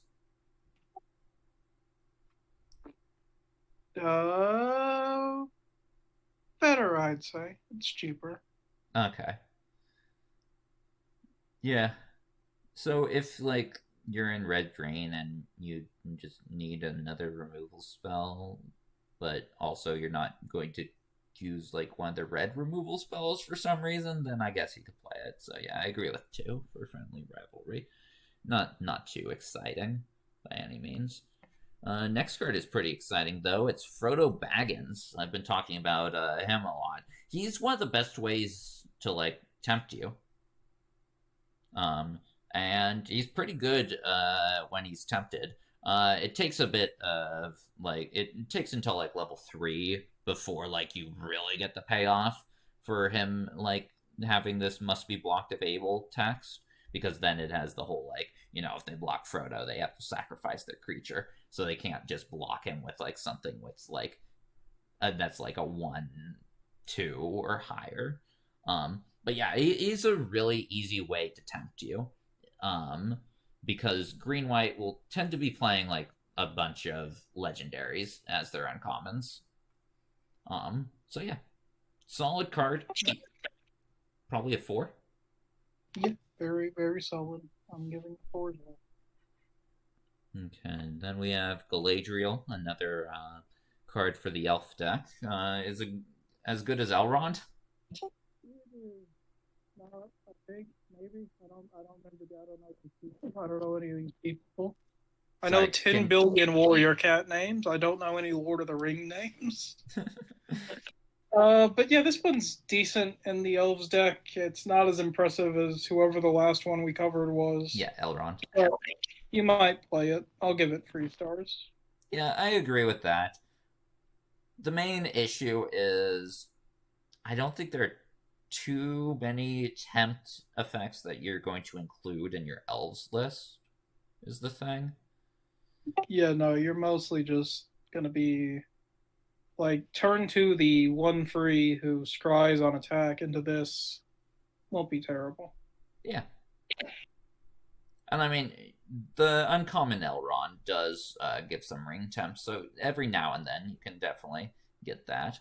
Who knows, maybe you also play, like, Birthday Escape or like Soothing a Smeagol in your list. Horses the Brunnen is another one that gives like random ring tempt. Horses of the Brunnen is actually very good with Galadriel. But yeah, I'll give her a 3. And here's one of the creatures you play in blue red that I was talking about. It's Gandalf the Grey. Yeah, like the main thing is the whole copy target instant or sorcery spell you control. Doubling up on your spells is a very strong effect. But also just like dealing 3 damage to your opponent is also pretty good. And that adds up with like Fiery Inscription. So like, you know, if you've already used the copy effect, and your next one, like Birthday Escape,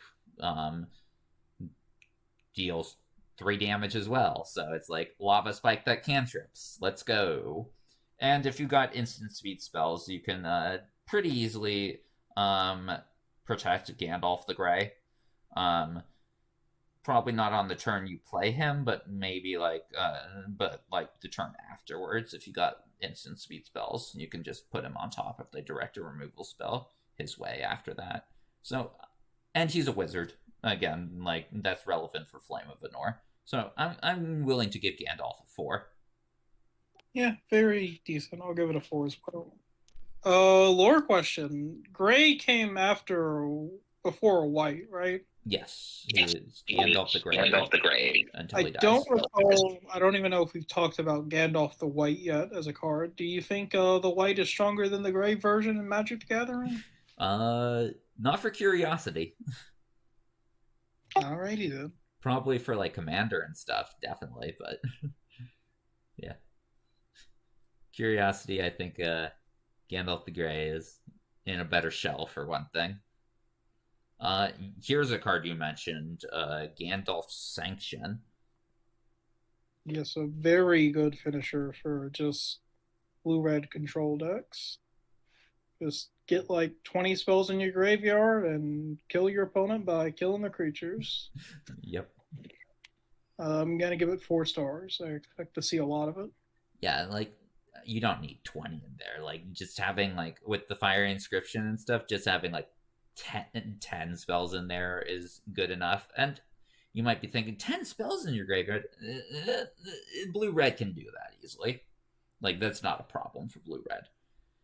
And, like, when you need to use it as an actual removal spell, rather than, you know, like, hitting your opponent for a lot of damage, then it does work as that as well. So, it's a nice, flexible card.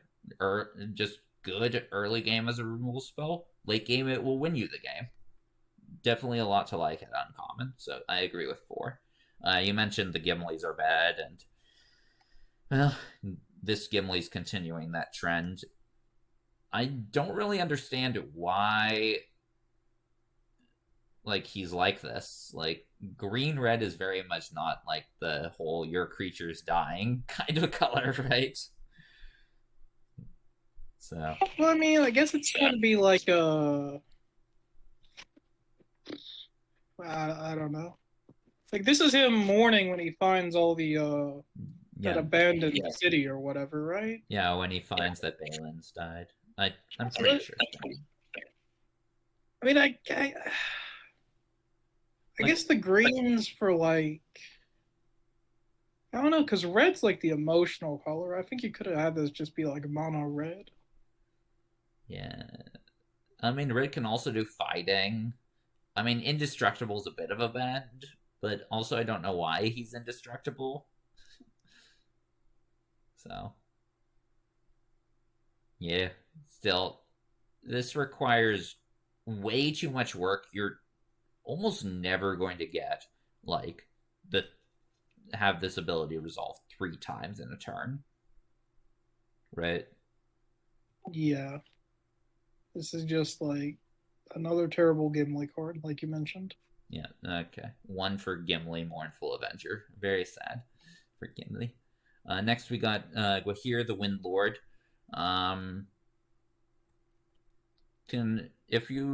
It's not too hard to draw 2 or more cards in a turn, especially in blue-white. Like, literally, that's literally like something you can easily do for free because it's the second ability on the ring, right? But is a 4 mana 4/4 flying vigilance, is that really good enough anymore in Curiosity? Honestly, that'd probably be playable, but it wouldn't be too great. This one's really for all the bird commander players out there. You know who I'm talking to, person watching this video. Yeah. I don't know. Like, Sarah Angel just wouldn't excite me, like, in an uncommon. Like, I mean, Sarah Angel, no, but like 4 mana 4/4, I think that's good enough. Yeah. I don't know. I'm gonna give this card a 1. I'm also giving this card a 1 because it is not a 4 mana 4/4 some number of the times. Yeah, I mean, it's pretty easy, but yes, sometimes you, like, your opponent will just have removed your stuff well enough that it is 6 mana. So it is kind of Sarah Angel because, like, you know, the 5 is in between 4 and 6, right? So, like, on average, it costs 5. So Sarah Angel. King of the Oathbreakers. He's unkillable through spells, which is very nice. But he is just a 4 mana 3/3 flyer other than that. So, you know, not really the kind of body that is, like, super threatening. It's not like a Thrun or something. So this was designed for the Yu-Gi-Oh anime where no one can read your cards. Yeah, 2. Like literally, what are you supposed to do with this? Am I supposed to target it with spells? I get a 1/1 for wasting a spell in my hand? Yeah. Like, what? Yeah, it's very much designed for, like, yes, your opponent can point a removal spell on it, and basically, like, if they're low enough on life, they can point a removal spell at it in order to, like, you know, keep it from hitting you for a turn. But if they do that, you also get, like, a 1/1 out of the deal. So it's not, like, it's not full-on hexproof is what it is, but it's a decent, like, but it's, like, gives you benefit for the situations where it's actually not hexproof. So yeah, there's that. Nice. Oathbreaker, dead format. Moving on. Legolas counter of kills, just like Gimli counter of kills. What do you think? Which one was Gimli counter of kills? Was that the mono red one? Yeah, it's the mono red one. Why didn't they do the red-green Gimli be, like, partnered with Legolas counter of kills? You know what? That would make more sense, wouldn't it? But I guess they didn't want to do partner in the set for some reason. Yeah, I mean, I could see that. Maybe, like, more of a commander thing, and they wanted the big scene to be in the main set. This card ain't great. It does some stuff, but it doesn't do enough to warrant playing 1 star. Yeah, I mean, you're in green blue. How much removal is being pointed your opponent's way? Not a lot. Tight spells, kind of, but not really. Yeah. Next we got LOTR Corrupt Sheriff. This is not a Curiosity card. This is designed for Commander. It probably, like, Modern as well, I would assume. Like, I don't know if it sees play in Modern or not, but it seems like the kind of card that would. But yeah, it's just not what you want out of a rare in Curiosity, so it's an easy 1. Jayfish? Jayfish, you become super quiet. Oh, sorry. How's this? Am I any better now? Yes, you are much better. Okay, as I was saying, there's no way this character made the movie. This person got cut. No, this was part of the whole scouring of the Shire scene that occurs post-Destruction of the Ring, which was completely cut from the movies. Like, it's only, like, briefly referenced in Galadriel's Mirror. I knew it. Like, you could just look at this card and say, this guy does not have movie energy to him. 1 star. Yeah. Next we got Malhur, Urukai Captain. How's this in the black-red deck? It's probably gonna be pretty good, you know. What's it called? We just came off of a set with a big +1/+1 counter scheme, and now I can't think of the name of it. Are you talking about the, like... Just like doubling season in general, I guess. And it's not doubling, but like an additional counter. It's nice. This card could definitely see some play. I'm giving it 4 stars. Yeah, I'd agree. Choo-Choo Menace for 2 is also like an aggressive body as well, right? Yeah, also if you get the ring bearer on it, it's also really good. Yeah, exactly. Yeah, ring Menace on a ring bearer is especially like 2 power, like more stuff can block it, but still, like that's low enough that it is hard to block. And yeah, overall great card for black-red. You're doing a lot of amassing in that deck, so yeah, I agree with a 4 for it. Next we got Mary, Esquire of Rohan. It's bad. All the equipments are bad. It's bad. Moving on. 1 star. Yeah. Oh, you don't like 2 mana 2/2 haste when it attacks with another legendary draw card? That's not good enough? Well, what 1 mana legendary are we going to play to take advantage of this? I guess that's true. Yeah, I agree. 1. Mouth of Sauron, we've been mentioning that as like the premium blue-black like build-around card. You're playing a bunch of spells, you're playing a good amount of mill effects. You can end up getting a pretty sizable orc army out of this. Like, I wouldn't consider it out of the possibility for like an 8/8 or a 9/9. Yeah, it's very solid. The orc mill is a pretty okay game plan. I'm giving it 4 stars. I'd agree. And like, you're not really unhappy with this card no matter like how many instants or sorceries are in your yard, right? Like, sure, a 1/1 maybe that's a bit too little, but even just a 2/2, that's a 3/4 and a 2/2 split up into 2 bodies. Well, I don't think you're going to want to mill yourself too often.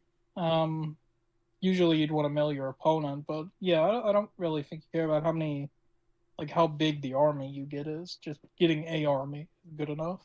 Yeah. And yes, sometimes it will be big, and then, you know, you also combine it with surrounded by orcs, like we mentioned earlier, and then you're milling your opponent for like 10 cards. It is something. So yeah, 4 for Mouth of Sauron. Next we got Old Man Willow. How's it? Yeah, 4/4 for 4 that can grow as you play lands is okay, not too impressive. But being able to sack something to give something -2/-2 is actually really nice. There are quite a few things you want to kill this set. So I'm going to give it a 3. Yeah. Yeah, it's large enough that it's fairly easy to attack with it, and the whole, like, it's kind of just a vanilla thing. Like, sure, it's kind of just a vanilla, but you're also, like, killing off your opponent's chump blockers. The fact it can also sacrifice, like, food tokens to that, like, you, in green-black, you have a few food tokens lying about the place. So, yeah, I like it at 3. Next, we got Pippin, Guard of the Citadel. These kind of, like, mom creatures, they vary in how good they are. Like, Skrelv was a bit better than the normal ones just because it was also, like, the whole poison stuff going on. Giving it Ward 1 makes it a bit annoying for your opponent to kill in the early game. Doesn't really do much in the late game, though. But, yeah, giving one of your creatures protection from, like, whatever... Like, it's not as... Card type isn't as good as color in most circumstances. But, yeah. It's not terrible. Especially for just 2 mana. I'm willing to give it a 2. Yeah, it's alright. I'll give it a 2 as well. Okay. Next we got Prince Imrahil the Fair. Tell us about this card. Yeah, so there's a reason to be playing Drill 2 theme. It's definitely this one. And again, you don't really have to be doing a theme. You could just have some tempting. Like, I was going to say this with Birthday Escape. Pretty nice, but like... Yeah. Well, it's still nice, but like yeah, this only triggers once per turn. But yeah, it's really solid. Just a 2/2 for 2. It's pretty good. 4 stars. Yeah, the very much what you want to be playing in blue-white. There's a lot of support for this card. The archetype also tends to go pretty wide, thanks to Prince Imrahil. So you got a lot going on with that as well. So yeah, quite a good card. Also, cool character. Unfortunately, cut from the movies. Very sad. Next, we got Ring Sight. Tutor's not really good. A tutor that requires you to have a creature already out, also not very good. So yeah, especially with the whole like color restriction thing that sometimes can get you as well. But just as a whole, don't play tutor effects. Like, you're not wanting to pay an additional 3 mana for whatever card you're getting. That's too much of an ask. It's a 1. Yep. Okay, next we got Rise of the Witch King. A very fun reanimation card. It probably won't be all that great, but the fact that it can get back anything, like if you're gonna cheat out that blue enchantment, it's gonna be through this. So I'm gonna give it 3 stars, but realistically, it should be more like a 2. I'm going to go with a 3, but maybe a 2 as well. I think more likely what you're going to reanimate is like one of the things you cycled away early on. Like, as I mentioned, like Generous End. And it's pretty easy to sacrifice a thing when you're in green-black. Like, you just sacrifice an amass token. And sacrificing an amass, getting Generous End, and also making your opponent sacrifice a creature. That feels pretty good. So, yeah. 3, maybe a 2. But we'll go with 3 for now for Rise of the Witch King. Next, we got Samwise Gamgee. He makes a lot of food. Guess he needs to feed all of his children, right? Yeah. All I know is it goes infinite in historic a lot, I think. Yes. The whole Cauldron Familiar has got an even more broken thing. But yeah, he's a solid support rare in the green-white food list. He makes a lot of food. And then, like, he's a decent he's a decent sack outlet for your food tokens. Getting back whatever relevant legendary you've got. Like, yeah, that's a strong effect. Is it high enough? Is it good enough to warrant a 3? Do you think? Yeah, I'll give it a 3. Okay. 3 for Samwise Gamgee. Next, we've got a pair of tricolor cards, the first of which is Saruman of Many Colors. Yeah, so this one, I mean, it looks very fun, but like, you're never really gonna get it off, and like, well, it has ward, so that's nice, but the fact that the ward is just to discard something, like, you're always gonna be able to discard something. Well, no, I don't think so. No, I guess in a top deck scenario, discard is harder to get around than sacrifice. That is true. But yeah, I still don't think this one's gonna see a lot of play. I'm gonna give it 1 star. Yeah. I'd say the ward is basically close to impossible because, like, your opponent has to have 2 removal spells in hand, and yeah, by the time like you're playing your 6-drop. Well, maybe not 2 removal spells, but 1 removal spell and another instant and sorcery. Like, that's a big ask. But it's 3 colors and colors that do not have any fixing. Like, you are not going to be able to cast Saruman of Many Colors. He's too many colors to be able to play it. So, yeah, he's a 1. Now, the next one of the marquee cards of the set, it is Sauron, the Dark Lord. Now, again, 3 colors, it's harder to cast in this set. But Sauron is enough of a payoff that I can definitely see people, like, playing Sauron, splashing for Sauron. Ward, sacrificing legendary artifact or legendary creature. The legendary artifact thing, like, it doesn't matter. That actually kind of helps your opponent a bit if they got the 1 ring out, right? It's like, oh, I drawn too many cards. Or too many counters on the 1 ring. I guess I'll sacrifice it and kill Sauron. But the legendary creature thing is nice. And also, you kind of get an additional ward thing because, like, whenever an opponent casts a spell, you get a 1/1, or, well, at least a 1/1 counter on your army. Armies you control dealing damage to a player, the ring tempts you. That's solid, but the main meat of the card is the whole whenever the ring tempts you, discard your hand, draw 4 cards. Drawing 4 cards is a lot of cards, and at the point in the game when you play Sauron, like, if you can get that last ability to go off, you've won the game pretty much. Like, you got a full hand of 4 cards. Your opponent has to spend lots of resources to kill your 7/6. You're getting your amass armies and stuff. That's quite strong. Now, what are your thoughts on Sauron, our main villain of the set? Yeah, it's solid. You got to go 3 colors, and that might be a little bit too hard, but it's fun. I'll give it 4 stars. Yeah, I agree with 4. In a set with more fixing, I would have bumped this up to a 5. It's just that strong of an effect.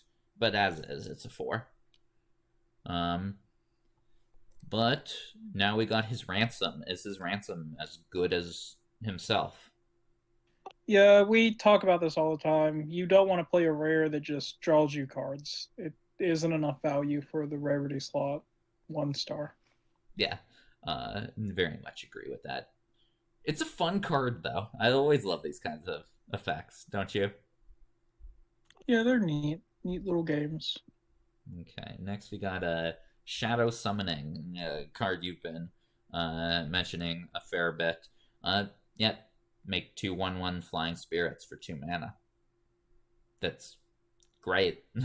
I love it. Combine it with, like, Rosy Cotton to make each of your spirits 2/2s, as you mentioned way back with Rosy Cotton. Yay. I'm in for this card. What are your thoughts on it? Yeah, I mean, it's solid. We mentioned it several times before. Not too much to add here. I'm giving it 3 stars. Yep, I agree with a 3 for Shadow Summoning. The whole show me the meaning of haste with a Shadowfax, always fun. But how's the card itself, aside from its meme value? It's probably not the best, but it's kind of funny to play with. Just a simple 5 mana 4/4 haste isn't terrible. And being able to sneak in a creature with lesser power is also neat. But it probably won't be too good. Red-white is mostly going to be humans decks. I don't think you'll want to find room for this. I'll give it 2 stars. Yeah, I'd agree with that too. Okay, next we got Shagrit Loot Bearer. Yeah, you're not stealing an equipment, so this is a 1. Anything to add, or moving on? Moving on to Shark Key. I'm not even going to bother reading the rest of your name. Tyrant of the Shire. Doesn't do anything. 1 star. Yeah, he literally does nothing. You're not going to be playing an opponent that's playing, like, the rare lands.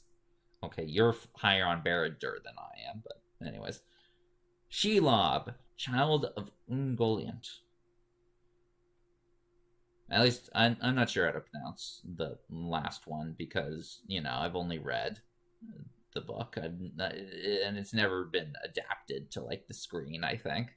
So, well, I don't think the name's been said out loud. Like, the events definitely have not been adapted to the screen yet. It's a 6 mana 8/8. The death touch is completely irrelevant, but it's got War 2. And it's also got, it can, if you kill something with your spiders, like with fight spells and stuff, then you get food and potentially an enter the battlefield ability. It's a big thing, though, and that's the main thing about it. Is being it's big. terrible. Not too great, though. It can generate a lot of tokens if you wanted to do, like, Aristocrats, Abzan maybe deck, but not too impressive. I'll give it 2 stars. Yeah, I'd agree with 2. Just, just a big thing isn't quite where you want to be in your rare. Next we got Smeagol Helpful Guide. Is this card helping you out? This card's gonna be fun, I think. Like, it mills really good. Like, it mills a good rate. So yeah, I think it's gonna be all right. I'm giving it 3 stars for now. Yeah, it's a pretty consistent way of tempting you. The main issue with it is that it is in black, and black has a lot of really strong rares and mythics which compete with Smeagol. But I think, after some of, the initial bans, hit some of the black rares, then Smeagol is definitely a card you can play in green-black. But it does require, I think, those bannings to hit first before I could see play, so I'll just give it a 2. Okay. Next we got Strider, Ranger of the North. Strong card, not really in a strong color pair, unfortunately, for Strider. So, what are your thoughts on Strider? One of the only 2 landfall cards in the set, I think. And the only good one. Yeah. He's decent, but the color pair isn't too impressive. I give it 3 stars. Yeah, I think if you're in red-green, you're playing Strider, but red-green isn't really the place you want to be, I think. So yeah, I agree with the 3. Now this is an exciting card. Tell us about Theoden. Yeah, Theoden, King of Rohan, the double strike enabler of the human deck. We talked about him a lot earlier when they had that whole big wave of cards. This was one that had to wait a little bit. It's crazy, though. Like, giving your board double strike, super nice. 4 stars for sure. Yeah, double strike is such a good ability to have, and he even triggers himself as well. So that's pretty cool. Yeah, easy 4 for Theoden. This is a must-kill card if you're facing off against a humans list. We got Tom Bombadil. Plenty of Lord of the Rings fans that were upset when he was cut from the movies, but doesn't really fit. He's 5 colors, and he also requires you to be playing a whole bunch of sagas. He's unplayable, so he's a 1. But he's searchable with Invasion of Pharaohs. Okay. Yes, for when we're doing Mom Lord of the Rings Curiosity season. Anyways, moving on to our final multicolored card. It is Ugluk of the White Hand. Yeah, not too much to say about this one. He gets bigger when your other guys die, but that's not too impressive. Still, might be a little bit good. I'll give it 2 stars. I'm only going to give it a 1. I don't think you want your 4 mana uncommon to just be some big thing. And he also requires work in order to be a big thing, so it just seems unplayable to me. It just dies to removal too easily. I give it a 1. Okay, that brings us to our artifacts. And the first one is one of the mythic artifacts. We got Andoril, Flame of the West. It is an equipment, and there is a high bar for equipment. However, creating 2/1/1 flyers on attack, I think I think that clears the bar to make this a playable card. Especially since, like, the spirits can then, like, you know, hold the equipment as well. And then, like, you're dealing with a 4/2 flying spirit plus whatever 1/1 you got. Like, it fuels itself. So it doesn't fall into the usual traps of an equipment of your opponent just needing to kill all your creatures. Granted, they could kill the thing that when you're trying to equip to it, but usually what you want to do is turn 5 you play this and then equip the same turn and then attack. And then after you get one attack in with this card, you're set for the rest of the game. So yeah. It's definitely one of the better equipments we've seen recently. I do wonder if, like, the legendary half of the effect is actually more of a downside than a benefit, though. No, because the tokens are always tapped. Yeah. So, yeah. Yeah, I'd generally say it's upside. Like, sure, maybe it, like, you end up going down a spirit if they got a higher toughness flyer. Well, I was thinking more so for chump blocking necessarily. Yeah, like that's not going to happen at all. Yeah, so yeah, that's it's just benefits. Yeah, decent. I'm only going to give it 2 stars. I'm not too big on equipment. Yeah, I'm going to give it a 3. I think it can definitely be a consideration in, say, like a black-white deck, for example, that's making, like, a bunch of tokens and stuff. You know, adding the additional tokens, and you've also got, like, because you're making tokens, you've got plenty of bodies, and, like, if they do spend a removal spell on your token to stop the equip, then, like, it's like, oh, whatever, you killed a token. I don't care too much.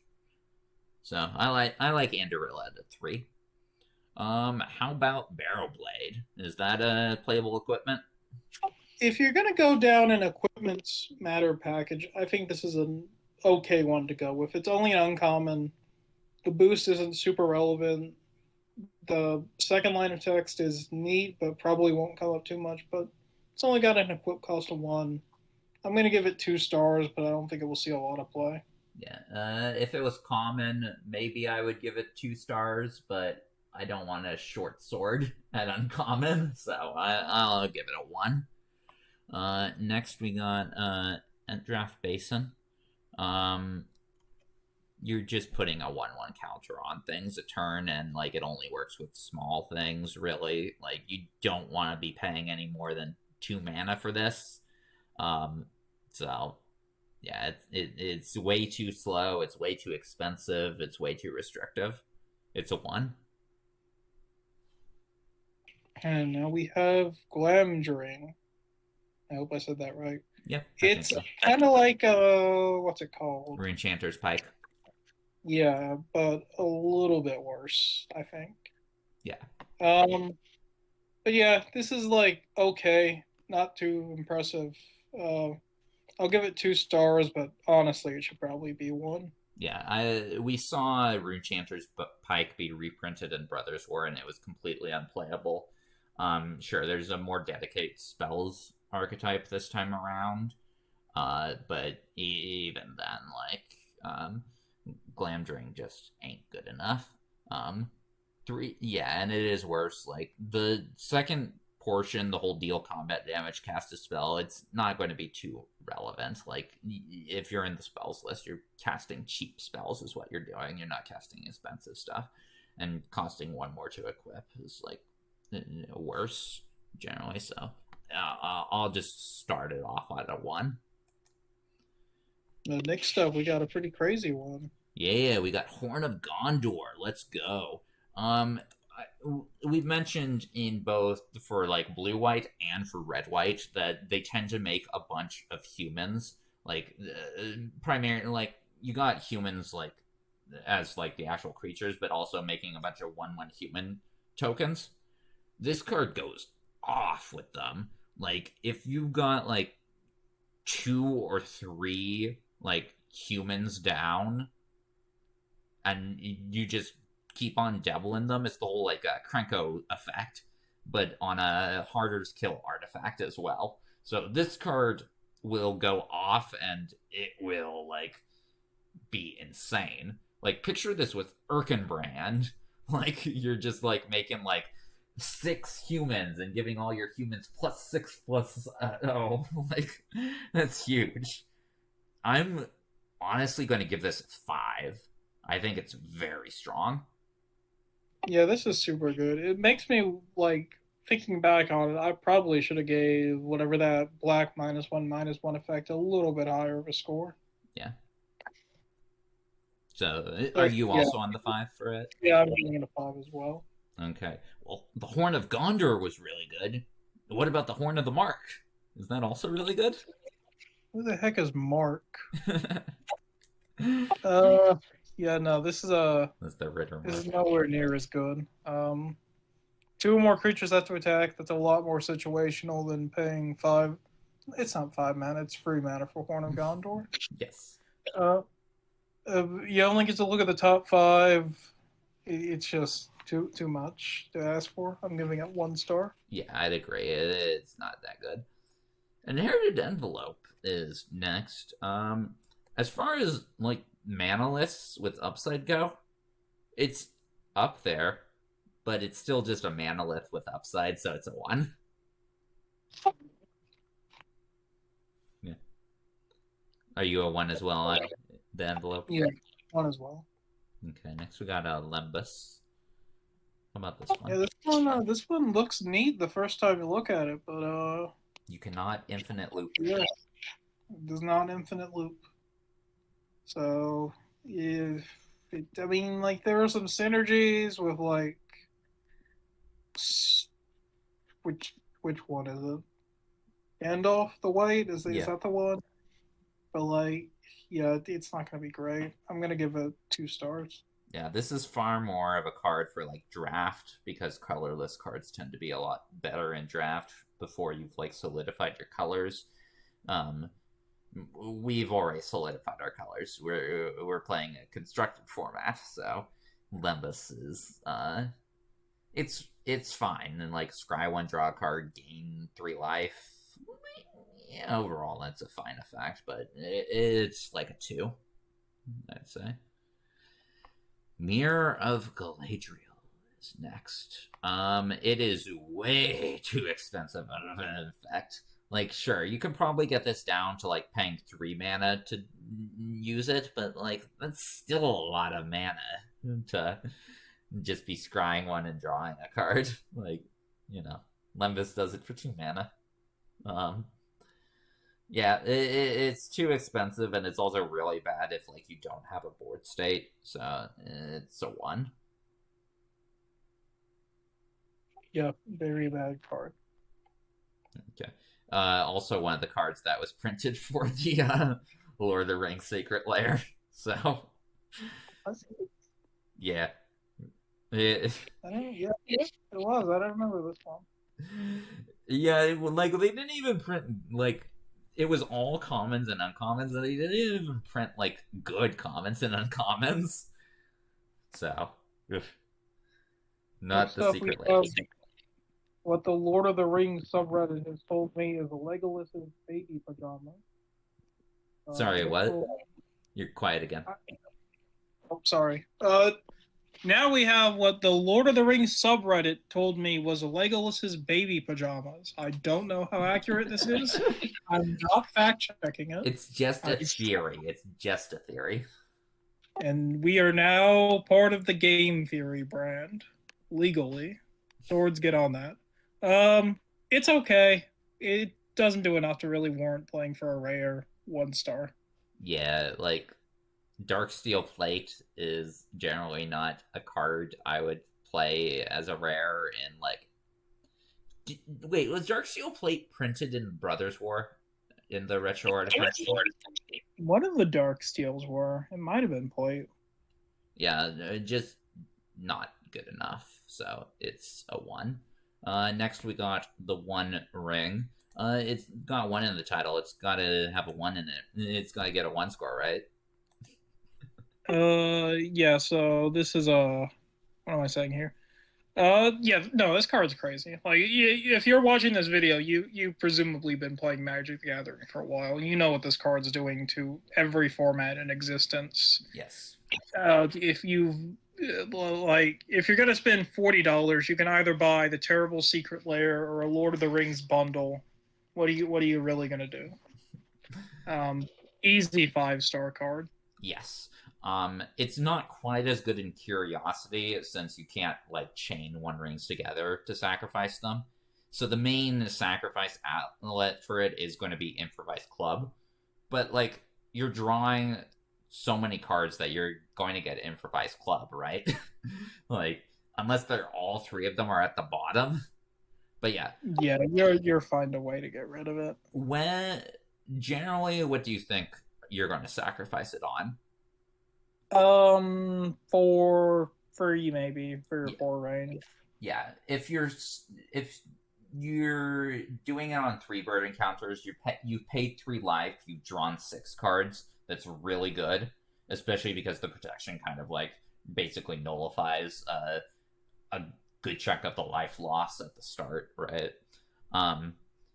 For 4, you're paying 6 life at that point, which is a bit more. But you've then drawn 10 cards off of this card, which is a lot of cards. You're probably not wanting to pay 10 life for this, right? That's a bit too much. Yeah, that's a lot. Yeah, basically paying a life for an artifact. Wait, hold on, I'm not talking with one ring. Whatever. Okay, sure. Palantir. Yeah, Palantir of Orphanak. This card's really good. From what I'm thinking, like it's just so good. Like I think you play this in like a Nazgul deck at the very least.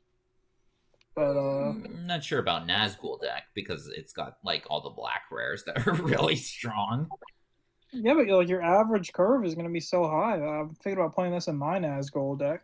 But yeah, I mean there are other options also. Either way, this is going to be good pretty much forever. I was also playing this in blue-red spells to fill my graveyard or do some damage. I don't think I would keep playing it in that because I milled myself out that game, but pretty good card. Yeah, I don't think it's going...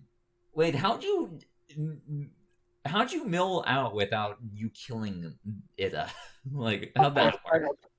I saw tap target artifact, draw 5 cards. You think I'm not going to press that button? Okay. Yeah. Like, basically, the play pattern is your opponent will choose the mill option on, like, 1 or 2 influence counters. Like, 1 for sure, and 2, like, also probably for sure. But once they get to, like, 3, they're kind of forced to, like, have you draw a card because, like, they can't just risk you, like, flipping off, like, one of your cyclers off of this. So yeah, this is quite a strong card. I'd agree with a 4 for Palantir of Orthonk. Like, it's a must-kill artifact. So it's going to be a reason to be playing artifact removal in your sideboard. Okay, next is Phial of Galadriel. This is a 3 mana rocket rare. 1 star. It's a bit better than most mana rocks because of the whole, like, empty-handed draw 2 cards thing. I guess. Like, if an aggressive enough deck, that could mean you're drawing an extra card every turn. But in an aggressive enough deck, do you want to play a 3 mana rock? That is true. I'm just saying, it is better. It's like an inherited envelope. It's better than the normal manolith, but it's still a manolith. I mean, heck, like we just talked about, what I'm going to call Poe because I don't want to try to pronounce its name again. Yes, it is worse than the Palantir. That would be a better source of card advantage for an aggro deck, I'd say, for free generic mana. Yes, that is true. I'm just saying, Phial of Galadriel is not like as bad as we usually get for manoliths, but yes, it's still a 1. Speaking of 1s, it's a Shire Scarecrow. It can block every single like thing that's been tempted by the ring, so that's a thing. But no, it's a 0/3. The mana fixing thing, like even in like if you're playing Sauron, you don't want to play Shire Scarecrow. It's atrocious. It's an easy one. What's the name of the Scarecrow commander? Reaper King. Yeah, one of these days we're gonna get another mom set, and we're gonna get a Reaper King reprint. But Or till we then, could just go back to Lorwyn. Yeah, we could just go back to Lorwyn. But What do you think is more likely? So why would we go back to Lorwyn? Yeah, what do you think is more likely? Us getting another Multiversal Legends or with a Reaper King in it, or us going back to Lorwyn? I mean, I'm sure they're both going to happen, but I'm even more sure there's going to be another Multiversal Legends within the next 10 years. Okay, but one that includes the Reaper King in it? I am like 20% sure the Reaper King will. When was the last time the Reaper King was reprinted? I mean, yeah, but like, what kind of sets go like would like anything with like changelings? Okay. Like, I guess he was just in mystery boosters. Was he? I don't know. Last I remember was like a secret lair. Anyways, Shire Scarecrow 1. Next we got another equipment. How's this equipment? Sting. Yeah, it's not as good as the other Sting card. What other Sting? Hobbit Sting. Yes. Hobbit Sting. I was like, did they print a card for the musician Sting? Yeah, this one, it ain't great. I'm just gonna give it 1 star. Yeah. Like +1/+1 haste, vigilance, and maybe sometimes first strike. It's not what you want out of a rare equipment. Lower rarity, I could see it sing play, but not at rare. Stone of Eric? How's this card? Decent hate card, but it's not really hate. I think we're gonna need too much. Still, I'll give it 2. Yeah, I will give it 2. Now maybe there's some kind of like the mill deck, like the Mouth of Sauron deck, that like becomes relevant enough. But then you're exiling your own graveyard, which isn't too great. Yeah, I'll give it 2 as well. Next, and our final artifact card, we got Wizard's Rockets.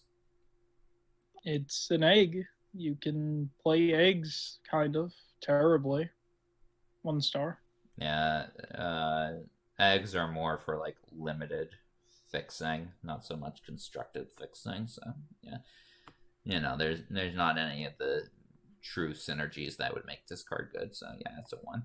Okay, normally we just give rare lands a 1, but apparently you give Barad-dûr higher than a 1 for some reason. I think it is slightly playable, but not very. 2 stars for me.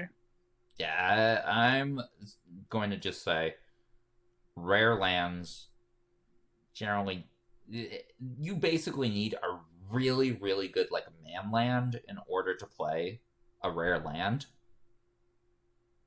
I don't. Add a card list. Okay, sure. Or you can play Adakar Waste because it doesn't matter what rare you're playing because Wing Mantle is basically your rare. Sure. But yes, I'll give all the rare lands a 1. Yeah, I think I gave all the others 1. Okay, so we won't talk about them. Great Hall of the Citadel. Helps you cast the free mana. Yeah, it helps you cast Sauron. Like, you play it as a 1-of in a Sauron deck, I guess.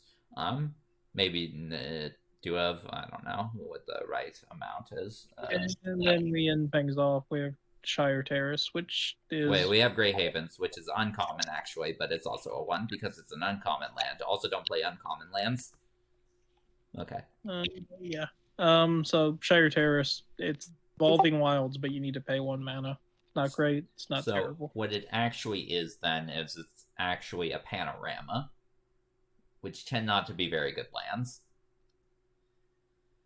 I don't really think you play Shire Terrace in your deck. Do you think that? Yeah, no, I don't. I don't think you need the fixing for enough reason to go Shire Terrace. Do you play it in a deck that plays Strider, though? The landfall uncommon. I guess, but like we mentioned, there's only one landfall card, so I'd Yeah, rather but just do you not play it play in a deck that plays Strider though? Probably not, because you want to be playing like aggro in a Strider deck, and like Really? aggro. I think it's more of a big stuff deck rather than aggro. Yeah, I don't know. Let's move on to the jump. Wait, what are we going to give Shire Terrace? Oh, sorry, I thought we said the score already. 2 stars. It's okay. Yeah, I'll give it a 2. I do think maybe you play it in this deck with Strider. Anyways, let me scroll past these lands. Are you going to be playing any of these lands, Jayfish? Like the basics? I don't see the lands. Like the map basics? You going to play them? Oh, the map basics? No, I don't care about this set. Okay. But oh boy, when they drop those Warrior Cats map lands, that's gonna be big. Okay. So yeah, let's get into the Jumpstart / starter deck cards. We got a few good ones this time around, but let's start with Saradoc, Master of Buckland. It pumps out some tokens. It's not too bad. It's not too good either. 2 stars. Yeah, and like green white, you tend to be playing like enough like power 2 or less creatures to be able to pretty consistently get 1/1s off of it. Plus, like, you know, you got the other halflings that you don't want to swing into battle, then they can help pump Saradoc. So yeah, I agree with the 2 for Saradoc. Next we got Elvish Mariner. I think this is going to be a pretty high playable if you're playing elves. Now again, elves has the whole problems with it, but I think this provides enough aggro that you want to be playing this as like your other rare alongside Elrond. Like, sure, the attack scry one is like minimal, but like when you're adding that up with like Lothlorien Lookout or whatever other scry effects you have, like I don't think it's too hard to completely tap out your opponent's creatures. So that can push through for some good damage. So I'll give this a 2. Yeah, it's not too bad. Probably the best Jumpstart card we've ever gotten. For the card that's going to get banned before 80% of the players get to it because you crafted it. Yes, I did craft it because, you know, I actually, you know, I actually want to have the decks as they should be. Ring Race, though, is pretty late in the jump starts, or in the Mastery Pass options. And it's like 60 or something. Yeah. I don't think it's that high. I think it might be in the 50s. I know maybe it's I don't know. I know the red one's first, and I think I just got the green one recently. I imagine the black one's towards the end. I think Saradoc is the last one, but I don't remember exactly. But Ring Race is an insanely good card. Like 5/5 gives something -3/-3, and if it's legendary and your opponent loses 3 life, yeah, that's a good effect. It removes a decent sized creature from the field.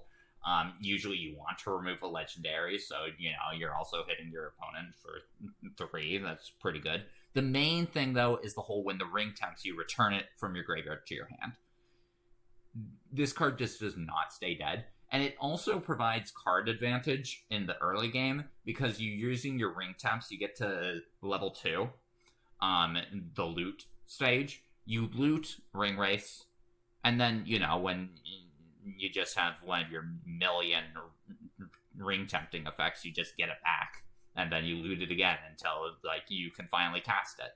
So this card's amazing. Just great card advantage engine, good strong card. And when it is on the battlefield, and like, you know, and your opponent's like has to exile it in order to deal with it for good. So it's phenomenal. Easy 5 for Ring Race. Yep.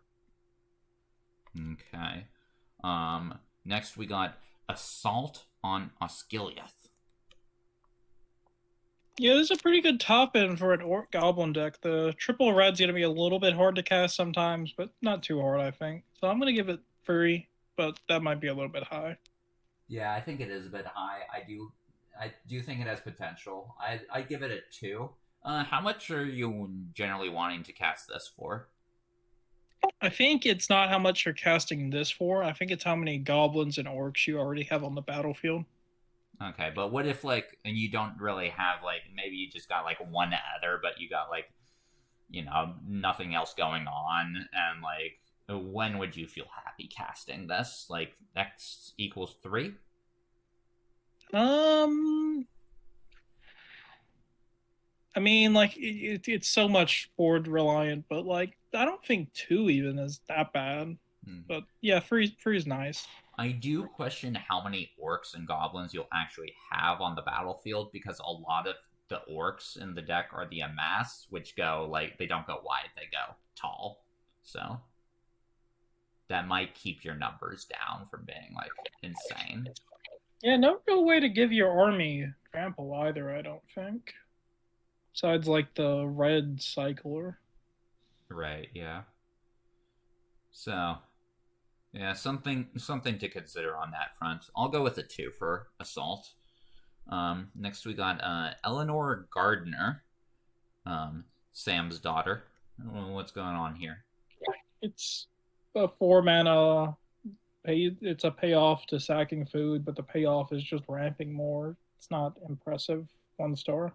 Yeah, I mean, like, yes, you probably are playing Generous Ent in your deck, but that's probably the only thing that's, like, above 4 mana, so you don't really need a ramp in your green-white food deck. Although I guess it gives you more mana to, so you can sacrifice more food in a turn. Yeah, I agree with 1 for Eleanor Gardner. Then we got the starter deck cards, starting with Aragorn and Arwen wed. Wait a second, they're wed, but they don't have lifelink? I guess they gain life later, so, they kind of keep to the theme. But anyways, how's Aragorn and Arwen? It's a decent top end. You have some ways to get it back. It's not too impressive, though. 2 stars. Yeah. It's got a Titan thing going on. It's enter the battlefield or attack, which is pretty cool. But yeah, it's a bit too expensive, and the 3/6, they can just double block it, right? So, yeah, I agree with 2. The only other active treason effect, it is Sauron the Lidless Eye.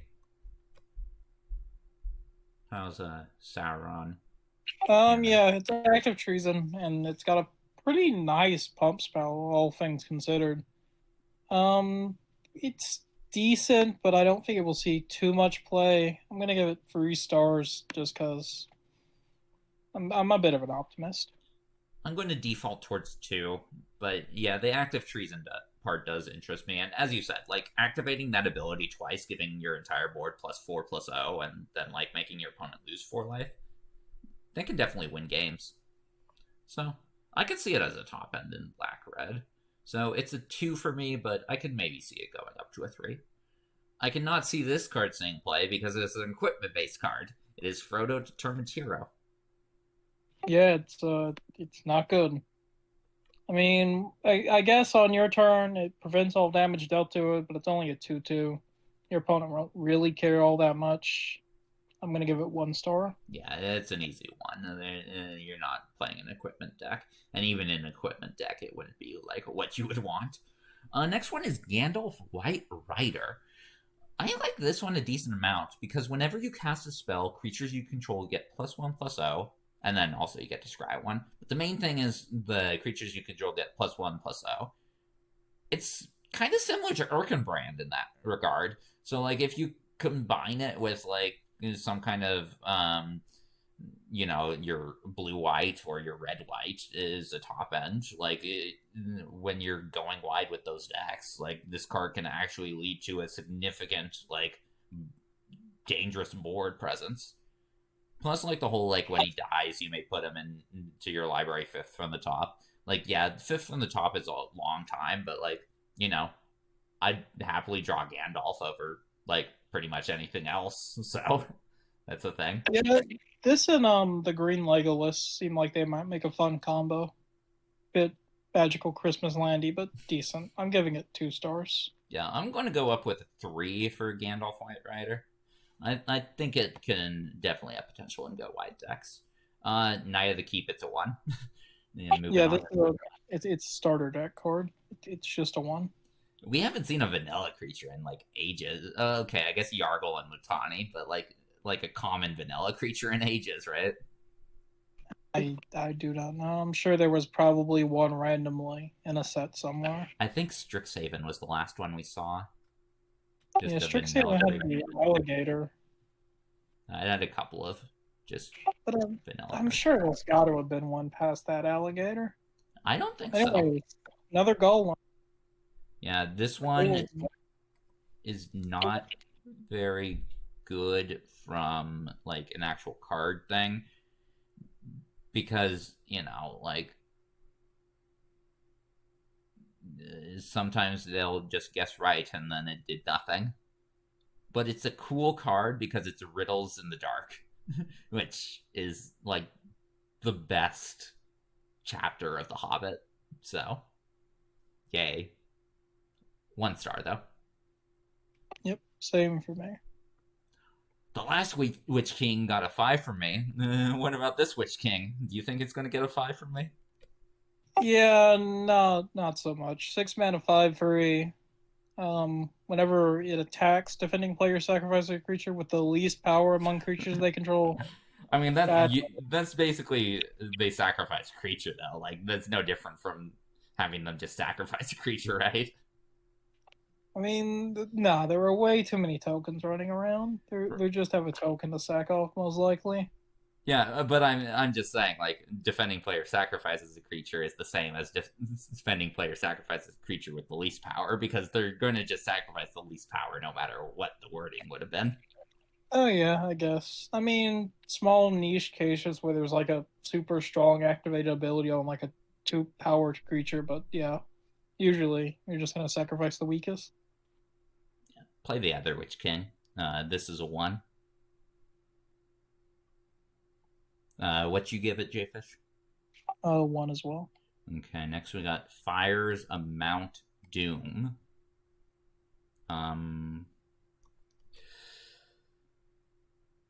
Yeah, it's a bit too expensive. Like, if you're paying 3 mana and you only have the option to play the card that turn, you need to have a pretty significant amount of mana in order to, like, actually be able to use this card. Like, yes, it has, like, the deal 2 damage thing on the front part, but, like, for 3 mana, that's not great. It's too much for a rare to see play, I would say. I know red doesn't really get, like, destroy target creature, but, like, just dealing 2 damage to target creature and destroying its equipments, that doesn't seem like a volcano exploding on you to me. Yeah. Well, it's just like the normal fires of Mount Doom. Like, it hasn't exploded yet. And Mount Doom's just always got the fires going on. But yeah, I'm giving it a 1 star as well. Yeah. I think it should have destroyed an artifact, is what it should have done. I think that would have been better. Like, 2 damage and destroy an artifact. Like, you know, kill Golem, destroy the one, or exile artifact. There we go. But yeah, it's a 1. Hey, you mentioned Goblin Assailant earlier. Yeah, started that card. 1 star.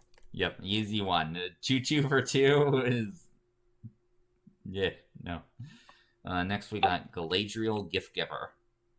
It's not too bad. There's a lot of things you can do with it. It's a bit expensive at 5 mana, but it's okay enough. Attacking with it might be a little bit difficult. I can't go higher than a 1 star, but it is kind of nice. Yeah, I agree with a 1 star rating. Yeah, 5 mana 4/4. Yeah, just gonna die pretty easily. And I don't think, like, the amount of, like, sure, you get, like, options, but, like, what, you're pretty much going to choose the +1/+1 counter and just getting a +1/+1 counter on it entering the battlefield or attacking. Like, just ain't good enough. So, yeah, it's a 1 for Galadriel. What an awful card. 7/7 for 5 trampled. Yeah, those are good stats, but it's still just, like, you know, vanilla. But then it has a downside. a significant downside. Just whatever random thing they put the ring on, like that dies, and all of a sudden you lose the Balrog. This is atrocious. This is a 1. Yep. Okay. And now our last card of the set, Yeah. Bilbo's Ring. It's neat. It's not very good. It's basically just the one ring tempting, but slightly better. I'm going to give it 2 stars, but it's not that great. Yeah, I don't like equipments that don't really have, like, stat presence. And like, attacking alone is, like, a big ass, like, sure, if it's the only creature out, that's not a problem, but, like, you want more creatures than just one. You want to be attacking with all your creatures. So, I ain't too big a fan of this. I'm going to give it a 1, ending our set review on a sour note. Anyways, that is the end of our Lord of the Rings set review. Not sure how long the season will last for exactly, but it'll be a fun time after we get through Nazgul week. You might want to skip Nazgul week.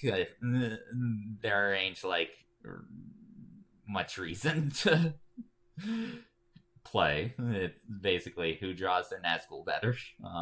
But yeah, join us for Curiosity on Saturday. July 22nd is going to be the first week of Lord of the Rings Curiosity season. It's not going to be like our usual seasons. There's no like real like grand prizes for winning. Our ban rules are a lot different. But yeah, come on, join us, have some fun. It's free entry still. So yeah. There we go.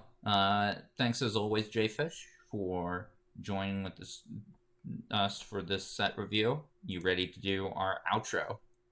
Always a pleasure, and thank you anyone who made it this far in the video. Yep. Let's go. Let's go.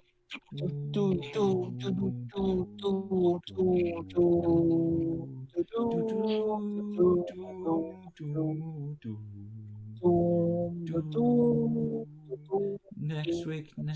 There was my Game of Thrones set. Anyways, see y'all till next week now. Bye.